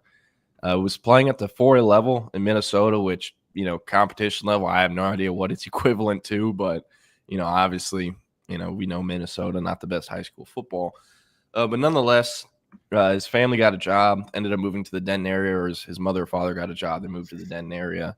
Enrolled at Denton Guyer, moved to Denton Guyer just a couple of weeks before his freshman season, and then ended up as a freshman varsity starter by the end of his freshman year on a D line that also had several other FBS Power 4 prospects. Xavier Okponu ended up at Wisconsin, I believe. And then obviously Zane Rowe, who has also been another freshman, or who was a freshman defensive line starter for the Guyer Wildcats. So, him and Zane Rowe have kind of always been grouped together just because, they're teammates, good friends, all that. I don't think I've ever interviewed one without talking to the other or seeing the other. But as far as Kyron goes, still super early for him. I'm a little curious how this recruitment will play out considering he is 6'2", 275. Incredibly technical for the stage of development he's currently in. He trains a lot with Coach Tuck, who is, I'd say probably the most popular or top defensive line trainer in DFW area. He has guys like Colin Simmons, Alex January, worked with several other players on the Texas roster. Byron Murphy was one of his guys. Pretty much any top, D-line talent out of the DFW area ends up being one of his guys one way or another. And Kyron Haywood trains with him, and when he does, he's met several other Texas players, and that is Texas standing pretty high early on. He camped at the elite camp back-to-back years. Bo Davis didn't offer him in what was the summer of 2023, but he was offered by Kenny Baker after camping, this past summer. And for him, again, it's still super early, and I do think that, what he ends up growing to will kind of decide what happens with his recruitment. But Texas seems to be in about as good of a spot as they could be in early on. He loves Kenny Baker. Besides the 2 camp visits, he's also been down there for, I believe he was at the Texas Bash pool party in July. I know he was also at the Georgia game on October 19th. So, no spring visits scheduled as of right now, but, I would expect him to be at Texas, for a visit before the season starts. Yeah, we got that. We got one, top, or at least one time 2027 prospect. So let's talk Booby now, who we spoke about a little bit earlier this week. But it seems like, we knew that this recruitment was going to move a lot faster once he reclassified last week or 2 weeks ago, or whenever that was. And Texas is not in, maybe as perfect of a position as we once thought they were. And there are 2 contenders here that really stand out. So talk to me about first USC and LSU, how they fit with Booby and how that could affect his situation with Texas. Yeah, so I'm not expecting Booby Feast to end up in Texas right now. I don't really think I ever have. This is a kid from the state of Louisiana. Moved to DFW area, I think in like late elementary, middle school, somewhere in there. But originally a state of Louisiana kid.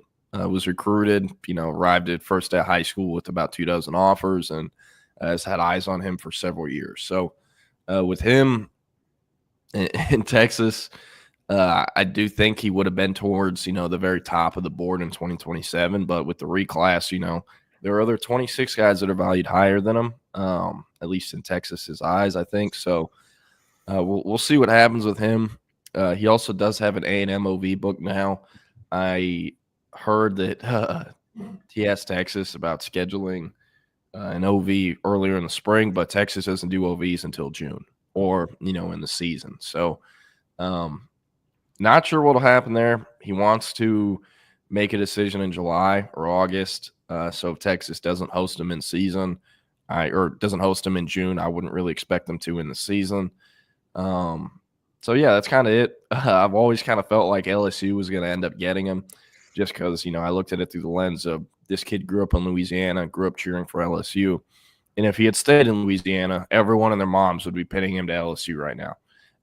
So that's kind of my thought process on it. I think Lincoln Riley and USC are very intriguing, but, how stable is Lincoln Riley's job? I know he has a ridiculous buyout, but like that entire fan base hates his guts right now. So we'll see what happens with USC. And then with A&M, they landed Tiger Ryden or DeAndre Ryden, a DeSoto running back in the 2025 class. who was a 3-year starter for the Eagles and, was kind of the face of that program. So, yeah, and Jose Rodriguez, to answer your question, is, Booby to Corian Moore good or Kalik Lockett good? At this stage in their development, I can say definitely no for DeCorian Moore. I know Booby will technically be heading into his senior year, but it really should be his junior year. So I would take DeCorian Moore going into his junior year over him. But I'd say Booby's probably further advanced than Kalik was. So Kalik had a really good freshman sophomore year. I mean, he was in our top 100, but the thing that pushed Kalik into 5-star territory was because he went bonkers as a junior, went nuclear. He had 1,400 receiving yards in 11 games and had a higher yards per catch average, less receptions, and almost as many yards, average more yards per game than DeCorian Moore. So, would say he's less advanced than DeCorian Moore at this stage heading into year 3 of high school, but would probably say he's more advanced than Kalik Lockett. To be fair with Booby, though, he's kind of a similar kid to Jonte Cook where, he's been doing receiver training, 2 to 5 days a week since he was in the 6th, 7th grade. So he is going to be further advanced than most kids. But, and Jose Rodriguez, I was at this game. And a lot of games I go to for DeSoto are relatively big games where, not all the time will he show up. And he's there, but, if he knows he's not getting the ball, sometimes it'd be lapses in concentration and other stuff, and that's what I talked about. But when he turns it on, the flashes are plenty, and, he's easily a guy that you can project to the NFL. So that's what I have to say. And then, man, to circle back on this, I get what y'all are saying. Coach Top, Jose Rodriguez, the Texas One Fund will get Florida talent, screw, coaching ties and whatnot. It's a great point. Texas One Fund does win a lot of recruitments for the Longhorns. It's just a fact. But also, when it comes down to having the highest bid and you have a coach who was so good at relationship building, he was getting kids out of Florida or name whatever state to go to Morgantown, pair him with an infinite NIL supply and a Texas Longhorn logo on his chest and the relationship building skills he already has. I mean, he can be dangerous. So that was the point I was trying to make. I think it is different if you're a kid from Florida getting recruited by a guy from Florida at a school with unlimited NIL money compared to, I don't know, being recruited by a coach from Texas when you're a kid from Florida who has, NIL money. But Coach Top, I get what you're getting, but let's be realistic. West Virginia, Dana Holgerson had it jumping. They're also paying kids under the table. But Neil Brown, West Virginia, you can't blame them. They did what they could and, whatnot. So it is what it is. But it's to loop back and finish with Booby Feaster. If I had a gun to my head right now, I'd say LSU and definitely not Texas. So, yeah. I mean, I feel the same way, and it seems like this reclass has really sped things up in terms of us feeling that way. But there's one, and another one who we've been looking at as a long time is Zane Rowe. I spoke to him after the Texas Junior Day in January. This is a former commit of Oklahoma for about 6 or 7 months there. But we know how Oklahoma does that with, their commits not supposed to be visiting other schools. So Zane Rowe opened it up a couple months ago, and he's been to Texas already. He spoke very highly of Texas. This one is going to be more all over the place than just about any other. And we assume that within the next couple months, that will change and some leaders will kind of emerge right here. But it seems like Texas is doing a great job on a guy who really wants to play both ways, who could play either way. He's not playing both ways in college. Not at Texas. Well, not at any serious Power 4 program. You can't be a two-way edge rusher and tight end. That just doesn't exist at – even I don't think Jeff Traylor, UTSA, would even let him do that. I mean, I think you can't do it. You can't be a two-way trench player. You just can't. If UTSA could get a top 5 athlete in the country, I think they would let him play whatever he wanted to play. Yeah, I don't know. But it was Zane Rowe, his recruitment – like you said, pretty open, kind of all over the place. Texas, they're in it, but to what degree, we don't exactly know yet. It is early. He won't sign until December of 2026, about 23 months from now, 22 months from now. So a long way to go on that one. Like you said, was previously an Oklahoma commit. The Sooners are still in the mix to some degree. But with him, I'm very curious. So I do think early on it was tight end. That's what he wanted to play. Now it's kind of switched to edge rusher. I think someone got in his ear and was like, hey, edge rushers make way more money than tight ends do. And also I do think, early on at least, there were less guys like him at the edge position than tight end. But as far as his recruitment goes and the contenders, I think a lot of that will depend on who else emerges in the 2027 class at the same position. Because a big part of, Rowe's offer list, yes, he's obviously a top prospect, but he, shot out of a cannon as an 8th grader, as a 9th grader, and he had Georgia, Texas, and like 3 other offers heading into his freshman year at Denton Guyer. So, a lot of times it's pretty interesting to see, these middle school phenoms. Where do they end up signing? What do they end up finishing in the rankings? Because a lot of times, other guys will emerge and their kind of value will drop over time. Not saying that'll happen with Rowe, but just saying, that is a possibility. So very curious to see what effect that'll have on his recruitment. Coach Top, I get what you're saying. They had one coach from the state of Texas on staff last year and signed the #1 class in the country. So I don't think it's that big of an issue. But I get your concern. And anyone else from Under Armour Dallas you want to talk about? I think that's about it. You got a little bit of Donovan Webb. We may have talked about that very briefly earlier in the week. But tell me about, where Texas is there, because that one, there's more than just a couple contenders at this point. Yeah, so he let me fact check this before I speak out of term. Okay, no, it's still only 3. So he has 3 official visits set. Texas Tech, SMU, Ohio State. Pretty random group, but Texas Tech, props for the effort. With him though, Texas, Oregon, LSU, I'm forgetting a few others. Like, he has a lot of top tier programs after him. No spring game, it's official. Sorry about that, boys. But with Donovan Webb, he has 3 OVs. He'll probably end up taking 7 because none of those 3 OVs are in the month of June, which gives him 4 open weekends in the month of June. I expect one of those to be to see the Texas Longhorns. This is a kid who grew up pulling for Texas, cheering for Texas, rooting for him, been to several games even before he started getting invited to them as a, prospect, recruit, whatever you want to call it. And as far as the player goes, I love this kid. Super, nice kid. I don't really like calling kids sweethearts just because people will think, they don't play hard or they're not aggressive. But he is just an awesome kid. Has some track to him. Believe plays a little basketball, but incredibly productive. He's put up back-to-back seasons of 100+ tackles as a true safety.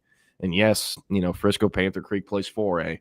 But they're the district they play in is relatively competitive, and also you don't put up 100 tackles in back-to-back seasons as a safety and not be a dude. He is a dude. He also goes both ways on and plays offense, lines up a running back, situational receiver every now and then. But for him, hasn't been to Texas since a game day visit.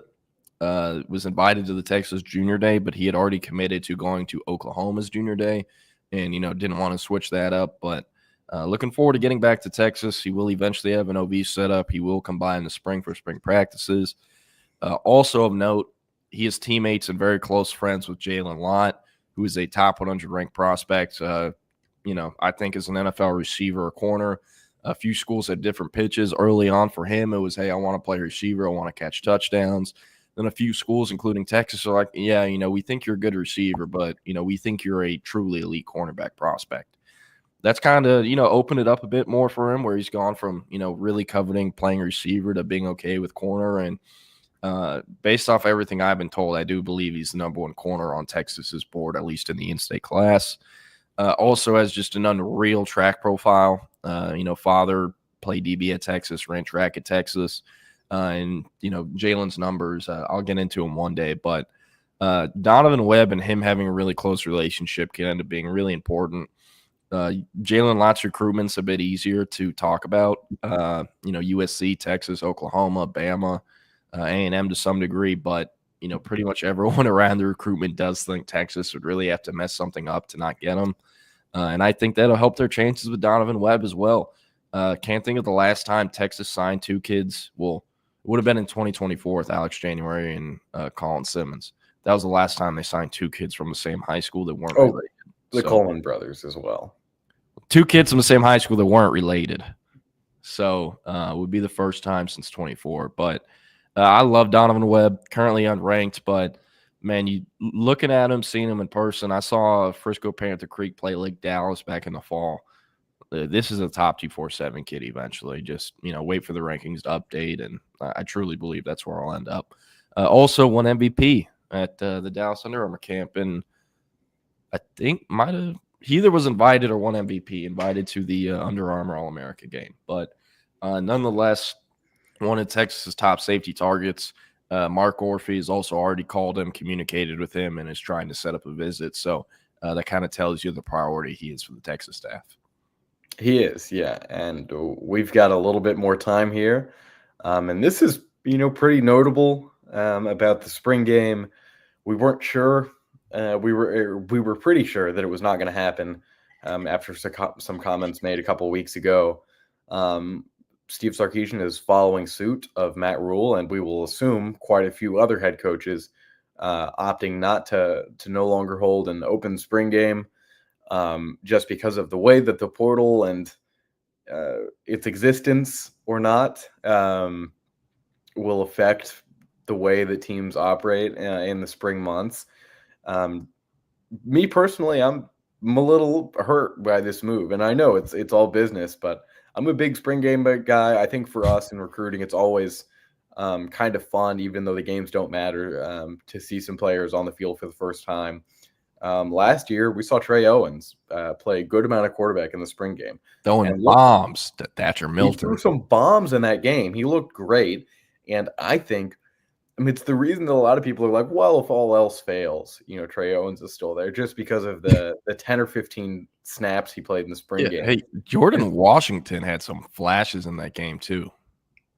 Yeah, Chris, that's how will we see another Thatcher Milton? That's true. We'll never see another one because of no spring game, unless their hand is forced here and there's some kind of way to see guys that you will never see. But Jordan, I'll tell you, it does hurt me, like I said. And from a recruiting standpoint, it's not perfect. You like hosting guys for spring games. I think they end up being. Texas got James Simon to silently commit at the spring game. Mm-hmm. They got Trey Wisner at the spring game. It was like Tashard Choice's bread and butter. He got like a kid from there every year. And also for me, I hate it. UT, for whatever reason, will not allow me on the field to take photos for Orange 24/7. To say, well, your title's recruiting analyst, you can't do this. Meanwhile, they let other people at other sites on the field. We tried to fight the SIDs, won't budge. Instead, they're like, hey, buddy, you can go to our spring game, though.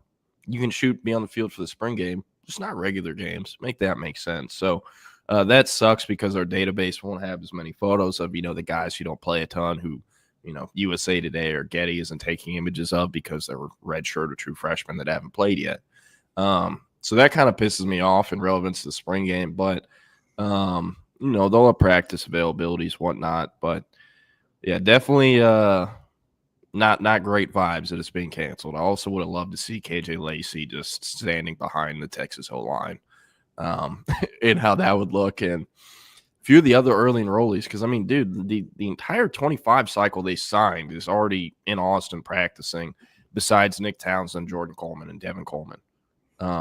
So, the 22 other guys are all already there. I would have loved to have seen that.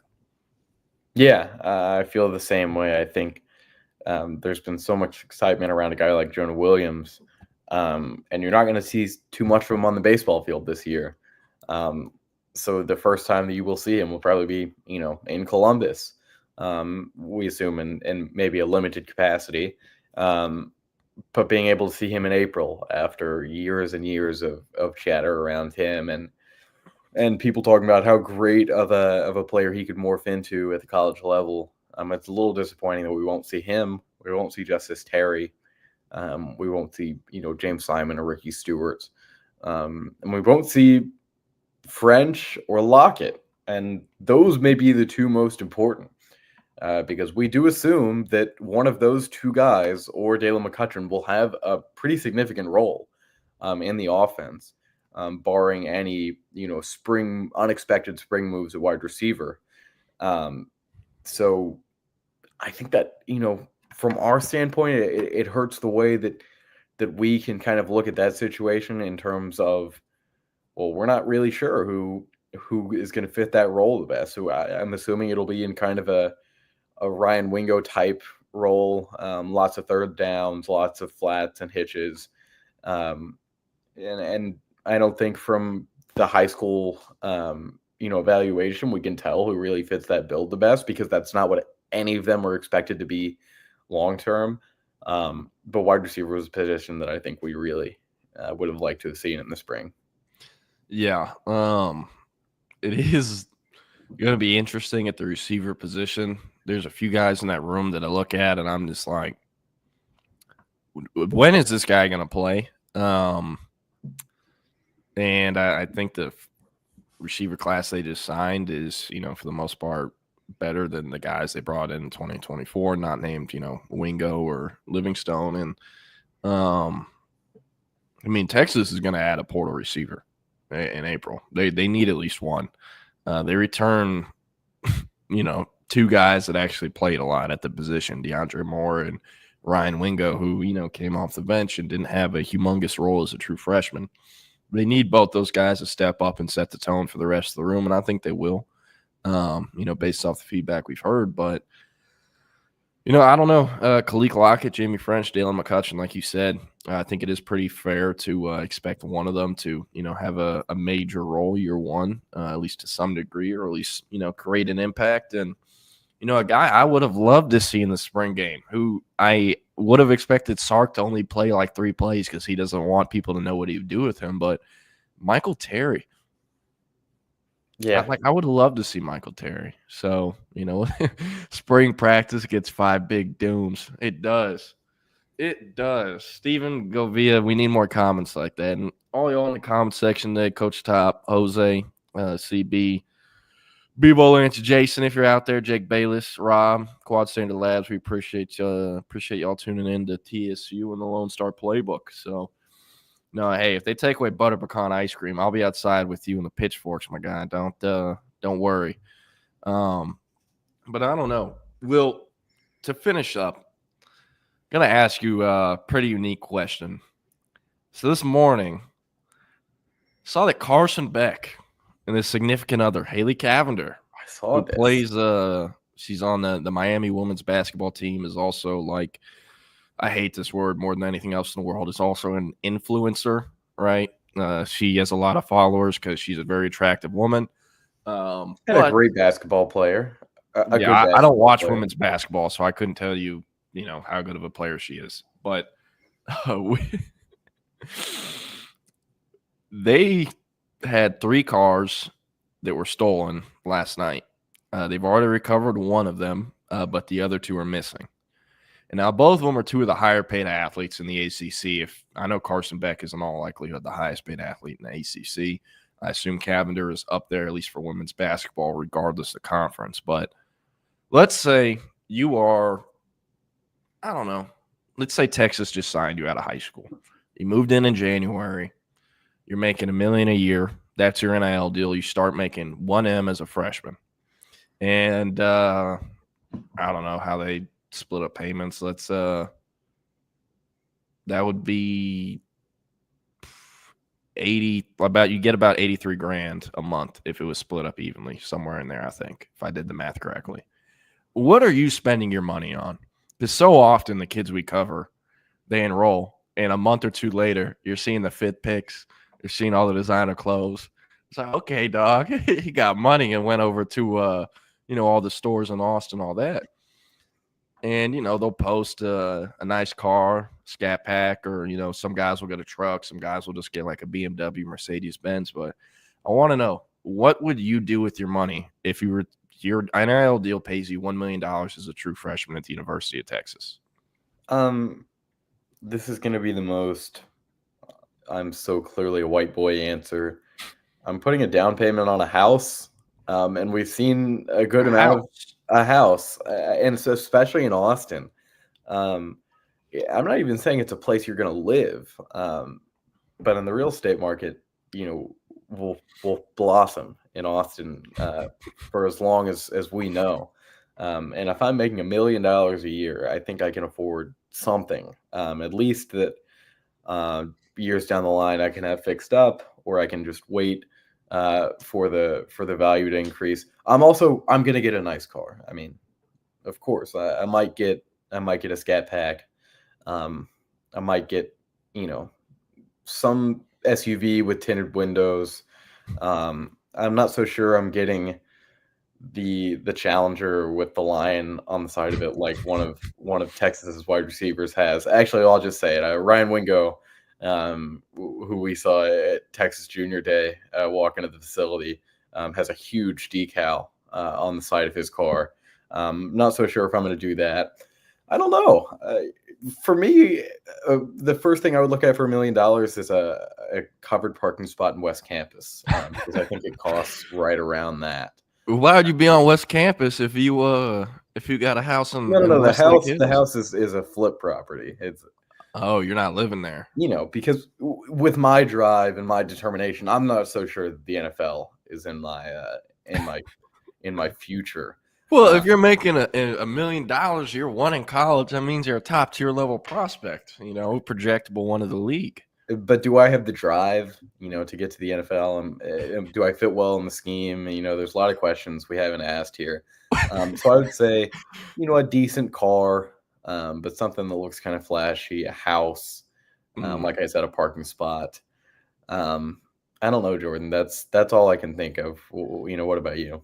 I'm getting an SUV to some degree. I don't want a car. I love Chargers, Hellcats, but they get stolen so much to the point that if I got one, I would have like 6 different trackers in it and a kill switch. But I'd get, an SUV to some degree, something nice, not flashy. Like I wouldn't get a G-Wagon. Would love to get a truck, but if I'm driving around in Austin, it would be hell to park it anywhere. Might get a few tats, get a sleeve or something. But, get an SUV, some tats, maybe a chain or two. There we go. Yeah, JW Crunch said. Come on now. I didn't say I got 7 figures. It was given to me to play football. I was going to say I missed that one. Yeah. I'm a Houston guy. I'm taking my ass over to Johnny Dang, and I'm getting, the Joe Burrow chain with the Nike logo. It says JB9. I'm getting WT. And it just whatever says my Turbo. number is. Yeah, that'll work. And it's the little snail from the movie, just iced out. That'd be hilarious. But that's funny enough. If I signed with the right agency, then I could have an exclusive partnership with Johnny Dang. I saw our friends over at A&P have signed a deal with Johnny Dang to become the exclusive NIL agency of him. Jadarian Price over at Notre Dame is represented by them. And I saw a clip of him getting iced out. Johnny Dang is like the biggest finesser of all time. Okay, I'm trying to think of what other stuff I would buy. I would get like a small, I don't know, like 2 or 3 bedroom house that hopefully is between like 300 and 500. I don't want to spend too much, but I want something nice, something new. And I'd get it in like Manor or Hutto, an area that I can flip that house in 10 years easily, kind of similar to what you said. But like those areas are so much more affordable, especially for flipping stuff, than Westlake or Westlake Hills. I mean, that area is like gridlock. They can't build any more homes or anything there. So, I mean, the value is going to go up, but also like, dude, Hutto and Manor are starting to boom and blow up. And that's also like the least developed part of the city, directional wise, east or whatnot. But we'd do that, get an SUV. Would get someone I trust who has worked with a lot of pro players to like manage my money and invest in stuff, in a guy that has a lot of recommendations. Trying to think. I mean, that's pretty much all I could think of off the top of my head. Are you are you, like I said, I don't think I have the drive to go to the NFL. Yeah, and I'm doing online class, so I don't need no Yeah, web of campus course. parking Yeah, I'm spots. taking history of rock and roll, 8 semesters in a row. I'm probably popping a couple bottles at some point. You're a freshman in college. You can't drink. Oh yeah, that's ever stopped anyone. But yeah, I think we have a great little list, and maybe tomorrow one of us will get both of us have 4 years of eligibility left. So yeah, check out our Twitters. We may be announcing an offer of our own. Yeah, that'd be hilarious. But we're gonna wrap it up. Appreciate y'all tuning in, listening. Tomorrow I'll be on with Nick Harris of the Fort Worth Star Telegram, talk a little Cowboys draft, Texas football, whole 9 yards. Like I said, 10 to 11 Central Time. We're about to kick it over to the Texas Sports Unfiltered app for the midday mashup, where, my bad, I should have had this pulled up, where SEC Unfiltered will be breaking down 3 big questions for Texas football entering the 2025 season. So go check that out. We'll be 11 to 2 on the Texas Sports Unfiltered app. No visual, but audio only. And then starting at 2 p.m., Chip and Zay will be back on the live stream, YouTube, Facebook, Twitter, wherever you get your live stream. And they'll be rocking and rolling. But we're signing out. We'll see y'all tomorrow, and appreciate y'all. See you next